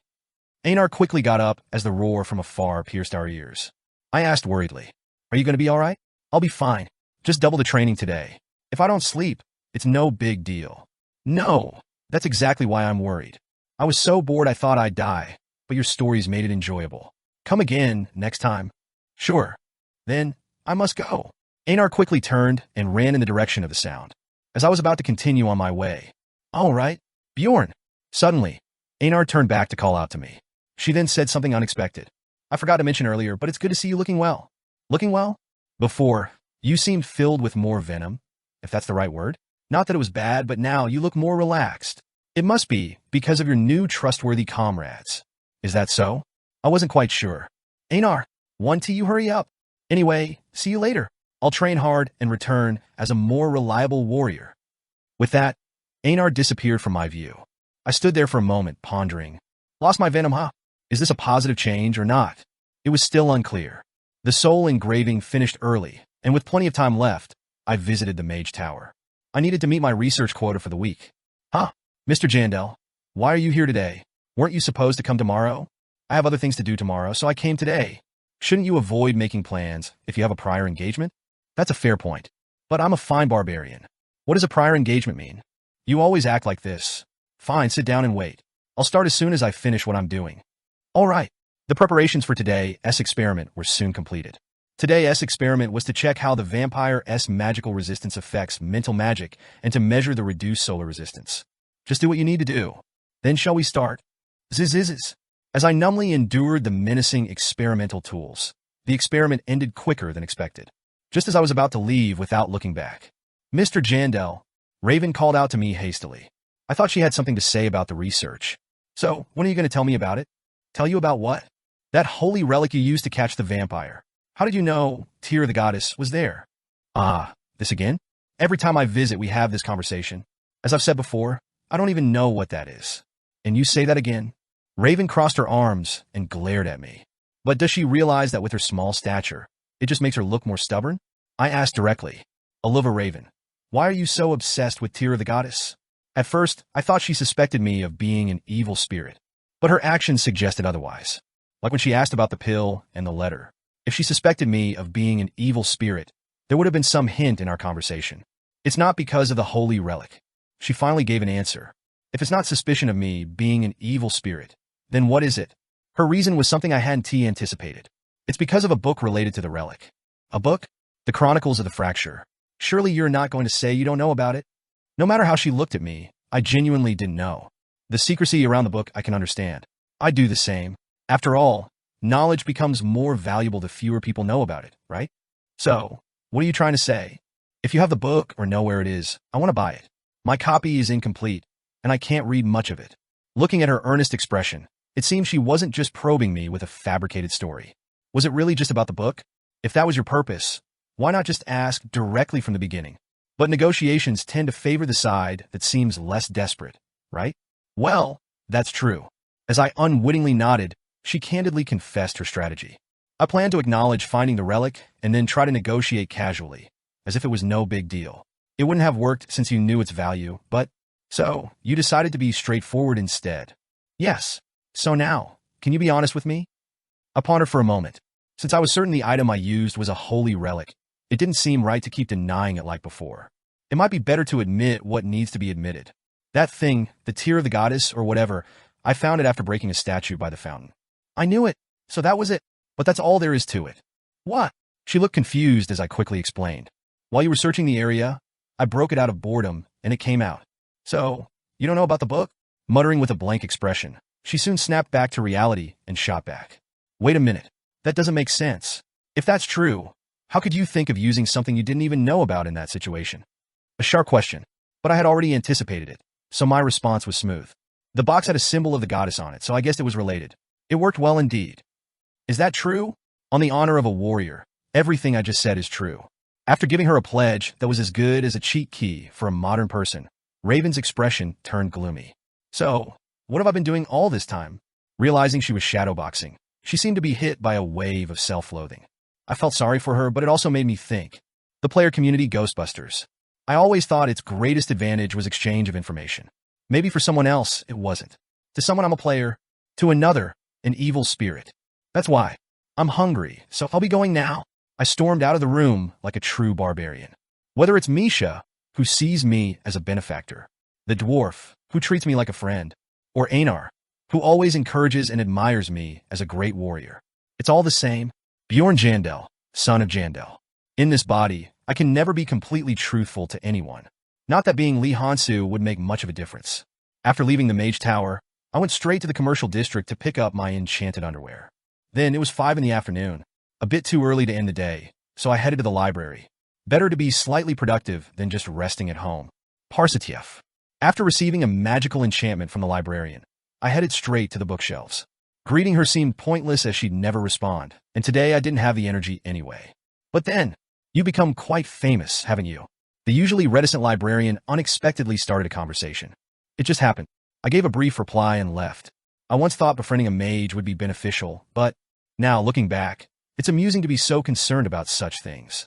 I had become a 6th grade explorer and earned the nickname Little Balkan. I had enough credentials to join a team with a mage, and my current team already included a mage, though not from the Mage Tower. Considering she works as a librarian, it's probably the same for her. I chuckled to myself, realizing it was all just rationalization. Trudging along, justifications existing solely for the sake of validity. Ultimately, there's a separate underlying truth. I just didn't want to. I didn't want to calculate every move, striving to gain favor from others. At least for today, I was too tired for that. So, I halted my steps towards the bookshelves and faced the problem I had been avoiding. No wonder Einar said, "I've lost my venom." I had a problem, a mental one. My once dry emotions were subtly making their presence known, now that my life was relatively stable. This was not good news for my survival-first mentality. What then is the solution? I don't know, but I should just do what needs to be done. I turned back and approached the librarian. Don't just stare blankly. If you have something to say, say it. How did you know I wanted to say something? It was just that look in your eyes. I had some clues, but explaining them was a hassle. I stared at her, filled with such sentiments, prompting the quick-witted librarian to succinctly explain her purpose. I have a friend who works in the administration. They're looking for an explorer for a job, and I mentioned you. You mentioned me? Not exactly a recommendation. It came up in conversation, and my friend asked to meet you. Of course, if you're busy or not interested, you can refuse. No, I'll meet and hear them out. Surprised by my response, the librarian gave a small nod. I'll let my friend know then. A job offer. It was about time for such events to happen. Now I have a means to earn money in the city. It was good I decided to listen. Surviving the game as a barbarian, episode 79. Bjorn, are you going to the sanctuary again today? There's some unfinished business from yesterday. I'll be back by evening, so don't slack off and keep up with your training. As day broke, I went to the sanctuary to receive the 3rd stage of the soul engraving that I hadn't been able to complete yesterday. The cost was the same as in the game, 2 million stones. It also matched that each time the soul engraving went through a stage, a trait could be granted that was a multiple of 3. Kakik, I've never seen a barbarian with so much money. There are 3 paths for you. After putting the money into the jar, the shaman asked, there is the soul of fire, the soul of steel, and the soul of the wilderness. Which will you choose, warrior? I listened to his explanation just in case, but it seemed there were no updates in reality. So, I choose the soul of wilderness. I chose the wilderness without hesitation, as each of these traits is key to my shield barbarian build. Immortal engraving stage 3 activated. Significant increase in physical resistance and fire resistance. Physical stats increase by plus 50. The soul of wilderness takes residence in your body. Your character's base threat level greatly increases. Wildness burst skill now available. Threat level. In other words, the probability of attracting monster aggro just by breathing increased. The wildness burst skill temporarily triples the threat level and grants a physical bonus proportional to it. I used to use it occasionally when playing as a great sword barbarian. In the early days, I often used the immortal engraving to cover the barbarian's lack of survivability. But back then, wildness burst was a double-edged sword as it drew more enemies the stronger the character became. For a shield barbarian, it was different. No risk, high return. Attracting monster aggro? For a tank, that is a welcome thing. And it even increases physical stats? That only adds to the stability. Using wildness burst with a massively increased threat level of gigantification allows for a significant temporary boost. I never thought I'd complete both gigantification and the third stage engraving in just 3 months. Satisfied with my progress, yet feeling a tinge of bitterness. I was just flailing to survive, and somehow I ended up here. I'm tired. You may leave now. After receiving the soul engraving, it was already 5 in the afternoon. Misha promised to grill beef for dinner, so I quickly stopped by the library to confirm an appointment and then headed back to my lodging. And, after various experiments, I figured out how to activate Wildness Burst. Behel, RAH. So that is how it's used. Bjorn Jandel. Level 3. Physical, 330, new plus 50, / mental, 124 / special ability, 115. Item level, 828. Total combat index, 822, new plus 50. Essences acquired. Corpse Golem rank 7 / vampire, guardian, rank 5 / orc hero, rank 5. The next day at lunchtime, I went alone to the meeting place. The name of the shop was Promise of Flowing Water, so I wondered what it was about, but it was just another dessert shop. Fuck, a barbarian? What is this? Did the owner owe money? As I entered, all eyes turned to me. Somehow, it felt even more intense than the library. Bjorn, is that you? Over here. I decided to take a seat without changing the venue, as it wouldn't be efficient otherwise. Are you the client?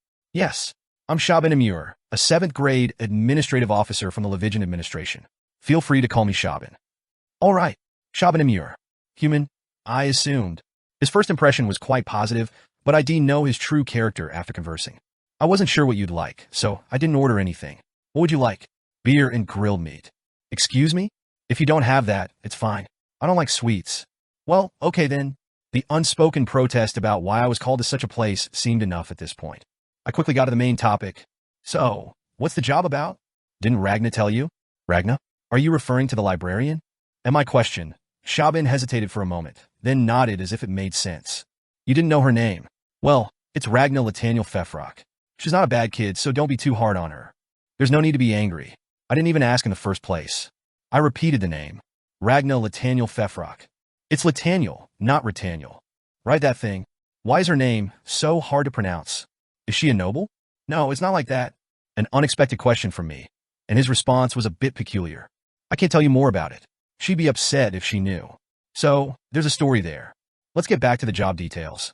It's a simple patrol job. Criminals and tax evaders sometimes hide in the sewers, so we need regular checks. But, Shaban trailed off in a peculiar tone, as if waiting for something. But, I prompted, and Shaban continued with a look of affirmation. The explorers who usually handle these patrols haven't returned from the labyrinth this time. As you know. No. There was a big incident on the 3rd floor, right? They got caught up in that. It's such a tragic story. ISNT it. I wasn't sure about the tragic part, but I could tell there was something off about him. So, you're passing this job to me. Yes. It's an official request from the administration, so we can't just give it to anyone. In the midst of looking for a suitable person, Ragna mentioned you. I see. I understand the general situation. But, why me? There must be more suitable people for this. It sounded like a menial task. The administration must have outsourced such jobs to explorers routinely. The reward wouldn't be significant either. Yet, there would be plenty of people in the city willing to take up such a job. It's not something sent by those Ghostbuster guys, is it? I half expected the worst, but the answer was surprisingly simple. You're the talk of the town, aren't you? What? Honestly, I was just a bit curious. I wanted to meet you in person. So, he used the pretext of an official request to satisfy his personal curiosity. Oh, and I'm going to take some cookies from here later. Can I brag to my colleagues that Bjorn gave them as a gift? Do as you like. His cheerful expression seemed genuine, not an act. So, what will you do? The reward is only 200,000 stones, but it's not a bad offer for you. I mean, I feel awkward saying this, but again with this, can't people just be direct? And that means? Encouraging him to continue, Shaban smiled and explained further.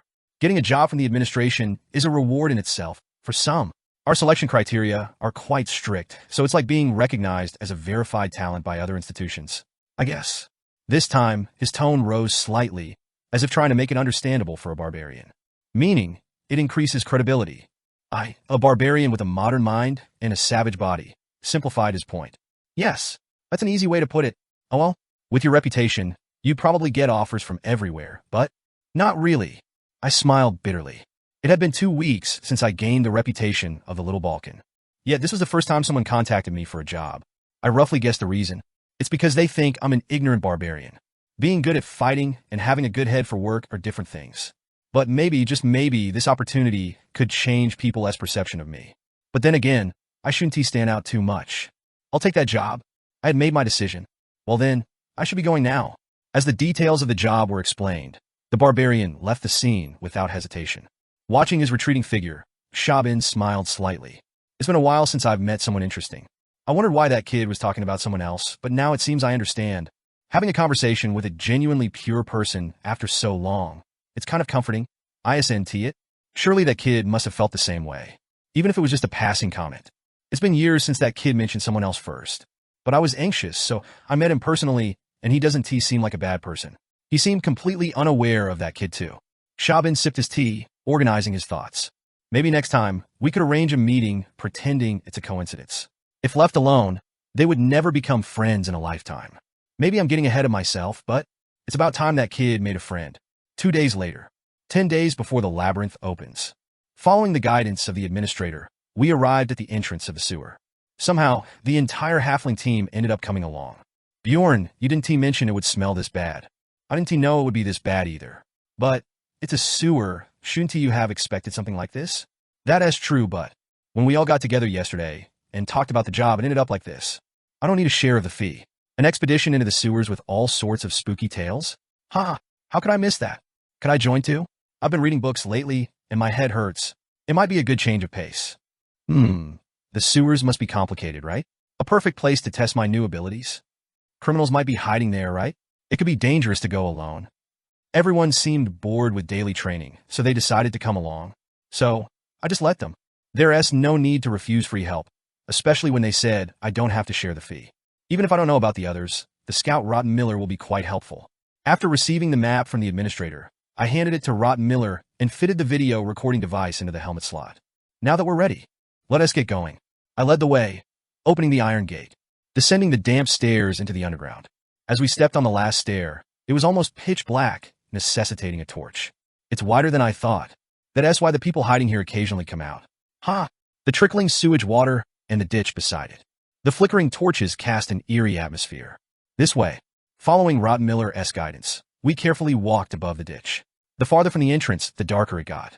You know, there is a rumor about a terrible monster living in the sewer. The dwarf spread rumors while laughing. Misha and Dwaki took it seriously. Dwaki, is there really a monster? I heard that waste from the magic tower also flows into the sewer. If chemicals and monster carcasses interacted randomly, it's possible for such a monster to be created. Oh, is that so? What do you mean, is that so? Even our predecessor, who was paid 150,000 stones per visit and frequented the sewer for 2 years, never encountered any problems. Realistically, how could such a thing exist? Slosh, slosh. Sighing inwardly, I carefully moved forward. But maybe because of the tall tales the dwarf kept spinning, every sound seemed amplified. With 5 of us here, it feels like we've entered a dungeon. Shit, nothing is going to actually happen, right? Surviving the game as a barbarian, episode 80. Chapter 80, Sewer 1. How long must we have been walking through the sewers, aware of our surroundings? The dwarf and Misha began to complain. There really is nothing here. That's what I'm saying. I wish something would show up already. It's strange how they were so eager to come along. What exactly were they expecting? I told you, didn't I? It's just a simple task to walk around once, and then we're done. This task is straightforward. With the borrowed video recorder on my head, all I have to do is walk the predetermined route and check for hidden people. That's it. Well, there might be a fight along the way, but the predecessor found less than 30 people in 2 years. The frequency of encountering strangers is low. Even if we do encounter someone, it's not like we have to chase them down and fight. Huh? We don't have to chase them? I heard there is a bonus for capturing them, but it's not necessary to focus on that. Well, the task I received is sewer patrol. The process of dealing or capturing is handled later by the administration, who sends additional personnel after reviewing the video recordings. That makes sense. As I was roughly explaining the request to Misha, Rotten Miller, who was leading the group in front, suddenly stopped walking. I have a feeling there is something around here. It was a baseless murmur, relying on intuition. But it was enough to make everyone in the group look around. The stench-filled sewer didn't allow for the olfactory stats to shine as before, but Rotten Miller had increased his 6th sense stat by plus 50 and luck stat by plus 20 thanks to the essence of Mimic. Hey, look, there is a person. During this, Misha pointed and shouted at a spot. Following her gaze, we saw a man with a panicked expression. How did she spot that? in a gap barely big enough for a person to squeeze through. The man was crouched like a shrimp in a hole he found, trying to hide. Yikes! I reached in, grabbed the man by his collar, and pulled him out. He was quite tall, but so skinny that it felt like lifting a goblin. His actions weren't much different from a gobliness either. As soon as he was dragged out, the man stabbed at me with a dagger he was clutching. A good attempt. You gotta try anything to stay alive, right? After grabbing and twisting the wrist holding the dagger, the brief fight came to an end. Why were you hiding here? The man quickly changed his stance in response to my question. Please spare me. I swear. I haven't hurt anyone, I just didn't have any money, you know? It's not the answer I was expecting. But interpreted, it means he fled because he couldn't pay his taxes. Nobody believed his words, though. It reminds me of the old days. When I used to work at the forge, thugs with tattoos like these would often come by. His tattoos were different from the geometric forms of barbarian tattoos. Skin marked with skulls, naked women, and monsters. Of course, I don't judge a person's character by their appearance. But, Bjorn, look at the mark on his forehead. It's clear he is a criminal who fled into the sewers. The brand hidden under the hood on his forehead was evidence of a heinous crime, too serious to be just a fine. There was no room for sympathy. Even if he was just a tax evader, the outcome wouldn't have been much different. Bjorn, what are we going to do with him? Well, didn't the administration give you some guidelines in advance? They did give some advice. The basic policy is to capture and bring them in, but if the video is recorded properly, it's okay to kill them and leave them in the sewer, right? They said it's okay to kill him? What if he is a civilian? There is no way a civilian would just wander in here. That is so like the heartless administration. Well, to me it seems more like they're accommodating the heartless explorers. But now it's not the time to ponder that. So, what are you going to do? For now, we'll take him with us. If I were alone, maybe not. But with 5 of us, we have extra hands. Moreover, bringing him in alive pays an extra 5,000 stones. Please, just let me go this once. You can just pretend you didn't see me and walk away. I ended up like this just trying to survive. That's enough. There was no need for lengthy explanations. Whether they're tax evaders or criminals, or they committed crimes for unavoidable reasons. What does that change? I accepted a task, so I'll take you in. They'll make the judgment there. Fuck, you bastards are no different from me. But we are different. If we were the same, would you be begging me like this? Dwaki, gag him. I got it. Then Dwaki then used his newly learned, paralyzing poison spell to quiet the man. His body stiffened rigidly. I slung the man over my shoulder like a sack of rice and continued on. About an hour passed? Rob Miller, how much further do we have to go? We're about halfway there now. Still half left? Misha sighed, as if regretting coming along. Then, she opened her mouth with curiosity. But Dwaki, why are you so fine? Last time you were vomiting terribly. That? Actually, I've learned a spell that prevents me from smelling anything. Turns out, among mages who have lived as explorers, it's considered an essential spell. Oh, I see. But can't you cast it on someone else? Oh well, I'm not yet familiar with modifying the spell. Dwaki, who was proudly explaining his new spell, trailed off. I chuckled. It's not that he is not familiar. He just can't do it. Spell modification is virtually the bread and butter of tower mages. They may teach the basic spells for a fee, but they never reveal methods for modifying magic or creating new spells to outsiders. Let us make a deal. Release me, and I'll give you information. Suddenly screaming and thrashing, the man under the effect of paralysis poison started to regain movement. Information? As I stopped Dwaki from casting paralysis poison again, the man hurriedly continued. That crazy woman. If you capture that crazy bitch, she'll be worth much more than me. Bjorn, what are you listening to? He is clearly desperate to survive. I thought so too. But one word in particular caught my ear. Crazy bitch, you say? Tell me more. It seemed worth listening to. Negotiation. The act of persuading and discussing to make a decision. It's rational, yet paradoxical. If the relationship isn't equal, someone is bound to lose out. Just like this. Before I talk, I need a promise. Dwaki, just do like before and I'll talk. Not wanting to miss this opportunity, the man started to explain in detail. There are many others living in this sewer besides me. Usually, they avoid the paths of the patrols, so they aren't seen. Make it short.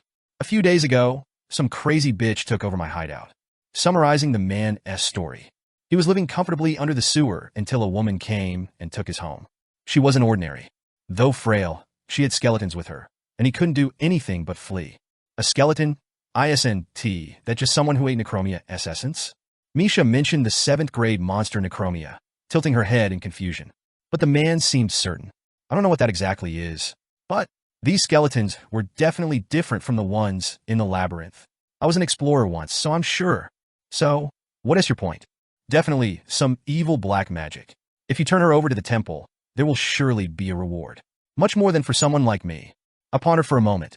It was too coincidental to ignore. A woman using evil black magic hiding in the sewers just a few days ago. Could it be her? Elisha Behing. Indeed, if she were to flee, she wouldn't have many options other than this place. Rot Miller and the dwarf, sharing similar thoughts, gulped and added their own comments. Damn, is it really her? More investigation was needed. The evidence was still too scant to be certain. What did she look like? Describe her in detail. She was wearing a robe and had her face covered with a hood, so I couldn't see clearly. But from her body line and voice, I could tell she was a woman. That's all. I see. Ah, now that I think about it, she was wearing a very unique necklace. What did it look like? It's hard to explain in words. Something clicked in my mind, and I quickly pulled an item from my backpack. A symbol of the Karui order I had found while rummaging through Hans' backpack in the past. Was it this shape? Yes, that's it. Exactly that shape. Seeing the man nod affirmatively, I let out a deep sigh. The likelihood that it was her had just significantly increased. What'll we do? I'm thinking. What is there to think about?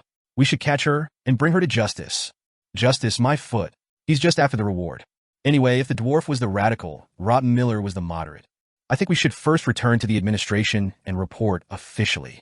We aren't even sure if she's the right woman yet, and there's no need for us to take unnecessary risks. Both opinions were valid. If we catch her ourselves, we could get the reward, and if we avoid the risk, we can end our involvement by reporting, leaving the matter to others. But something feels off. If this man's story about the crazy bitch, Elisha Behink, is true, leaving now would be particularly worrying. Elisha Behink isn't just some jerk. She is a jerk who harbors a grudge against me. I've been somewhat uneasy, wondering if she's been scheming something in the shadows. Even if the administration or temple sends people, it would take days. If she escapes in the meantime, I'd continue to feel uneasy. I want to check it out, but what do you all think? Misha immediately agreed to my question. Dwaki, who had been neutral, cast his vote following his close friend, the dwarf. Even Rot Miller, who I was worried about, complied with the majority decision. All four of us agree, so I'll follow. But how about we first finish the patrol task? You're right. Let us do that. We quickly completed our patrol of the route designated by the administration. Where's your hideout? Lead the way. I need a promise you'll spare me first. If we find the woman we're looking for, or if she is worth it, we'll let you go. Fine, follow me. Wait. First this. Huh? What with the huh? I tied the bewildered man's waist tightly with a rope and held the remaining length like a dog leash.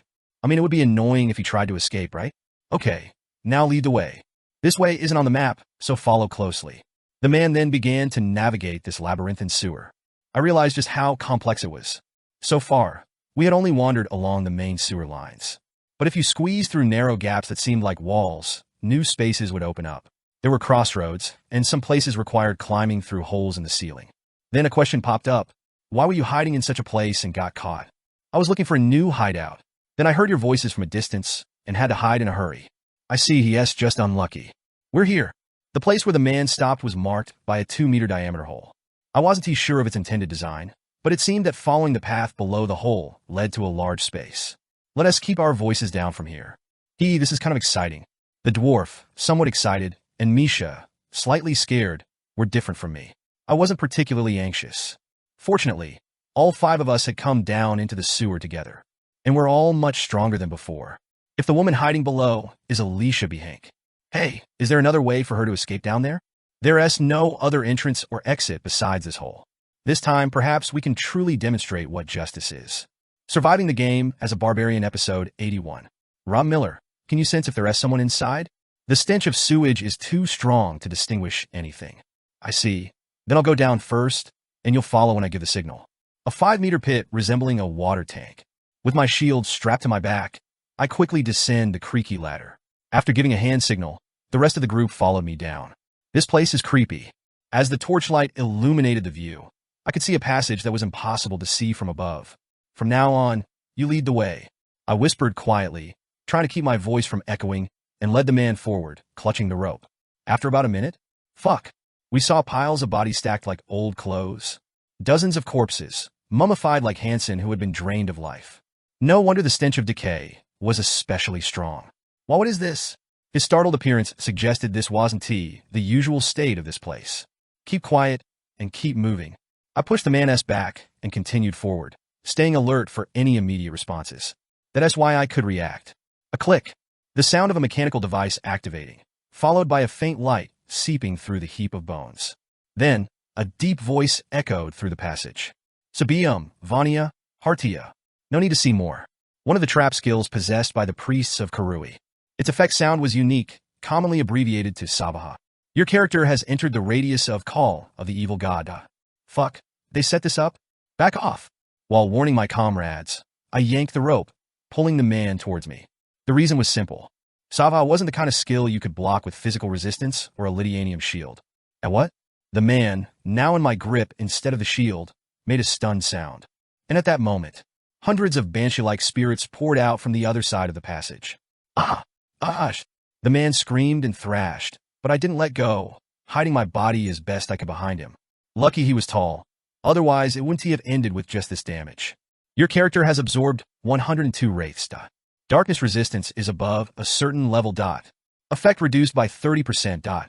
Your character's maximum life force temporarily reduced by 29%. Vitality drains from my body as if a hole had been punctured somewhere. My skin becomes parched like that of a person who hadn't drunk water for days. Misha was the first to notice my change. Bjorn, are you okay?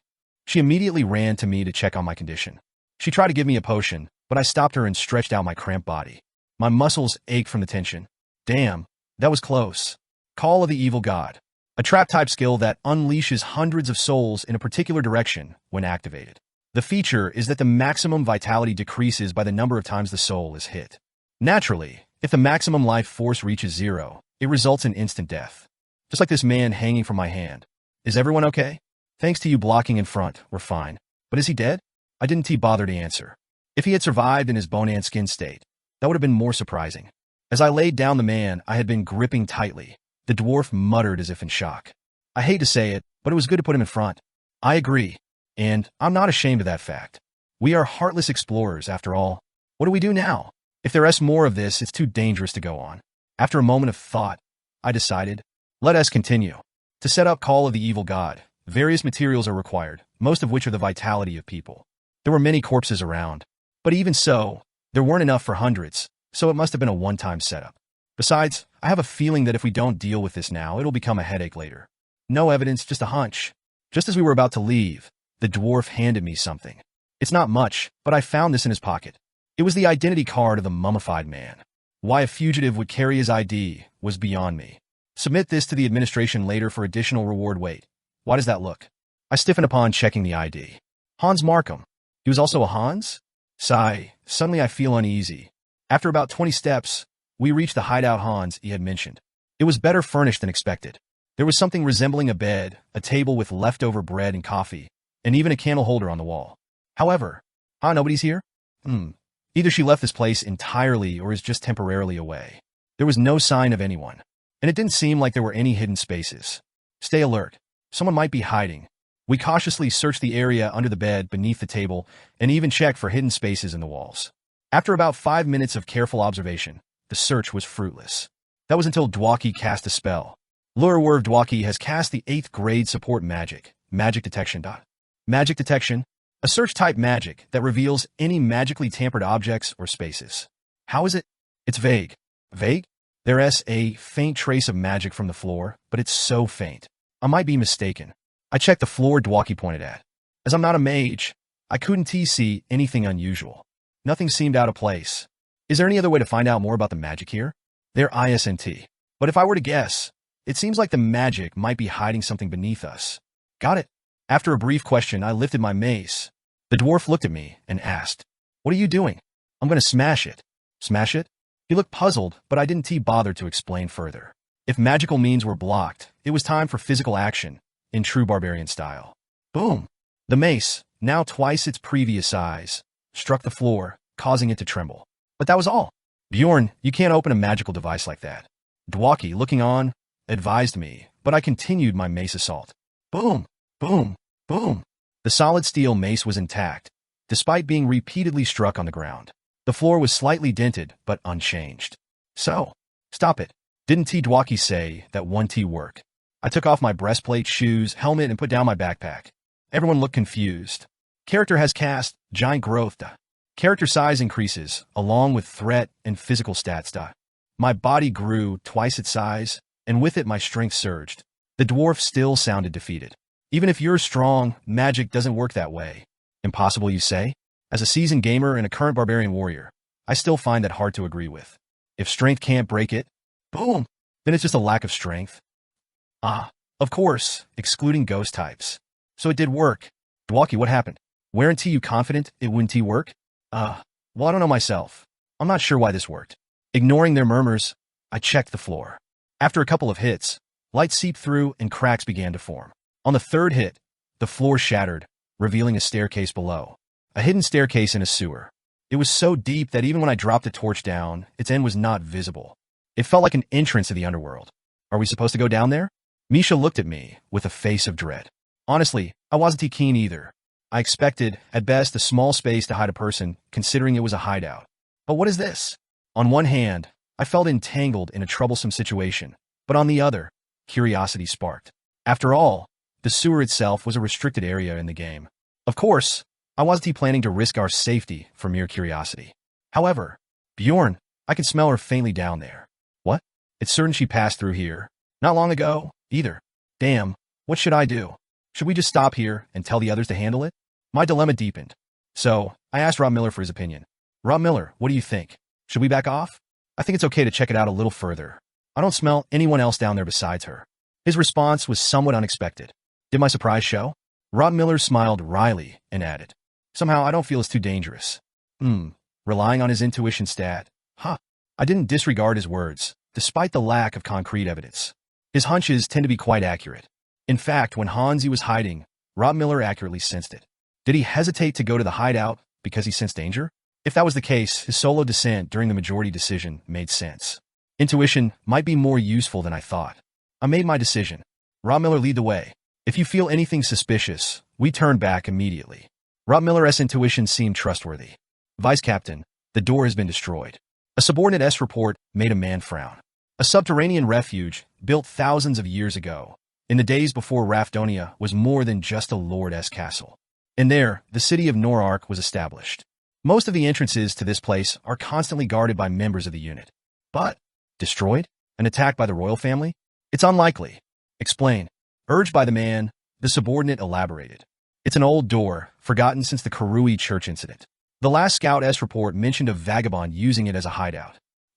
The man stroked his chin, a habit when deep in thought. It's unlikely the royal family would bother us now, but we need to confirm the intruder. Yes. Which unit should I contact? Do we need to send a unit? He asked back, glancing at a woman beside him. She was conversing with him until the subordinate S report interrupted them. The barbarian she once spared had become a famous explorer in the city. An interesting story cut short. Amelia, you can handle whoever it is quietly, right? Could you go on our behalf? The remaining conversation could wait for later. Surviving the game as a barbarian, episode 82. Descending the stairs. Even with the torches and the light sphere spell activated, the darkness never seems to end. It feels like we're wandering through an abyss. Let us go a little faster. Under Rob Miller's judgment, we increased our pace down the stairs. How much time has passed? Who would have thought such a vast space existed beneath the sewer? To construct something this grand, humans alone would be insufficient. Whatever the reason, our ancestors surely built this. Finally stepping on the last stair, a wide cavity opens up before us. The space is so vast, with ceilings over 6 meters high, it's hard to believe it's underground. There seems to be only one visible path. Rob Miller, after scanning the surroundings, points in a direction. On closer inspection, there's a passage behind a weathered, unidentifiable statue. The scent of that woman leads this way too. If I'm right, we might meet her soon. From here on, I'll take the lead. In the linear corridor, we changed our formation. I take the lead, with Rob Miller following behind, aiding in navigation. The dwarf is sent to the rear to prepare for any unforeseen ambushes. Dwalkie, stay close. Why, yes. Misha's role is to protect the mage in the center, providing active support from behind or in front as required. Then, let us move out. Continuing through the corridor, we come upon a fork in the road. We didn't know which way to go, but it didn't matter. We have the keen-nosed Rob Miller with us. It's definitely that way. Choosing the left path, where the scent is stronger. But what is this now? Another fork in the road. We encountered another junction. This time there are 5 options. Miller? It's a bit tricky. The scent of the woman seems to be at every path, as if she wandered around. Does that mean we can't follow anymore? Not necessarily. Let us go this way. The lingering scent is stronger, indicating it's likely the most recently traveled path. I see. Navigation and searching aren't my expertise, so I obediently follow the expert's guidance. However, what is this place? Soon, we arrive at yet another junction. I'm beginning to grasp the nature of this space. What it's designed for is beyond me. But this place is structured like a maze. Hikerod, do you have any idea what this place is for? You're a dwarf, after all. Thinking all dwarves must be experts in architecture is a narrow-minded view. So, Dwaki, what do you think? Aren't you a magician? Do you think a magician is some sage who has deciphered all truths? I have no clue why ancient people would intentionally create a space like this underground. Questions spread among the group. I cut off the chatter before it became more bothersome. Enough of the small talk. Whatever this place is, we just need to get the bitch and go back. That is true, but if you're really curious, ask the administrative office. They'll likely have more accurate information than our guesses. At my words, the chattering trio fell silent. Sigh. Why does a barbarian like me have to play the role of disciplinarian? As always, Miller is the only reliable one. Always silently doing his job, that man. Bjorn, stop. What's the matter? The smell is suddenly very strong. This isn't just a lingering smell. Miller, trailing off mid-sentence, sniffs the air again, then his eyes sharpen. It's clear. Someone is coming from the other side, towards us. Soon, Miller points to the second fork on the left. Who would have thought they would come to us? Despite the suddenness, I focused on what's important. How long? I can't be sure of the speed, but even a guess is fine. About 2 minutes, I'd say. Did they spot us first? I don't think so. It's just a guess, but maybe they're wandering around lost. That is a plausible guess. I laid out a plan, replacing the bewildered dwarf in our conversation. Everyone, get ready to fight. We'll ambush her as soon as she arrives. First, we hide in the adjacent fork. Miller readies his crossbow. Dwaki begins casting magic in preparation for the ambush. As soon as we finish setting up, thud, thud, footsteps echo from afar. The sound gets closer. But then, thud dash. Suddenly, the footsteps stop. What is happening? As I was questioning Miller with my eyes, that very moment, ta-da-da dash. Rapid footsteps echo through the corridor. Bjorn, Misha whispers, and I close my eyes. The sounds were confusing due to the echo, but when I focused on hearing, I understood. They were not running towards us, but they're escaping. They must have sensed we were hiding. Miller said urgently. I agreed. After all, why else would they suddenly turn and run? What should we do? Feeling uneasy? Not sure. Right, that's the issue. What are you doing? Why aren't you leading the way? In the witch's forest, we were the ones being chased. But we need to catch and kill her before she escapes further. Now the roles were reversed. Karui, an entity known as the evil or dark god. As whimsical as he is rational. Blind faith is always rewarded. I offer you this blood, flesh and soul. Please show me the way. Elisha Behink. Her survival in the witch's forest was all thanks to the god's attributes. After sacrificing 3 adventurers she met in a cabin, she learned that burning corpses would buy her more time and gained a new power called necromancy. With this power, she could avoid preemptive attacks from monsters and was immune to the effects of the witch's forest. Therefore, that woman is... What are you doing? Run away. When she coincidentally found a group of dwarves in the forest, she was able to chase them relentlessly. After all, without the forest's effects, it was just a normal forest. Unfortunately, the chase ended in failure. The group ascended to the 4th floor, and she hastily followed, but they had already shifted to another space through a portal. The monsters at the portal? She survived for 10 days using necromancy. Then, she returned to the city. Priestess Behank, where are you going with all that luggage? She immediately fled, only taking necessary items. She had seen too many times what happens to the rogue priests. Now, the city was more dangerous to her than a labyrinth. But they're always a way out, even when the sky falls. The whimsical evil god had advised her. A sewer full of waste and fleeing outcasts. A hidden city beneath it would surely accept her. What? This is my spot. Why don't you get lost?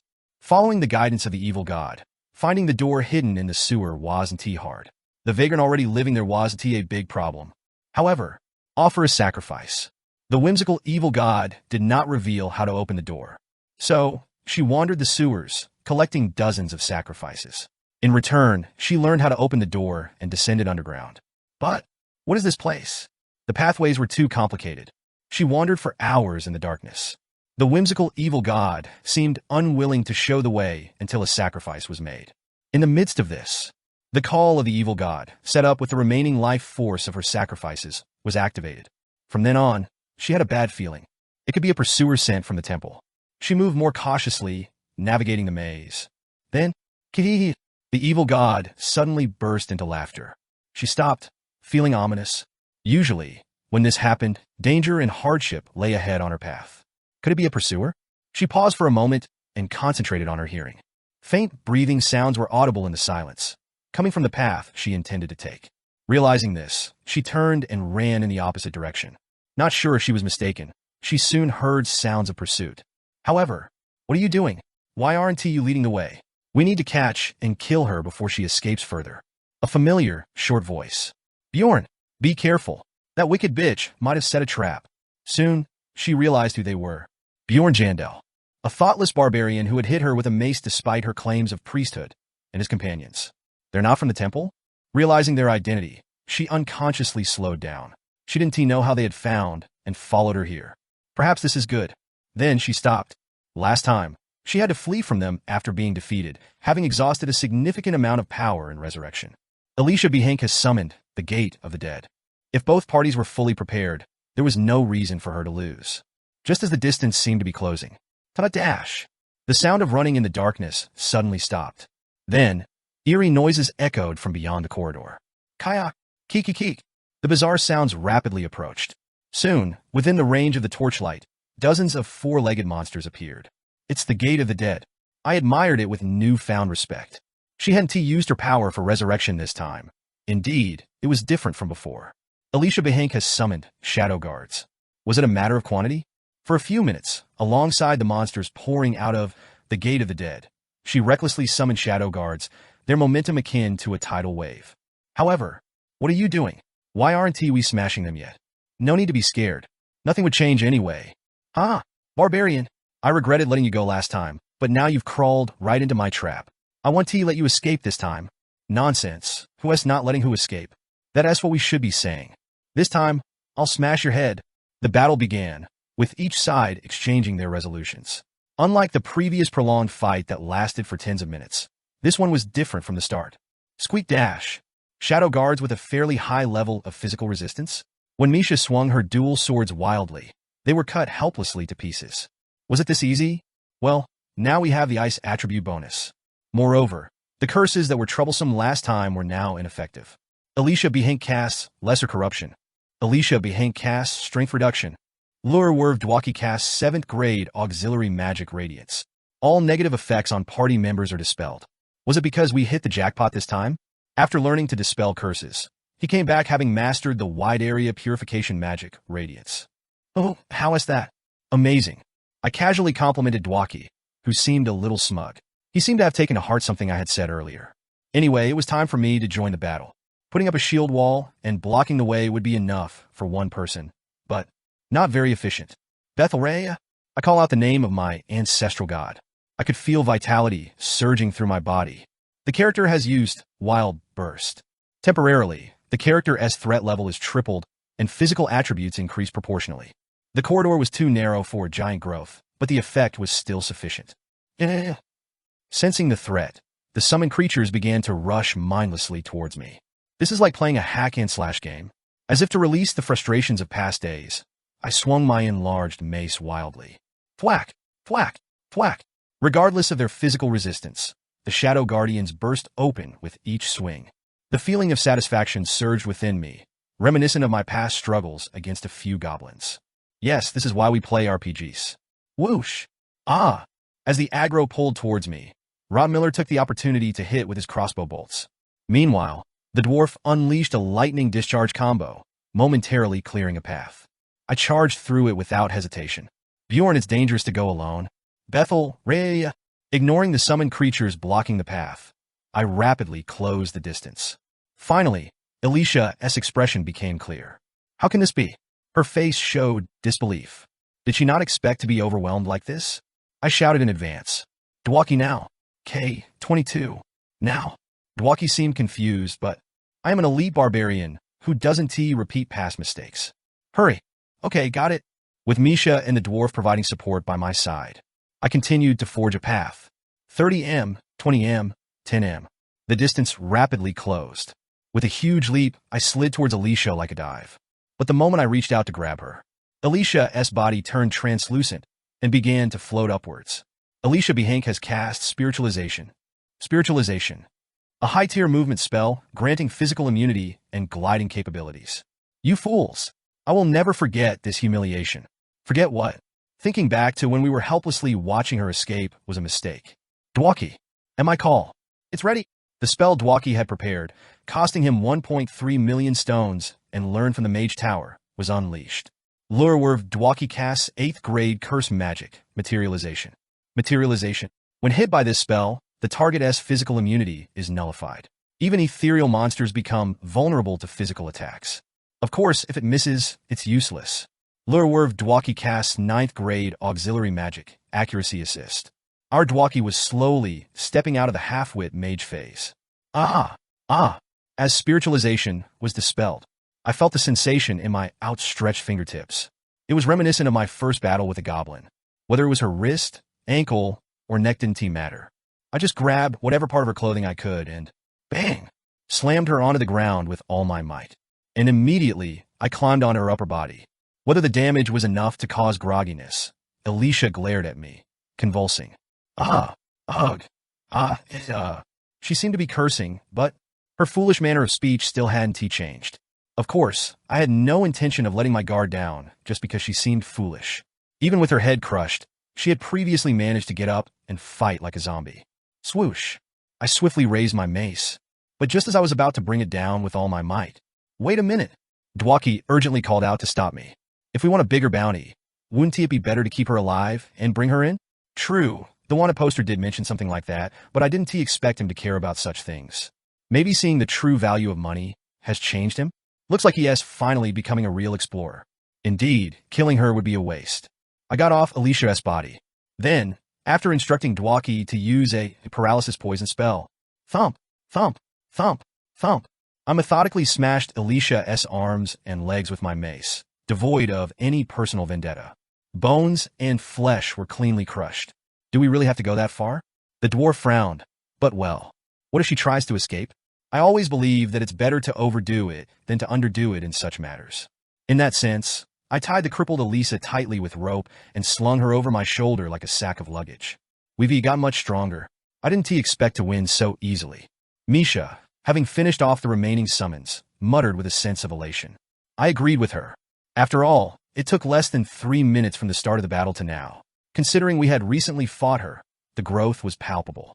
But exchanging praises and pleasantries could wait for the tavern later. Rob Miller, lead the way. I patted Rob Miller's shoulder as I spoke. Our mission was accomplished. Time to leave this eerie underground space. Huh? What is this now? Why isn't he moving at all when I called him? I called out to Rob Miller again. Rob Miller? Again, no response. Then I realized something was amiss and hurriedly checked on the others. Misha? Dwaki? Hikerod? There was no answer from anyone.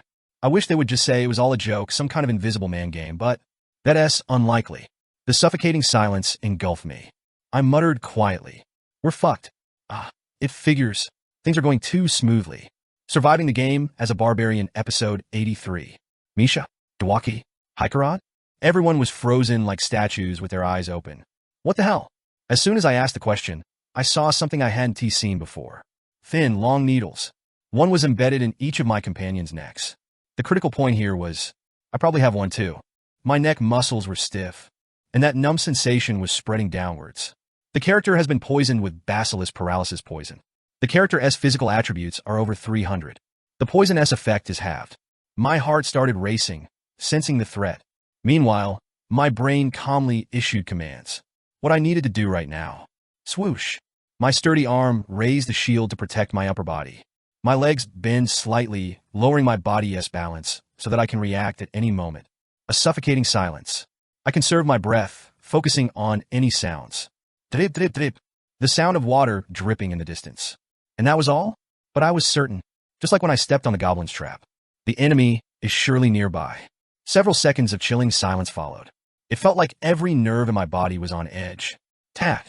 Then a very faint noise. Hardly a sound of footsteps, more like a pebble rolling in the wind. An invisibility skill? I quickly made a decision. Whatever it is, the poison is spreading through my body. Instead of waiting, the character has used wild burst. It's better to confront it. That seemed to have a higher chance of success. Barbaria, I shouted with all my might. Of course, unlike monsters, threat level doesn't necessarily affect humans. But research on this had already been completed. It was a strange feeling. My mind knew it wasn't dangerous, but my body felt like it had to run away. When exposed to wild burst, those with weak spirits may feel fear, sometimes leading them to flee instead of being provoked. However, if the subject is aggressive, I felt like I had to defeat you quickly. Oh, that's before you became huge. After you became a giant, I felt similar to how Dwaki did. There is a possibility of provocation. So, how would this unknown enemy, hidden in the dark, react? A curious feeling, Barbarian. Just as I expected. I suppose that is my line, though. I couldn't tell exactly how, but her voice seemed to come from both in front of and behind me. Setting aside the problem of not knowing the enemy's location. Wait, that voice sounds familiar. I tensed up. The voice I just heard was a woman's. It was a bit husky, but that was clear. Who could it be? My brain began piecing together clues. An assassin-like figure, using paralysis poison darts, a woman. Then it hit me. It's you, the psychopath bitch I met in the land of the dead. It had to be her. Maybe she didn't intend to hide her identity. I didn't think you could tell me apart by my voice. Then, she appeared in front of me. Her figure was sleek, slightly over 170 centimeters tall. Fiery red hair and a half-cut right earlobe. Everything about her was the same, except that she was wearing casual clothes. Thud. She took a step forward, closing the gap. Honestly, I was sweating bullets. Though I had grown explosively and even earned the nickname Little Balkan. You've gotten much stronger, Barbarian. To still move after being hit with that. But still, I was nowhere near her level. An adventurer from the 8th floor, even capable of using aura. Alone, I stood no chance. But I had no intention of just dying. I strengthened my hands that hold my shield and mace, steeling my frightened mind. She asked, looking at me, "Are you not running because of your companions?" Typical of a psychopath, her curiosity was chilling. First, a question from me. I kept our deal. "So why do you want to kill me now?" I asked, swallowing hard. I was curious about her motives, knowing them might reveal some other way out. But then, "Want to kill you?" She frowned, tilting her head. "You're the one who opened the door and entered first, Barbarian." Door? Tell me, who told you about this place? What is she talking about? The conversation was off track from the start. I asked directly. I don't understand, so explain it simply. What do you mean by intrusion? What is this place? The woman frowned again. She seemed to finally realize there was a significant misunderstanding in our conversation. How did you open the door? If you mean that magical thing in the sewer, I smashed it with my mace. Smashed it? Is there a problem? The woman closed her eyes for a moment at my confident question, then shook her head in understanding. No, there isn't. As a top explorer, it seems she doesn't blindly believe in magic Dwaki or the dwarf. But she was still curious about my reasons and asked, "Why did you smash it?" "Because this bitch fled here." I naturally put down Alicia, whom I had been carrying. Truth be told, she had been a nuisance since earlier. I would have put her down sooner, but there wasn't a chance. She would definitely be in the way if a fight broke out. The recently wanted priestess of Karui. Good to know you're aware. So, is the misunderstanding cleared? The misunderstanding is cleared. That's a relief. It was nice meeting you. We'll be on our way now. Oh, and don't bother with the potion. I'll take care of the rest. Stop. I can't just let you go after you found out about this place. Even if I destroy any video, recordings, and swear to keep everything that happened today a secret, it's a different situation than before. Damn, I guess it's not going to work. I cleared my mind of any weakness. Now that I've heard her confirmation, there's only one option left for me. So, click. I started taking off my armor. What are you doing all of a sudden? Regardless of her confusion, I unbuckled my bracers, took off my helmet and boots, and threw them aside carelessly. And then, listen, I addressed her. Thankfully, she was willing to engage in conversation. Her eyes seemed to say, "Speak if you have something to say." I quickly continued. "Do you know the 2 ways to really piss someone off?" "What?" "The first is to start saying something and not finish. And the other one is? I don't know. No one ever told me the second one." Barbaria. I dashed forward with all my might, hoping to distract her even slightly. I drew my mace-wielding arm back over my shoulder. After a moment's hesitation, the woman smirks as if she caught on to my trick. "You're a funny one." Of course, a dash from this distance wouldn't phase someone like her. But what about this? Whack dash. I swung my arm forward and hurled the mace at her. Swoosh. As expected, she dodged it. She quickly maneuvered her body to avoid the mace and looked at me, as if wondering what I was going to do. Clearly, she hadn't expected a barbarian to start by throwing his weapon. Without hesitation, I threw my remaining shield as well. Whish! The shield spun like a discus, flying through the air with a speed incomparable to the mace. However, she effortlessly dodged the shield too, bending her waist backward in a display of unnecessary agility. I wasn't disappointed. It was all part of the plan. Dash! Taking advantage of the momentary gap created by the thrown mace and shield, I dashed forward again. My physical attributes, now surpassing those of an ordinary human, quickly closed the distance. Now! I reached out my hand, just like I did when sliding towards Alicia. Her expression remained relaxed. Just a look of, "Are you seeing this?" Dash! She easily stepped back 3 steps, perfectly avoiding my grasp. Again, I wasn't disappointed. I had expected as much, extending my hand so obviously. As I thought, the corridor, being narrow and linear, didn't give her much room. A large barbarian charging at her only left her the option to retreat. Naturally, she moved just enough to dodge, a characteristic of someone who pursued efficiency at a high level. Time for Plan A. So, I timed it right and cast Giant Growth, a combination inspired by my dramatic survival against Liaki's. The character casts Giant Growth. As my body expanded, my arms lengthened accordingly. The distance that was once 3 steps away was now within immediate reach. For the first time, a hint of panic flickered across her face. Without hesitation, I grabbed her shoulder and yanked her towards me.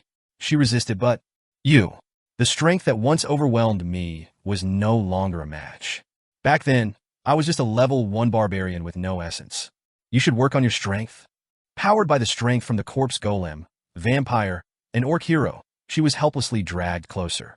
Gah! I firmly gripped her neck to prevent escape and punched her in the face. Thump! The heavy sound and feeling of the punch were satisfying. Of course, one punch wasn't enough to subdue her. So, one more time. I quickly recoiled my fist for another strike. But at that moment, my heightened reflexes caught her movement. She had regained her senses and was swinging a dagger at me. Is she trying to cut off my entire forearm? I quickly made a decision. She is an aura user. So physical resistance, bone density, magic resistance, none of it matters. That dagger will definitely cut through my arm before it can reach her. So, time for Plan B. I stopped my extended punch. It wasn't about preserving myself at this point. It just wasn't rational to take unnecessary damage. I'm not afraid of getting hurt, if it's necessary for survival. Flesh explosion. As I finished visualizing the plan in my mind, a powerful explosion erupted from the hand gripping her. Boom! The exploding flesh. And the acidic blood. Hiss! The woman grimaced in pain, but didn't utter a sound. Did she lack pain resistance? She might withstand the pain, but for a brief moment, her movement stiffened. Good. Back to Plan A. Dodging the swung dagger, I punched her in the abdomen. It was a now-or-never opportunity, and I continued relentlessly. Thump! Thump! Thump! Thump! True to her glass cannon nature, she soon reacted. Blood spilled from her mouth, possibly indicating internal injuries. Seeing this, a rush of excitement surged through me. Damn, could I really beat her? Amelia Rainwiles casts self-replication. Just as my brain registered hope, my instinct sounded an alarm, warning me. The reason was simple. Barbarian. Why am I hearing her voice from behind? She is right here in my grasp. Dash! Unwittingly, I stopped my assault and turned around. A woman, identical to the one in my hold, was rushing towards me. Damn it. I wasn't concerned about how this was possible. Self-replication. A super rare essence obtainable only from the doppelganger forest guardian on the 4th floor. Since you consumed the vampire essence, this should be fine. The woman in my grip muttered. Then, at that moment, Amelia Rainwiles casts Azura's Rage. Her double leaped up, spinning in midair and planting a kick right in my face. Boom! It felt like my head was blasted off. Wait, did it actually fly off? Thud. A heavy impact near my ear. My vision blacked out. Like a phone shutting off when the battery dies, my consciousness faded. Damn it. Passive skill, Source of Darkness, prevents character death until the heart is destroyed. Character's regeneration massively increases due to the immortal effect. Surviving the game as a barbarian, episode 84. As soon as the barbarian fell, scattering dust, Amelia Rainwiles gritted her teeth and hunched over. A price for complacency. Her ribs were broken. Her skin, drenched in blood, felt beyond stinging. It was burning. Her internal organs seemed severely damaged too. It's been a while since I've been in such a situation. Her body would soon heal on its own. But the pain she was feeling was vivid, a reminder of something she had believed herself accustomed to. A bitter laugh escaped her lips. Despite her arrogance, to think that a 3-month-old barbarian had put her in this situation was absurd. He's quite extraordinary, not just in terms of his abilities. His quick judgment, boldness to act, decisiveness, and above all, his will to live. It made her think, had we met later the outcome might have been different. Of course, it was an unrealistic thought. She had been hailed as a prodigy, exploring labyrinths for nearly 2 decades. But the fact that I'm even considering this is a problem. It means he is dangerously capable. Their first encounter was only a month ago.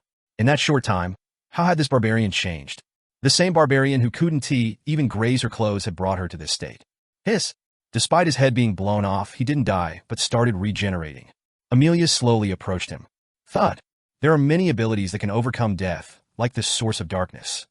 But they don't make one invincible. The barbarian was no exception. Thud.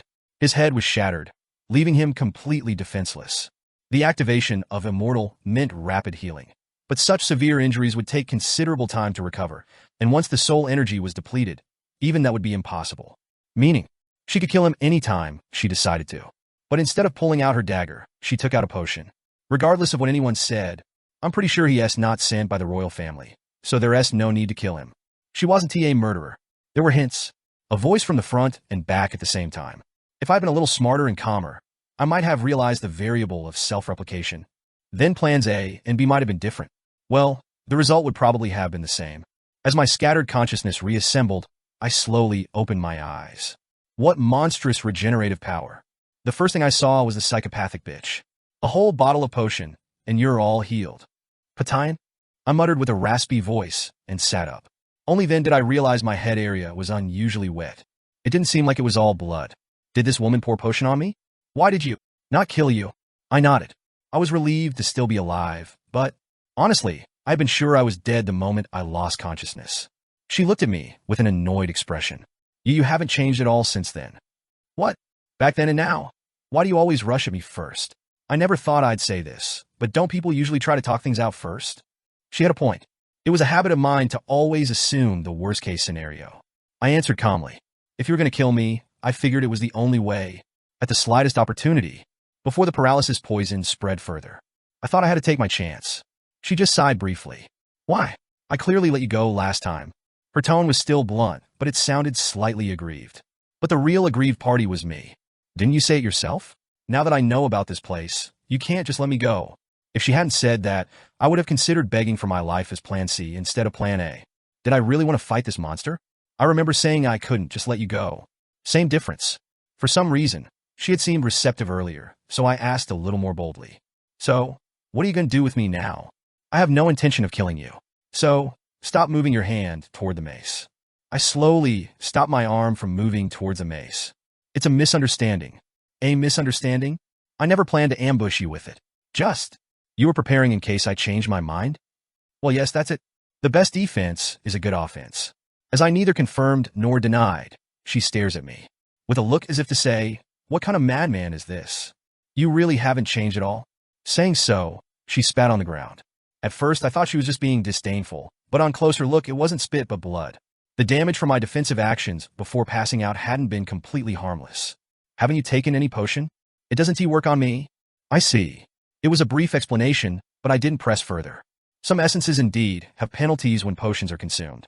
Returning to the main point, Barbarian, take this. The woman produced something resembling a pill from her clothing. It was dark and lumpy, resembling cat food that had been regurgitated. What is this? It's a drug made by Norcus alchemist. It erases 1 hour of memory upon consumption. TL/N. Changing Norak to Inork.it seems more accurate. Erases memory? Then why didn't you use this in the land of the dead when we met? It's not easily obtainable. If it weren't given for emergencies, I wouldn't even have it. So, it's a rare item. But this raised another question. It's certainly not something to say in my current situation, but wouldn't it be easier to just kill me? Why go through such a troublesome method? There is a saying that nothing is more precious than a human life, but that applies only to the world I used to live in. In this world, there are countless things more valuable than human lives. For instance, people still die for not paying taxes above ground. And amid all this, she is going to great lengths to keep us alive, using such a precious consumable. I said confidently, there must be a reason you need to do this. And what made you think that? Killing the 5 of us would yield equipment worth tens of millions of stones. My sharp observation left her silent for a while. I assumed I had hit a nerve, but her response, after the silence, was unexpected. What do you think I am? That's... I hesitated to answer honestly, but she interrupted me. It's okay. I think I know what you're thinking. She must have felt some sting to her conscience, but she didn't seem to want to justify herself. Fine, think whatever you want. It won't change anything. She then bent down, forced open my mouth, and pushed the pill down my throat. I couldn't spit it out or do anything as it dissolved immediately. A strange sensation engulfed my mind. Hey, this really just erases memory, right? If not, what other options do you have? Well, when she put it that way, left speechless by her remark, she smirked at me. I haven't heard of any side effects. So relax and sleep, barbarian. Well, if that's the case. Honestly, I wasn't reassured at all, but I closed my eyes.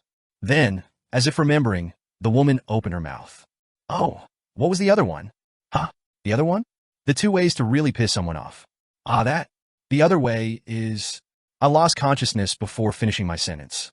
The character's soul is permeated with Lethe's blessing. The blessing is incompatible with the soul. The blessing infused into the soul is removed. When I opened my eyes, I was in the sewer. Discarded equipment lay haphazardly, the same with my companions. Using my hand as a support, I slowly got up, covered in filth. As I started gathering my gear, my companions also began regaining consciousness, all looking bewildered. What were in the sewer? We were chasing that evil bitch. The recording orb, it shattered. My companions remembered nothing, just like the woman said. I remembered everything up until losing consciousness. Why was I unaffected? Then it hit me. What happened to that woman? I suddenly remembered Alicia and snapped to attention. Did she take her away? She wasn't around. Damn, I should have finished her when I had the chance. Look over there. That's her, isn't it? Following their gaze, I saw a woman lying nearby, covered in filth. Blonde hair, an annoyingly cute head. It was Alicia. She's dead. The dwarf checked her pulse and pronounced her dead. Confusion escalated. What happened? Why can't we remember? And why is she dead? D.W. Dwaki, could it be that monster you talked about? Speculations flew around with perplexed voices.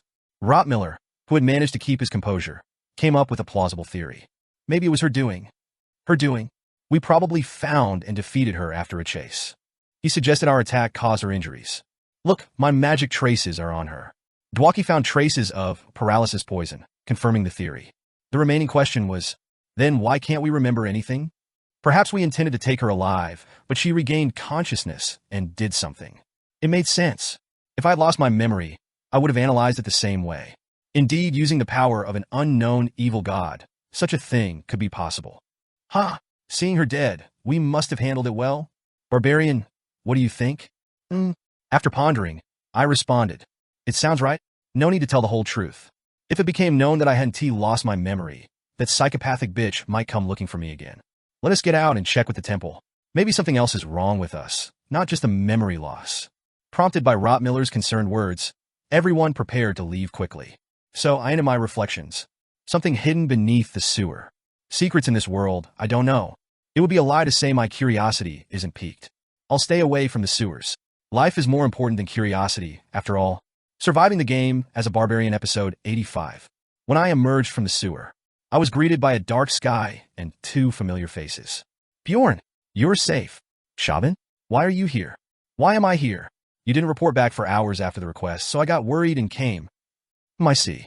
I feel grateful that they came to find me. But, just the 2 of you? If something really happened to us, wouldn't it be more logical to wait for daylight and send other explorers? Instead of forming a party with an administrator and a librarian. What else would that look? Do you know how skilled Ragna is as a mage? Only then did I take a good look at the librarian who came with her. TL/N. Shaban Muir is a girl, as the subsequent chapters suggest. Certainly, she looked different from when I saw her in the library, starting with her appearance. Scrolls and potions hanging from her belt. And in her hand, she was holding a magic wand that looked quite expensive. I'm not sure about her skills, but that gear is definitely beyond what a typical librarian's salary could afford.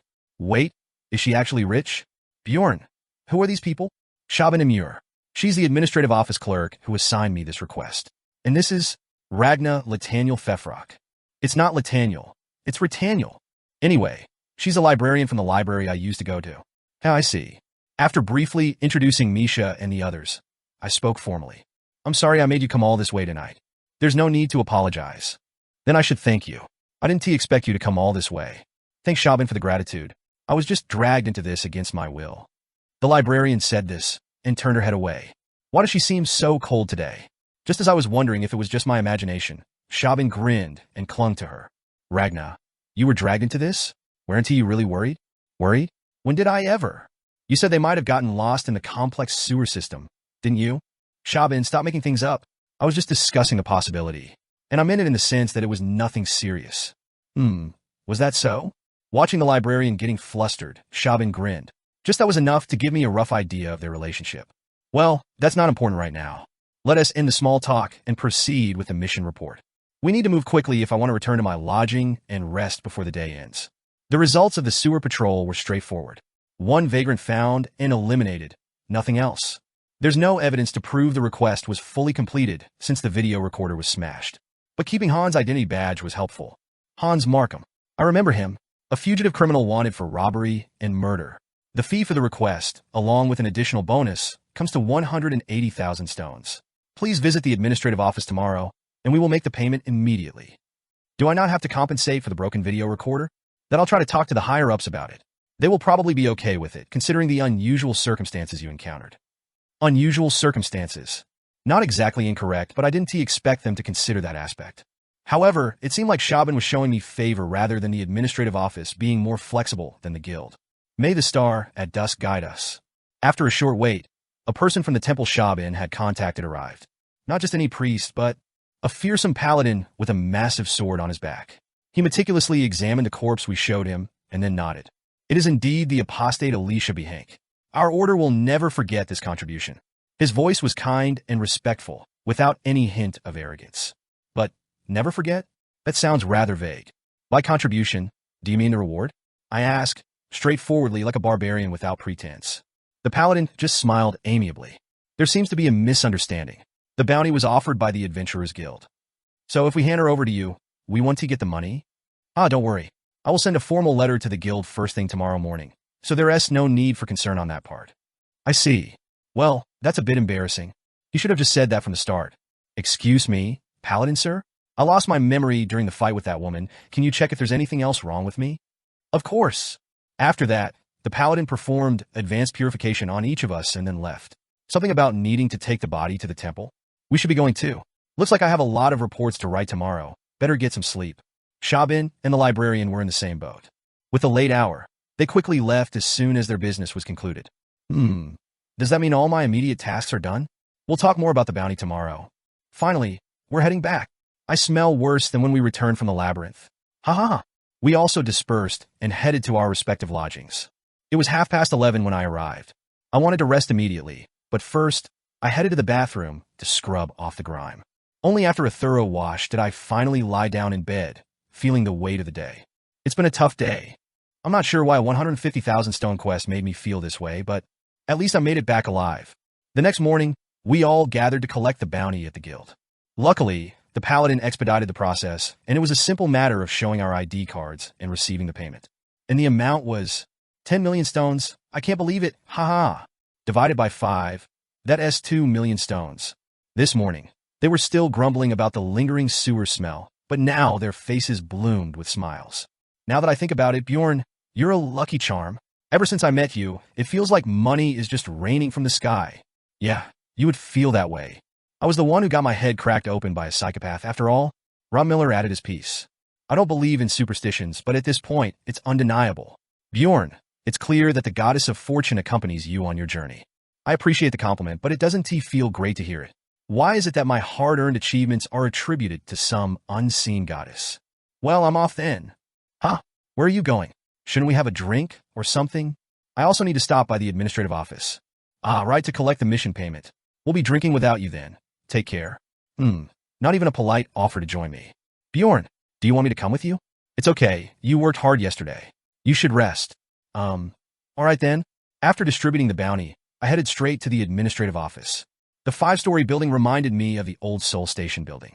I walked up the stairs to the 3rd floor, the facilities management department, and it didn't take long to find Shaban. Bjorn, you're here. Shaban, as usual, was in her uniform, a standard form of dress here. In fact, since everyone wore the same, she didn't stand out at all.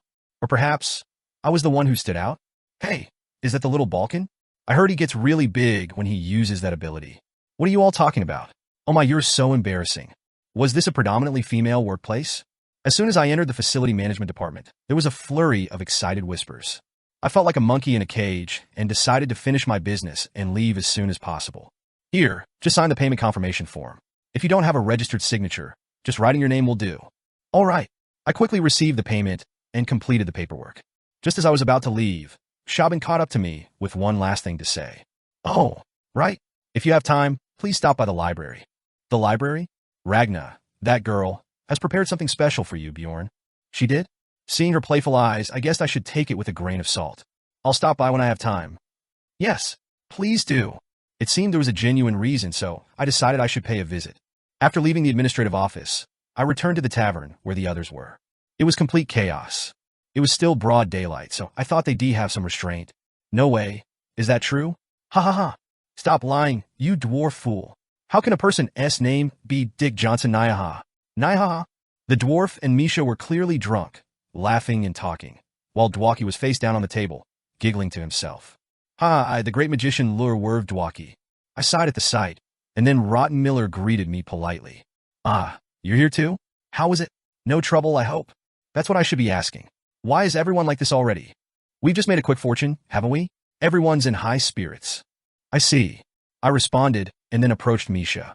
I snatched the beer mug from her hand and lifted her by the nape of her neck. Ack, who is that? Bjorn? When did you get here? Just now, and you should stop drinking. Naya, are you my dad or something? She looked at me with a face full of disdain, as if rebelling. Before I could scold her for climbing any higher on the drunk ladder, Misha burst into laughter. Ah, right? My dad wouldn't he care about this stuff? Naya, she's really not in a good state today. Sigh, I just wanted to relax today.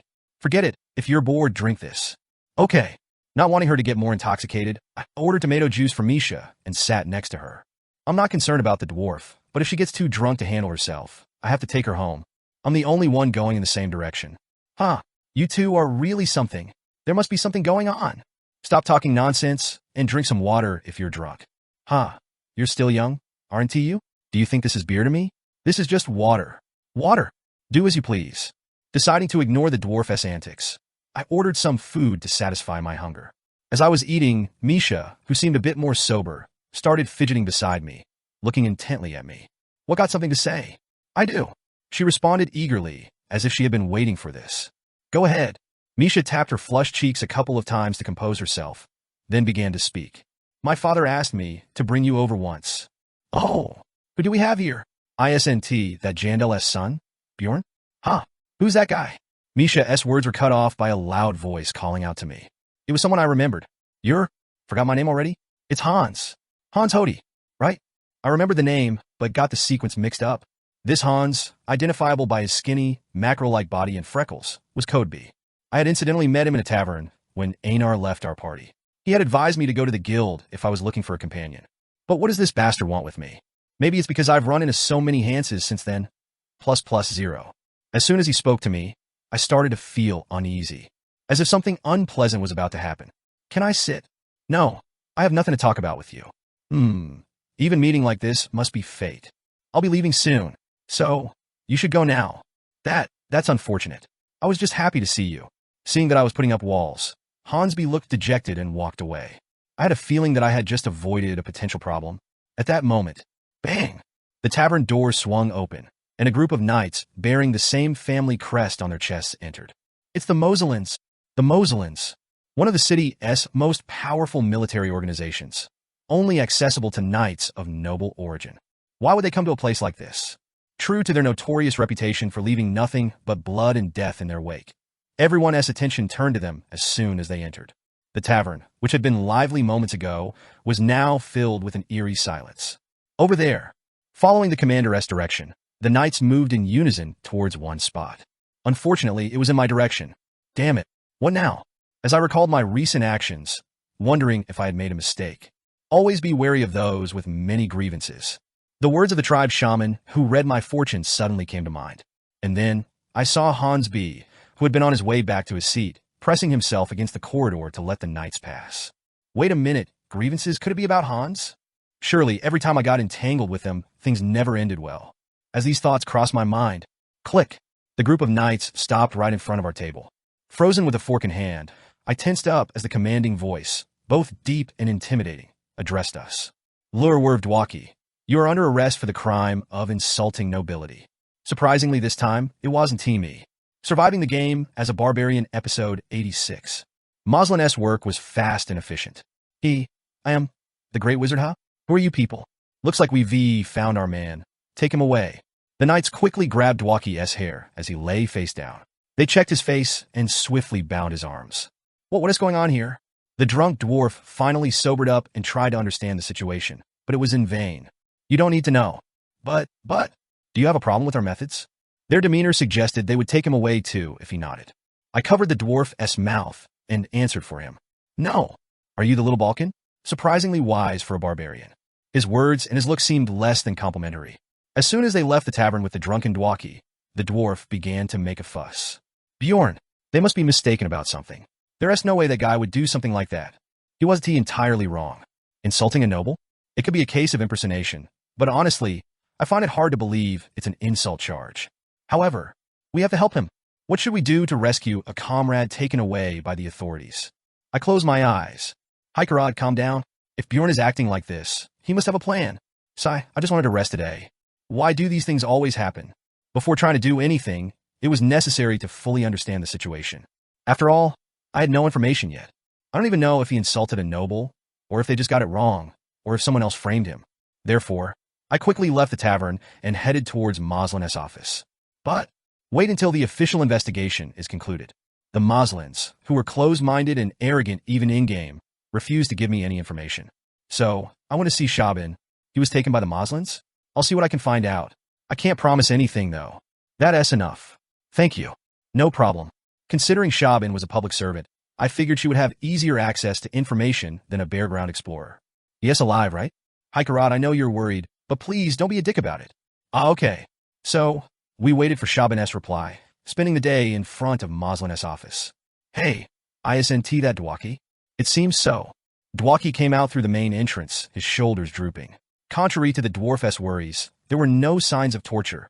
He didn't seem injured at all. Are you okay? How did the investigation go? Oh, coming out like this means they must have realized their mistake, right? I knew it.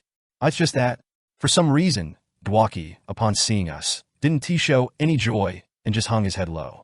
Let us move to a different place. I'll tell you everything there. We did as he asked and moved. A room-like tavern we often visited for labyrinth-related meetings. After some snacks and beers had been ordered, Dwaki began to speak in a desolate tone. It seems I have to leave the team. It was the third time I'd heard this kind of statement, following Erwin and Einar. The dwarf was startled. What are you saying? Explain yourself. Well, Dwaki trailed off, then took a deep breath. It would be foolish to hide it now. The truth is, I've been keeping something from you all this time. What have you been hiding? My elder brother is Baron Martoin. What? So, you really are a noble? Everyone, including Misha, was shocked, but Dwaki, with his eyes tightly shut, continued. Sort of. I am a bastard child of the former Baron Martoin and a maid of the manor.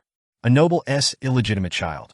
To me, who had been exposed to many modern melodramas, this was not a particularly novel story. And the following developments were not much different. I was adopted by Lord Turba, the third brother of the Baroness' wife, right after I was born. Officially, that is, in reality, it was my biological mother who raised me. Despite being a noble-esque scandal, the family occasionally sent money, and thanks to that, he was able to learn magic and grow up comfortably. The complicated family history continued. The dwarf seemed impatient, unable to afford the luxury of waiting. So what does this have to do with leaving the team? A year ago, my biological father, Baron Martoin, passed away, and my second elder brother took his place. Not the eldest? Rottmiller's question interjected in the middle. Dwaki continued in a candid tone. That's right. The second son. That's the problem. I don't get it. Why is that a problem? After the former Baron passed away, many died, starting with my eldest brother and many other collateral relatives too. That alone was enough. The bloody power struggle of the Martoin family was sufficient to understand the cause of this incident. So it was the second brother who sent the Moslin. That's right. Probably a warning, as it has been until now, to live quietly. But now, it seems he was bothered by me becoming an explorer. I've learned quite a bit of magic lately, and with famous people in the team, he must have been concerned. Am I being blamed here?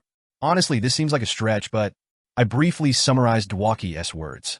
So, you mean you're too scared of your second brother to enter the labyrinth anymore? You don't mince words, do you? Not wrong, but Manhwa would have been the same either way. What do you mean? They revoked my dungeon entry rights instead of punishing me for insulting the nobility. Simply put, even if he wanted to, there was no way he could join us. Bjorn, is there no way around this? Misha and the desperate eyes of the dwarf were fixed on me. I closed my eyes quietly, and instead of searching for an answer to an impossible question, I wondered what day it was. Phew, this has become a headache. 9 days left until the next dungeon opens. Can we find a new companion before then? Nothing ever goes easy for me. For now, let us each think about this problem and meet again tomorrow to discuss. Right? You wouldn't come up with a solution right away either. Let us do that. After scheduling a meeting for the next day, we disbanded. The dwarf and Dwaki seemed to have decided to have a quiet drink, and Rotmiller returned home. As for me, I decided to head to the library. Yeah, you're going to the library? I have some business with that librarian. At this late hour? If I go early, I'll get there before it closes. I see. Should I come with you? What's this girl talking about? It's okay. You go and rest. But I have nothing to do if I go back. What do you mean, nothing? If you have time, swing your sword again. Didn't you play all day today? After sending away Misha, who was persistent about following, I quickly headed to the library. Originally, I planned to rest today and go tomorrow. But the situation changed a bit. Parsity. Upon arriving at the library, the dozing librarian mechanically started to cast a spell, then flinched. You are. Now that I think about it, we never formally introduced ourselves. I'm Bjorn, son of Jandel. Of course I knew that. I suppose so. Anyway, a brief silence followed that conversation. Things are a bit awkward with this girl. It's almost closing time. Are you going in? No, I didn't come to read today. Then why? How should I explain my current situation? After a brief moment of contemplation, I, true to my barbarian nature, got straight to the point. Ragna Lataniel Fefrock. You can just shorten it and call me comfortably. Ragna, what level of mage are you? Despite my straightforward question, it took a while for an answer to come back. A look that said, what a rude bastard. Well, Raven would have gotten angry first if asked such a question too. First, let me ask this. Why are you suddenly curious about that? Ragna, seemingly more mild-mannered than Raven, calmly asked for the reason. So I answered without hiding anything. The mage in our team can't enter the labyrinth due to some issues. So, what about taking a break from librarian work and joining the labyrinth with us? I refuse. Ah, so it's a refusal. With her firm response, I cleanly let go of any lingering hope. That is fine. If your level ISNT high enough to enter the labyrinth, there is nothing we can do. When did I say that? So, you're saying you're skilled enough. Ragna, who had realized that I was testing her, wore a look of disbelief. You were curious about that? What are you talking about? Anyway, this conversation is over. If you don't want to, that is fine. I changed the subject. So, what was it about? Shabin Amur, that woman said you had prepared something for me when I come here. Prepared something for you? Her eyebrows furrowed as if she'd never heard that before, then seemed to understand, hitting her forehead. How she put it that way again? Did she? Speak clearly. Don't misunderstand me, please. After getting my assurance that I wouldn't misunderstand, Ragna spilled the details. Shabin said her position in the department improved thanks to you. She wanted to repay you, so she asked my opinion, and I said you like reading books. So? It was just that, but she suddenly mentioned a debt I owed her and told me to repay it by giving something to you. So, this is not from me to you, but from Shabin to you. Do you understand? I get it. In simple terms, there is something prepared for me. I don't know why she is going to such lengths to emphasize that it's not from her. If it were me, I would have taken credit for it. Do you really understand? Yes. So, what is this repayment? It's a book. A book? As I looked puzzled, Ragna closed her eyes and began to chant a spell. Vierdo Parsidieb. A splendid golden light enveloped my body as the spell was completed. It seemed different from the usual incantations.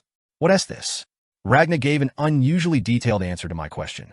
Apparently, there are high-security books in this library that don't respond to normal book detection magic, but there is a magic that can find them.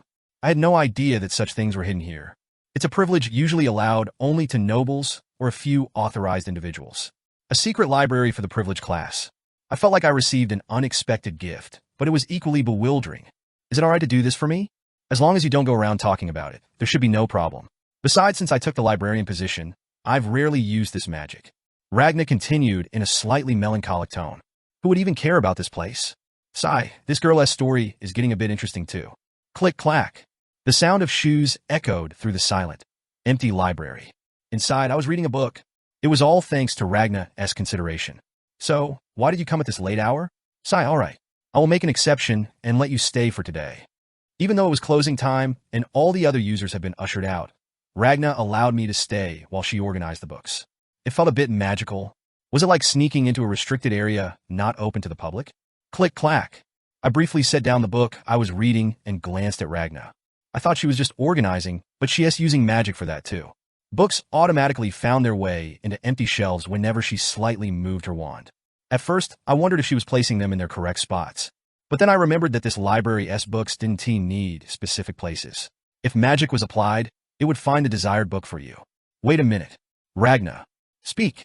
When we first met, didn't you say to put the books back in their original places? I usually say that when I'm too lazy to explain in detail. Because of the magic, many people ask unnecessary questions. I see. It was a rather hurtful comment for a barbarian, but I didn't show it and went back to reading. Was it because these books were of high security grade? The content was certainly distinct. Raftonia's organizational chart.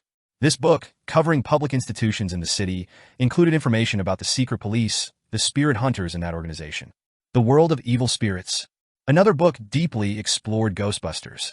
This book even contained the last words of an agent who had entered their spiritual world and returned half dead. With this system, I shouldn't be in danger. This gave me confidence that I could consume the stored pills when the time came. As I continued to read attentively, I finished one book and was about to start another. Chronicles of the Rift 2. As I read the title, my hand stiffened. The Chronicles of the Rift? Was this the book Raven had mentioned earlier? As I quickly opened the first page to check the contents, I quickly understood her attitude. She had a reason to be so obsessed. Was it like a guidebook? Everything I had painstakingly discovered through countless trials and experiments. Every hidden piece was detailed in this book. Although the described rifts were only 4 due to the physical limitations of the book. To the people here, this must be nothing short of a treasure. The content was so perfectly organized that I couldn't find any gaps to fill. And perhaps because it was well preserved? Contrary to Raven's claim that the book was written by an unknown author, the author's name was even listed on the last page. Oral Gavies? Reading the name aloud, I froze like a statue. WTF? Why is this guy's name suddenly appearing here? Oral Gavies. It was the name of the game developer of Dungeon and Stone, surviving the game as a barbarian episode 87. Oral Gavies. The nickname of the creator, which always appears at the bottom of the loading screen. Well, I'm not sure if it's a nickname or a real name, but anyway. Why is that name here? It's a bit sudden, but there are 2 possibilities. Chronicle of the Rift 2. Either this book was written by a player, or it was actually written by the person himself. If it's the latter, it makes me kind of anxious. It would mean that the game creator is closely related to the incident of me waking up in this body. Is that asshole really some sort of divine being? Anyway, finding this clue is a good sign. Oral Gavies. Careful tracking of this name might eventually lead me to a way back home. But let me say it again, I still don't know anything. Not even whether reaching the final floor and opening the door to the abyss is the key to returning home. I should be careful asking around. I might end up in trouble. With that in mind, I thoroughly examined the book. There was nothing particular in it. Only the presumed author's signature on the last page, with no year of publication. Confirming Ragna wasn't around, I carefully tore a corner of the page and slipped it into my bag. Even just finding out when this book was made would be a big gain. What the hell? Is it morning already? With that thought, I got up from my seat. As I approached the desk, I saw Ragna dozing off. I thought about covering her with a blanket that was nearby. She woke up, sensing my presence. Why didn't you say anything? If I knew it was this late, I would have left earlier. Don't misunderstand. I was just resting because organizing the books took a bit longer. Organizing the books took a bit longer? But isn't it almost time for the library to open? Really, don't misunderstand. Okay. Since she insisted, I just nodded and left the library. Before stepping out, I glanced back and saw her stretching, looking tired. What are you doing? Aren't you going? Is she actually a nice person? As it was morning, I started my day. I'm a barbarian, so it doesn't matter if I wash or not. But I should at least eat something. I walked into a nearby restaurant that was open, had a quick meal, and then headed straight to the Mage Tower. Why is Mr. Jandel here at this time? I came to ask something. Hurry up. I'm sleepy. There's a vacant spot for a mage in our team. Would you consider joining? Thud. Damn it, if you don't like it, at least say something. Looks like another failure. Fine. I wasn't really expecting anything. Wait, I have another favor to ask. Desperately shouting, I knocked on the door, which creaked open slightly. Another favor? I want to know when this paper was made. Let me see. Intrigued, Raven examined the paper I handed her. However, it appeared she couldn't find anything particularly special. I can do it, but why are you curious about it? Can't you just do it? Well, all right, but not for free. I need something in return. Raven trailed off, then spoke up as if she'd thought of something suitable. The seniors have been showing a lot of interest in Mr. Jandel, so go help them with their research. They have been bothering me a lot recently. You want me to entrust myself to those perverts? Just once is enough? Yes, it's not a difficult favor. I'll have the analysis done by next week. Oh, and try not to come unannounced at such an early hour. All right. Having completed my task, I left the Mage Tower. It was 9 a.m., a bit early, but with nothing else to do, I went to the agreed pub. Surprisingly, someone had arrived before me. Bjorn, I went to your lodging, but you weren't there. Ah, I was at the library. Well, what? You've been up all night? Is that what you meant when you said you had some business? What are you talking about? Ragnar was considerate, so I ended up reading books there. Misha looked at me skeptically, even though I was telling the truth. This felt like being interrogated by a real mother. Really? Why would I lie to you? Well, that's true. All right then. She seemed convinced when I looked her in the eye and spoke plainly. Maybe she thought a good son wouldn't lie? Anyway, as I sat down, Misha handed me a drink she was having. Try this. It's supposed to be made from a fruit called a tomato, but it has a very strange flavor. I don't know about strange taste, but the mention of tomato reminded me of something. By the way, what were you going to say yesterday? It seemed like she was about to say something important before Hansby interrupted, but I didn't get to hear it. However, what do you mean? Don't you remember? Did I say something wrong? Her innocent eyes seemed genuinely blank, probably because she was drunk. I tried to probe to see if she meant to say something usual, but there was no clue. Nothing like that? I see. Are you upset? No. There are two ways to make someone angry in this world, but I don't get angry over such things. After all, it's not like she did anything wrong. Then, the others arrived at the quiet pub, which felt more like a cafe. Oh, did you get here first? Sorry, I'm the reason you've been here all morning. The dwarf, who always appeared with Dwaki, arrived as usual. We waited a while, then Rotmiller joined us, and the meeting began. The topic was, of course, how to lift Dwaki S-Band from entering the labyrinth. Let's each share our thoughts. Let us start with Bjorn. Me first? It was a nerve-wracking position, but I presented my honest and concise view. We should look for a new teammate. What? Finding a new mage might be difficult. I asked 2 other mages, but they flatly refused. Are you saying you've already approached other mages? Is there a problem? I asked confidently. I realized that my behavior might seem patronizing to the dwarf who was trying to find a way out. But selfishness is always one step away from selflessness. I was merely trying to find a realistic alternative for the team, assuming the worst. Someone had to say it if not me. Isn't that right, Rotmiller? When I asked Rotmiller directly what he thought, Rotmiller nodded, looking slightly uncomfortable. The dwarf's expression grew serious, but, Murad, it's fine. Don't look so troubled. Bjorn hasn't said anything wrong, has he? Even Dwaki, the person in trouble, spoke out, making the dwarf close his mouth. I'll speak then. Go ahead, Miss Karlstein. Misha eagerly raised her hand, trying to lighten the mood. Of course, what she was about to suggest wasn't exactly noble. I've heard that the Moslins are susceptible to bribes. What if we gather some money and give them a little incentive? Her innocent voice proposed bribery.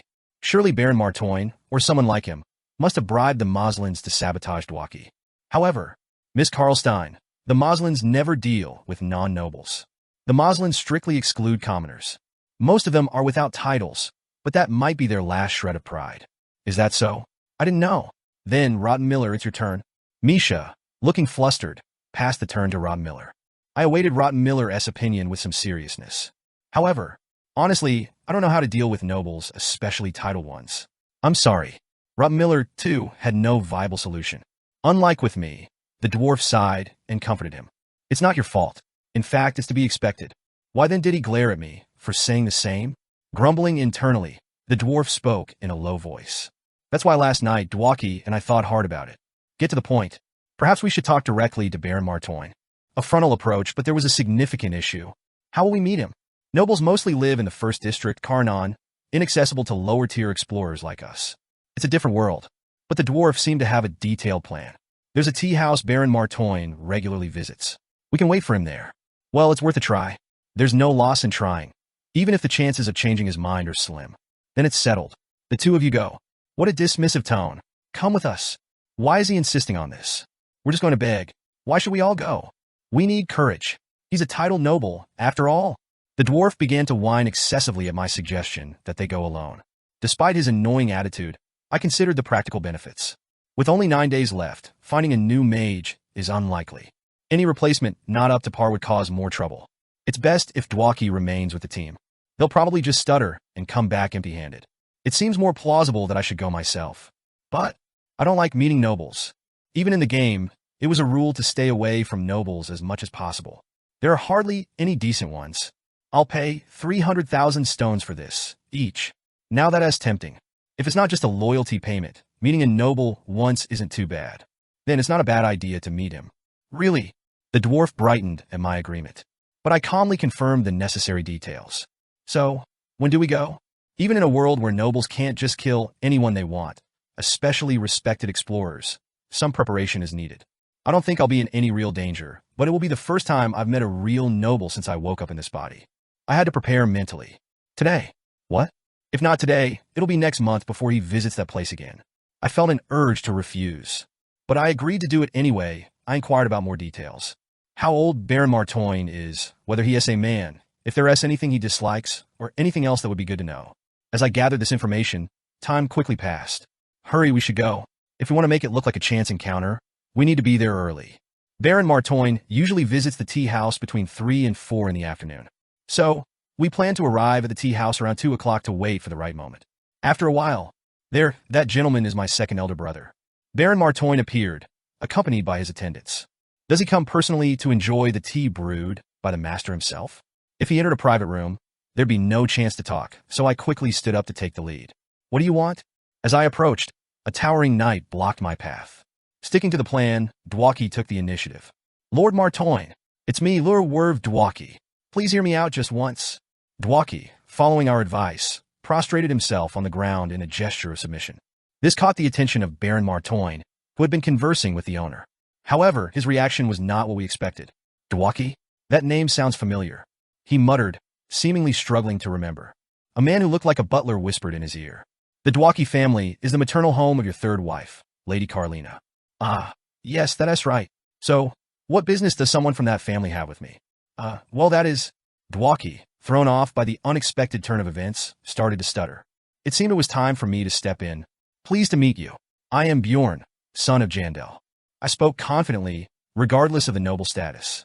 Normally, speaking so directly to a noble would be considered offensive, but the barbarians are an exception, due to a great deed done by an ancestor that earned us a special concession from the king. It's been a while since I've spoken with a barbarian. Always an intriguing experience. Fortunately, the barons seemed amused by the situation. How often do they get to speak candidly with a barbarian? After all, so, what brings you to me? After being taken away by the Moslins yesterday, this man's labyrinth access has been restricted. That is unfortunate. But why are you telling me this? Because he claimed you were behind it all? Why does he seem so clueless? At first, I thought he was feigning ignorance, but now I began to doubt. Then, the butler whispered again to the baron. A bastard child? Was there such a thing? I see. You dealt with it. Yes, lord. It wasn't worth bothering you with such a trivial matter. Well done. Such minor issues are a waste of my time. It turned out the baron was unaware of the incident, and the butler had handled it all. Such a minor issue? Dwaki was visibly shocked, but it wasn't a bad outcome for us. If they considered it trivial, there was a higher chance of achieving our goal. Could you possibly reverse the labyrinth access restriction? Why should I do that? The baron looked genuinely puzzled, and annoyingly, there was no malice in his confusion. His way of thinking was just different from ours. Damn, these high and mighty nobles. As I cursed inwardly and pondered our next move, the butler whispered something else. Huh? What? This man is the barbarian? Yes, that is correct. The little Balkan, I've heard the name before. At the banquet 2 nights ago, the count mentioned that an interesting explorer had appeared. The baron's gaze changed, looking at me as if he found an intriguing toy. Bjorn, was it? I'll agree to your request. But in return, could you do me a favor? Well, I wasn't expecting this either. It's not a big favor. Besides, I'll give you a good reward for it. How about that? Somehow, I ended up with a second request. Surviving the game as a barbarian episode 88. The baroness' request was simple. In 2 months' time, a certain count was throwing a big banquet. I just needed to accompany him and attend the event. That's all? Well, it would be great if you could also do some tricks for the audience, like bending steel with your bare hands, things like that. Essentially, he wanted to use me as a trophy to stand out at the party. Can you do it? What, do you think barbarians can't handle such tasks? That should be no problem. Then that is settled. The reward for this task was 1,000,000 stones and the lifting of Dwaki's labyrinth ban. Is this how nobles are? Wasting that much money just to show off. Well, I'll just pick up the crumbs. Even without Dwaki's issue, the deal was worth it. Earning 1,000,000 stones just for a day of pleasing company? Remembering the smelly sewer job was only 150,000 stones. Fine. I'll take care of your friend's problem right away. Consider it a gesture of my goodwill towards you. The Baron even showed the generosity to take care of Dwaki's problem first. I wondered what he would do if I didn't keep my end of the bargain. I suppose that's what nobility is all about, not having to worry about things like that. It's a reminder of the long road ahead. I've built a degree of strength, gained some modest fame, but it's time to start planning that side too. I need power, as in the game, and as it has been since I woke up here, because events that threaten my life don't just occur in the labyrinth. The next morning, we gathered again at the agreed place to see if Dwaki had been given permission to enter the labyrinth. How did it go? Did the Baron keep his promise? Checked this morning, and there's no issue. But why do you look so pale? Just feeling a bit off. Feeling off my foot. Was he so shocked that the Baron, his half-brother, not only didn't recognize him, but hardly remembered him? As of yesterday, Dwaki's mind was completely out of whack. Trying to hide it, but sigh. Dwaki was often lost in thought, sighing as if the world were ending. Hopefully, he'd snap out of it before the labyrinth reopened. Oh, and here is your reward, as promised. Reward? For accompanying me to negotiate with the Baron. Hikerod brought out the 300,000 stones he had offered as payment. I had decided not to take it. That's fine. Why exchange such things among us? I didn't go there expecting a reward. Besides, negotiating with the Baron was for the team. With the two of them waving their hands and refusing to take the money, it wouldn't have felt right for me to accept it alone. Not having 300,000 stones now won't cause any problems anyway. It seemed better to consider this as a debt for now. As we continued to venture into the labyrinth, there would undoubtedly be times when we need to give and take, and make concessions to each other. Anyway, thanks. It mustn't have been easy to swallow your pride as a warrior. Well, to be honest, such words only make me feel awkward. 1,000,000 stones is too large an amount to worry about pride. I'll never forget this, and I'll pay you back. No, why should you repay it? Bjorn, I will be the one to return this debt tenfold. Anyone is fine, just take care of it. Bjorn is getting shy. What are they talking about? I was being serious. There are 8 days left until the labyrinth opens. During this time, my tasks were simple. Aside from helping Misha with her training and visiting the library to read hidden books, the significant events were: the paper was made 150 years ago. I discovered the production year of Chronicles of the Rift-2. It was made of standard paper commonly used at the time. What happened 150 years ago? The start of the game, the death of the first king, and the creation of this book. All these points seem to converge precisely 150 years ago. It can't be a coincidence. These events must be somehow related. That's all I've uncovered so far. But it gave me enough drive to move forward. I need to delve deeper into the history from 150 years ago. Who brought the players here? What was their purpose? And what is Oral Gavies up to? Gathering more clues might eventually unveil these secrets. Then there was the second matter. Setting that up? I'm not against it, but it's a bit sudden. We have opened a joint account at the Almanus Bank. In the event of our deaths, we have also named each other as beneficiaries. Part of the money we earn will go into this account for joint use. In that sense, let's deposit the 2,000,000 stones we earned this time into the account. All of it. We don't need it right now, do we? You're not planning to use it secretly for something strange, are you? What do you take me for? We ended up depositing 2,000,000 stones each into the account and kept the remaining 900,000 stones in cash. There's no immediate need for it. And now that the days of barely making ends meet are over, it's time to start saving. And there was also this incident. You are Jandal's son, Bjorn? While walking, I unexpectedly ran into a fellow barbarian from my batch. His name was Karak, the third son of Paran. We just exchanged updates and parted ways. He had become an 8th floor explorer, working as a tank in a team made up of humans on the 2nd floor. What about the others? Most of them are dead. Besides you, Einar, and me, there aren't many left. You know how tough it is. His attitude had changed a lot, now that he was working with humans. He used to be much more simple-minded. If only they had given up their old ways and learned more about that place, fewer of them might have died. Hearing him express such bitterness towards his race's ways, it was hard to believe he was the same barbarian warrior. It was quite sad to listen to. He must have gone through a lot to change so drastically. Not all barbarians are the same, after all. It was a new realization for me. Barbarians, too, can grow mentally. They may still be weak in the intellectual areas like literacy and numbers, but surviving in changed environments brings wisdom. Maybe some of the more experienced seniors have even developed personalities almost like humans. Bjorn, what are you thinking about so deeply? Nothing. Misha's voice brought me back from my thoughts. Fair enough. I was lost in thought while she had cooked and brought food for me. By the way, Bjorn, have you grown taller? What? It could just be me, but stand here, let me see. Reluctantly, I stood up to have my height checked. Misha used her hand to measure from the top of her head to my chest and nodded. See, you've grown a bit. About this much. Are you sure you're not mistaken? I found it hard to believe. The idea of growing taller here was one thing, but noticing such a small change seemed implausible. I have a good eye for this kind of thing. Trust me, it's accurate. Well, if you say so. Rather than argue, I just nodded. Maybe I had grown. I've been eating a lot of meat dishes lately. If it's true that I've grown, should I eat even more meat? If it really works, it might be worth it. Being naturally taller than average is one of the reasons I, a barbarian and not a dwarf, was chosen as the tank. The gigantfication mechanism multiplies your basic height. I think it was exactly 1.771 times. Now I had another reason to eat more meat. Don't just focus on meat. Eat a balanced diet. Sigh. After I finished eating, I checked my backpack to make sure I hadn't forgotten anything. Let us go. Everyone must be waiting. As we headed to the meeting place, I noticed my companions in different attire than usual. The dwarf, usually in a shirt, was now in chainmail. Dwaki stood there with a long two-handed staff. Hey, Rob Miller, why don't you have a weapon? Don't worry, I put it in my treasure vault. It's more convenient to summon it when needed than to carry it around. Oh, I see. Rob Miller's treasure vault skill, a feature of the mimic class, usually just replaced physical storage, but it seemed especially handy for him, handling multiple weapons like crossbows, shields, and swords. Could everyone gather around? I'm about to cast bonding. Soon, Dwaki murmured an incantation, and a green light spread, seeping into each of our bodies. It was like forming a party. This spell was necessary for entering the labyrinth together at the same location. I remember Einar used to wait from dawn at the guild for this. Having a mage in the team really makes a difference. No need to line up at the guild from early morning. And it saves a lot financially. A party of 5 average 6.5 grade adventurers would have had to pay 100,000 stones as a fee for bonding. Let us move.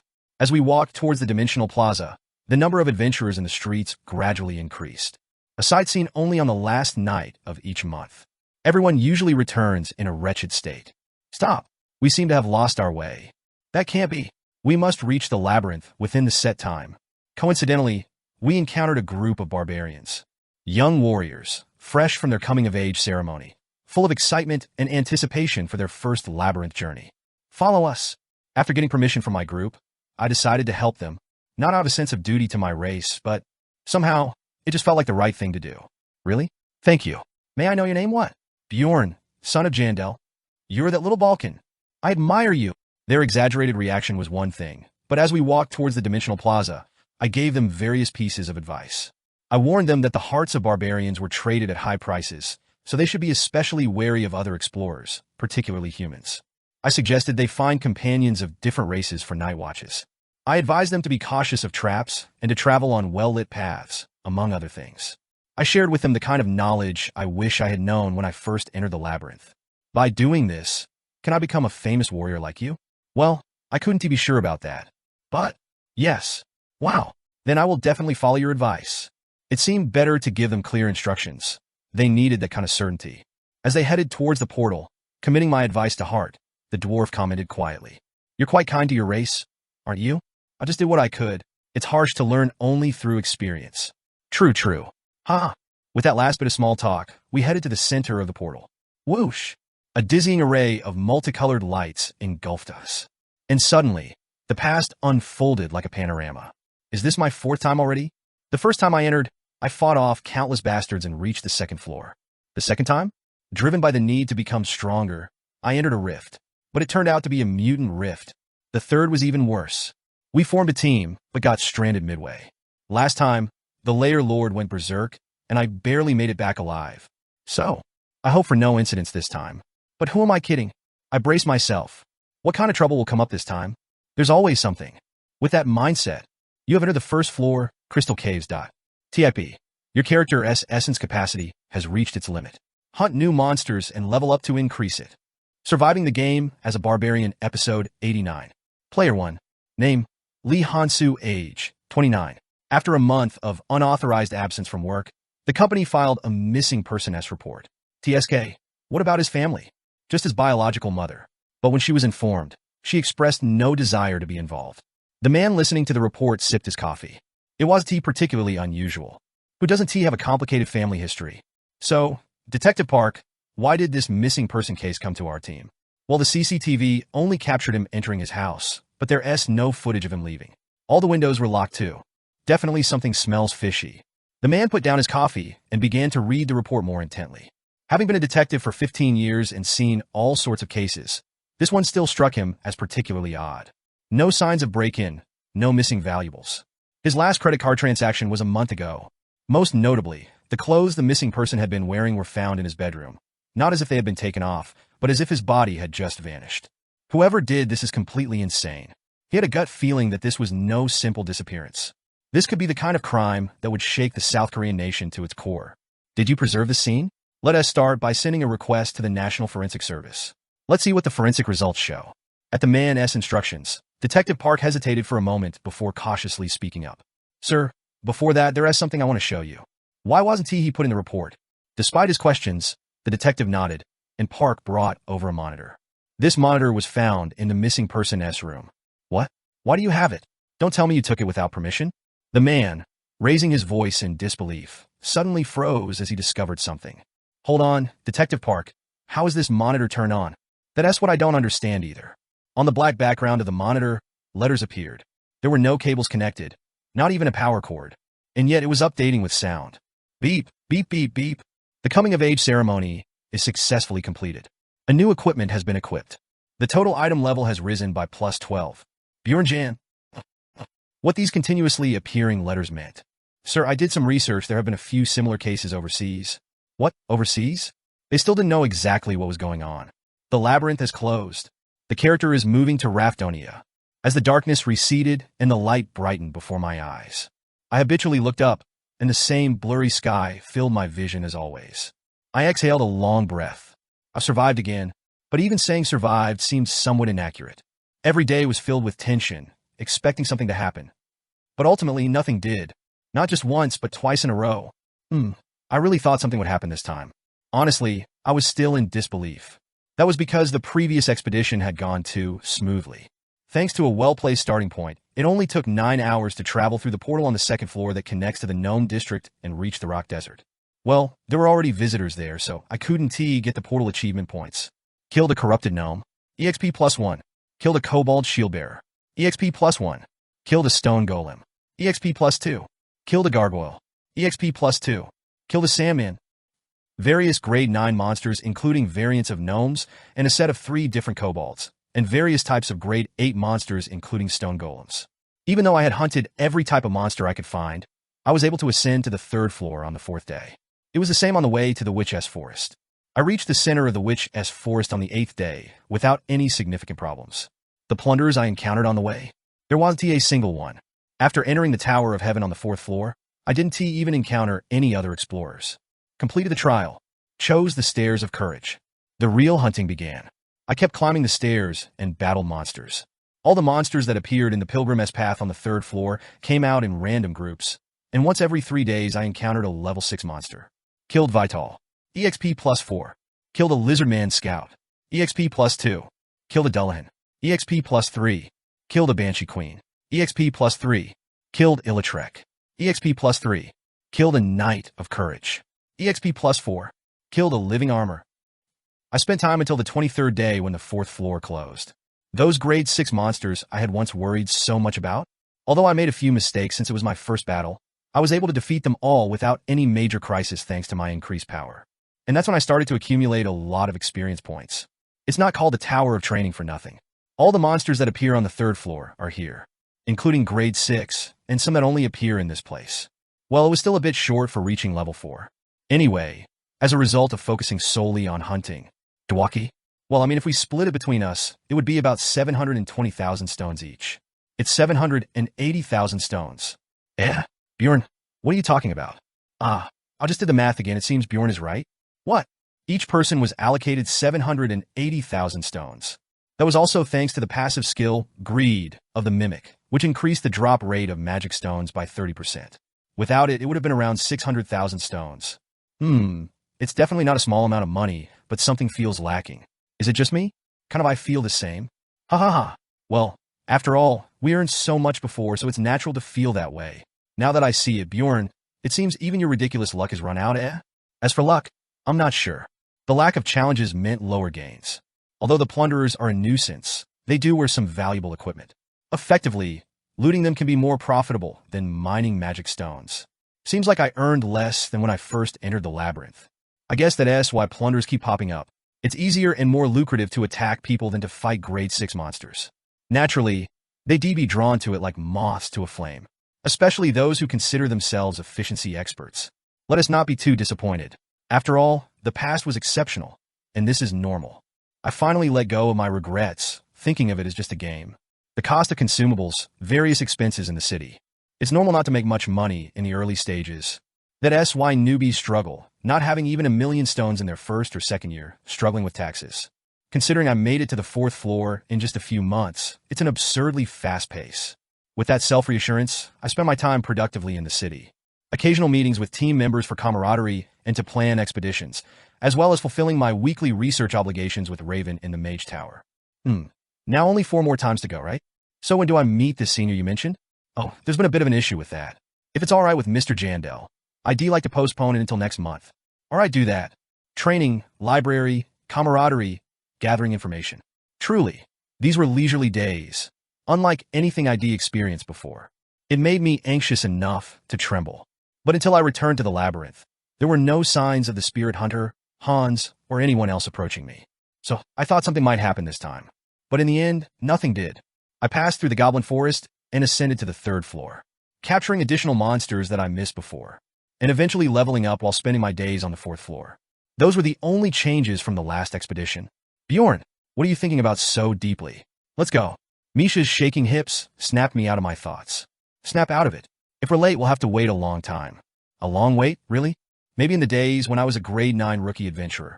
But as a grade 6 adventurer, checkpoints are different and the wait time is much shorter. The officials are also much more polite. Alright, let us go. We each passed through our checkpoints and gathered together, and quickly finished distributing the loot. Each person takes 790,000 stones. Bjorn, is that right? Misha asked, while Dwaki's pupils danced nervously. Why is this wizard so bad with numbers? I don't know. If it's right, it's right. This time the calculations were accurate, so there was no need to quibble. And as a result, 790,000 stones were deposited into my pocket. Perhaps the world really is about give and take? Well, as easily as I earned it, the amount I earned wasn't much different from last time. Then let's meet tomorrow for a return drink.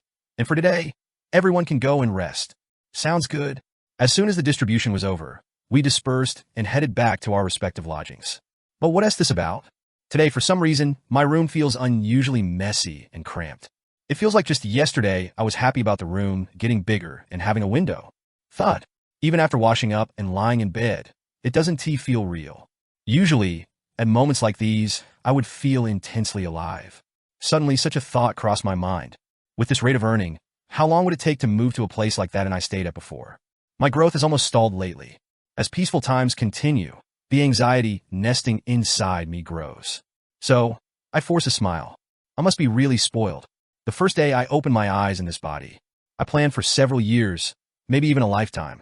But various coincidences have accelerated my timeline by at least 2 to 3 years. I shouldn't be impatient. This is more than enough progress. So, damn it. What am I even thinking about? I slap my cheek hard. Snapdash. Going well? The better it seems, the more dangerous the situation is.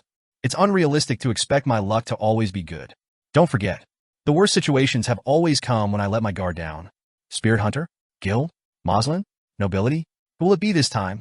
Or will everything be fine until I enter the labyrinth again? I tightened the screws that had loosened, recalling the experiences etched in my mind like trauma. No, it can't be. I can't stop. I must keep getting stronger. Only then can I survive. Others might see me as paranoid. But in reality, I haven't changed at all since day one. Always prepare for the worst. If I have to be crazy to survive, I want to be the crazy one who lives. Bjorn, is something bothering you? Nothing. But why do you ask? Your eyes seemed a bit fierce. That was Misha's first remark the next day. So I decided to loosen up a little, just a little. My brain needs that much space for rational thinking. Want to touch my ears? What? For a moment, I thought I misheard her, but I hadn't. That brother said he feels better when he touches my ears. It was when I was very young, but what? That disrespectful guy did that? It's hard to imagine, even if it was in his childhood. Just to clarify, I'm talking about my older brother. He still treats me well. Whether he treated her well or not. What kind of pervert does that? That's why early childhood environments are important. Look at her. Those pure, benevolent eyes, oblivious to what's wrong. Misha, don't say things like that to just anyone. They might misunderstand your intentions and get the wrong idea. Maybe I would have misunderstood her too, had I not known her preference for skinny men. Thinking she was trying to flirt with me. But you're not just anyone, are you? Well, talk about a response. Just say you understand. Okay, I understand. Anyway, if you don't like that, should I grill some meat instead? Then I'd gratefully eat it. Thus, our breakfast was decided, grilled pork. Even if it's expensive for a meal, I reason it was worth it. If eating this meat helps me grow even a little, it's not a loss. Eat slowly. I want some too. I thought you said you didn't like meat? This barbarian brute. Despite a little incident during the meal. Feeling full, I was ready to start the day. I was meeting my companions in the evening, so I'll go out for a bit. Oh, does that mean I can take a break today? If you're bored, practice with the sword. You still lack skill given how you dropped it last time. That was just because I lack strength. Then you should exercise. This musclehead. Leaving Misha behind, I went out. Take care. Try to come back late if you can. Well, I doubt she'll actually spend the time training. But that's her choice. Trudging along with sturdy strides, I soon arrived at my destination. A place I always visit when I have time. The library. Seems like nothing major has happened. Ragna, who now recognizes me and even greets me because of the various incidents, spoke as soon as I arrived. Of course, it's not like we're close. Obviously nothing. How have you been? Fine, thank you. Then, as usual, please. About to ask for the advanced book detection magic, I noticed Ragna hesitating. She may not realize it, but it's her habit when she has something to say. If you have something to say, just say it. How do you always know? Just from the look in your eyes. Ragna seemed a bit offended at my honest answer. It must be frustrating to hear this from a barbarian. But, being a rational and intellectual person, I went straight to the point. I must say this ISN-T confirmed information.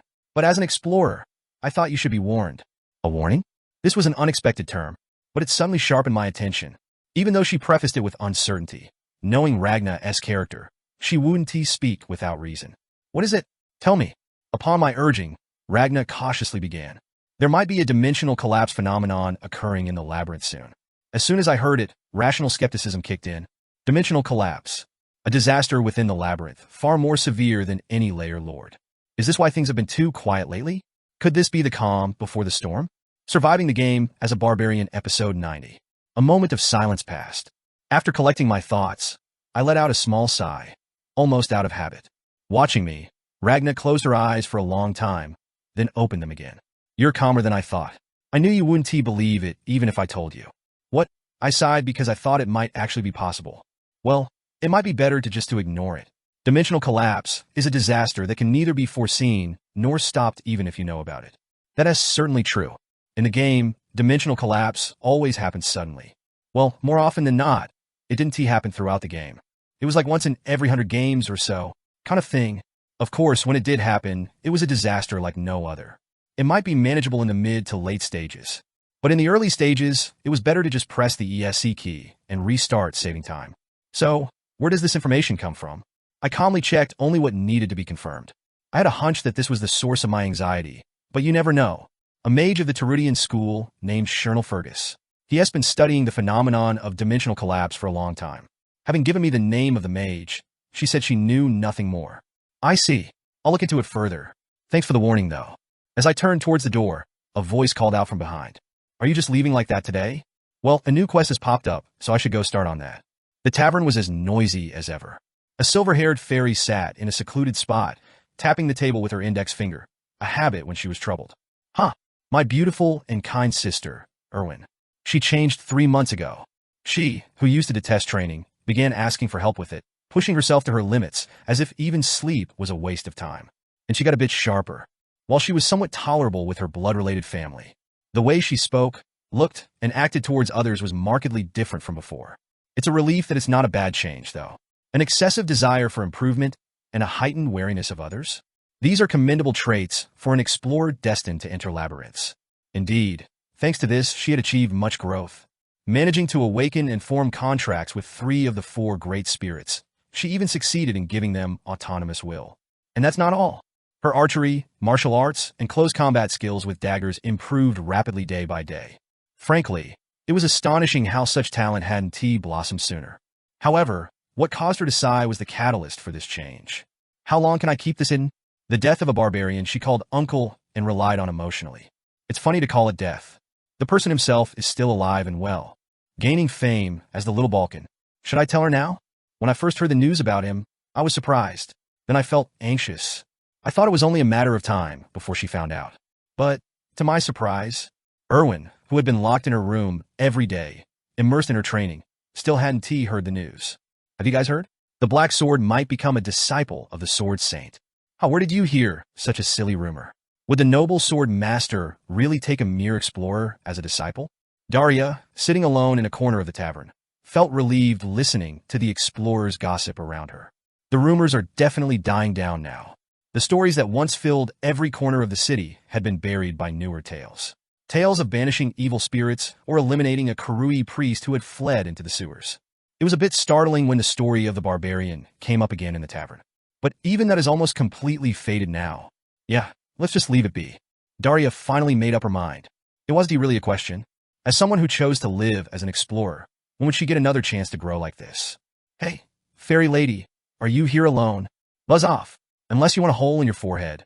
Pushing away the approaching drunkard, Daria left the tavern. She used to come here in the evenings, wondering if the barbarian might cause another scene. But now, she would not come anymore. Knock knock. She returned to her lodging and knocked on her sister's door. There was no answer.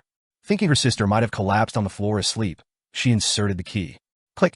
The lock opened, and the door creaked as it swung open. Her sister was visible through the gap. She was meditating with all the 4 great spirits summoned, her eyes closed. But, need to become stronger. Her lips were slightly moving, muttering something. Daria quietly approached to hear better. I have to get stronger. I have to get stronger. I have to get stronger. Only then I won't lose anything. I can have it all. Her sister was repeating similar phrases, as if brainwashing herself. Erwin? Daria hurriedly woke her up. Surprisingly, her sister's expression was just peaceful. Oh, did you come, sister? Are you okay? What do you mean? That you were muttering to yourself. Me? I was just talking with the spirits. It didn't seem like a conversation to have with spirits. But Daria kept silent. It was because of the dismissal. Can you come back later? I'm in the middle of training. Okay. Daria left the room, feeling powerless. She went back to her room and thought about what had just happened. This couldn't just be dismissed as zeal or malice. It was almost like an obsession. It wasn't like this even during that incident 10 years ago. What's the problem? The barbarian wasn't that significant, was he? Daria stiffened suddenly. The biggest recent change came to mind.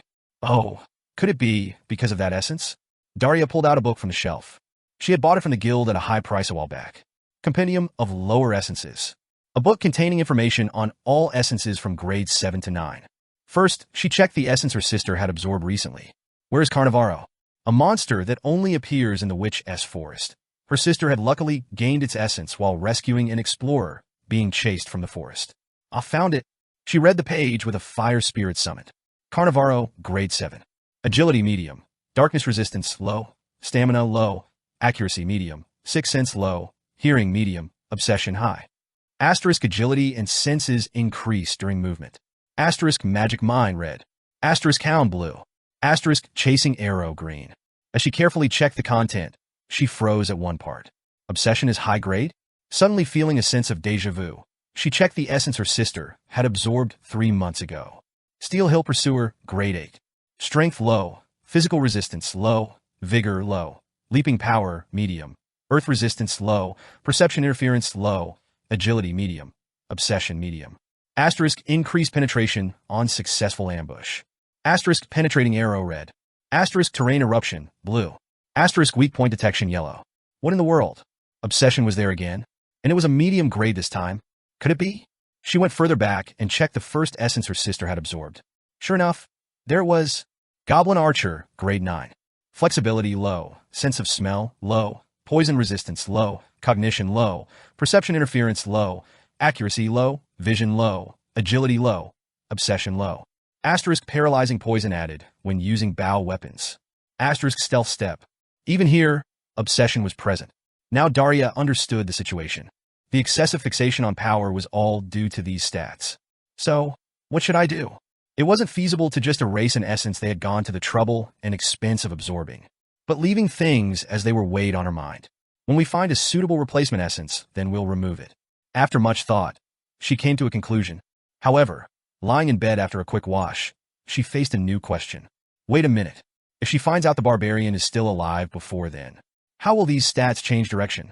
It's been 10 days since the news of the dimensional collapse. However, it was unclear whether this was a baseless rumor, the truth, or just someone's mistaken belief that it was the truth.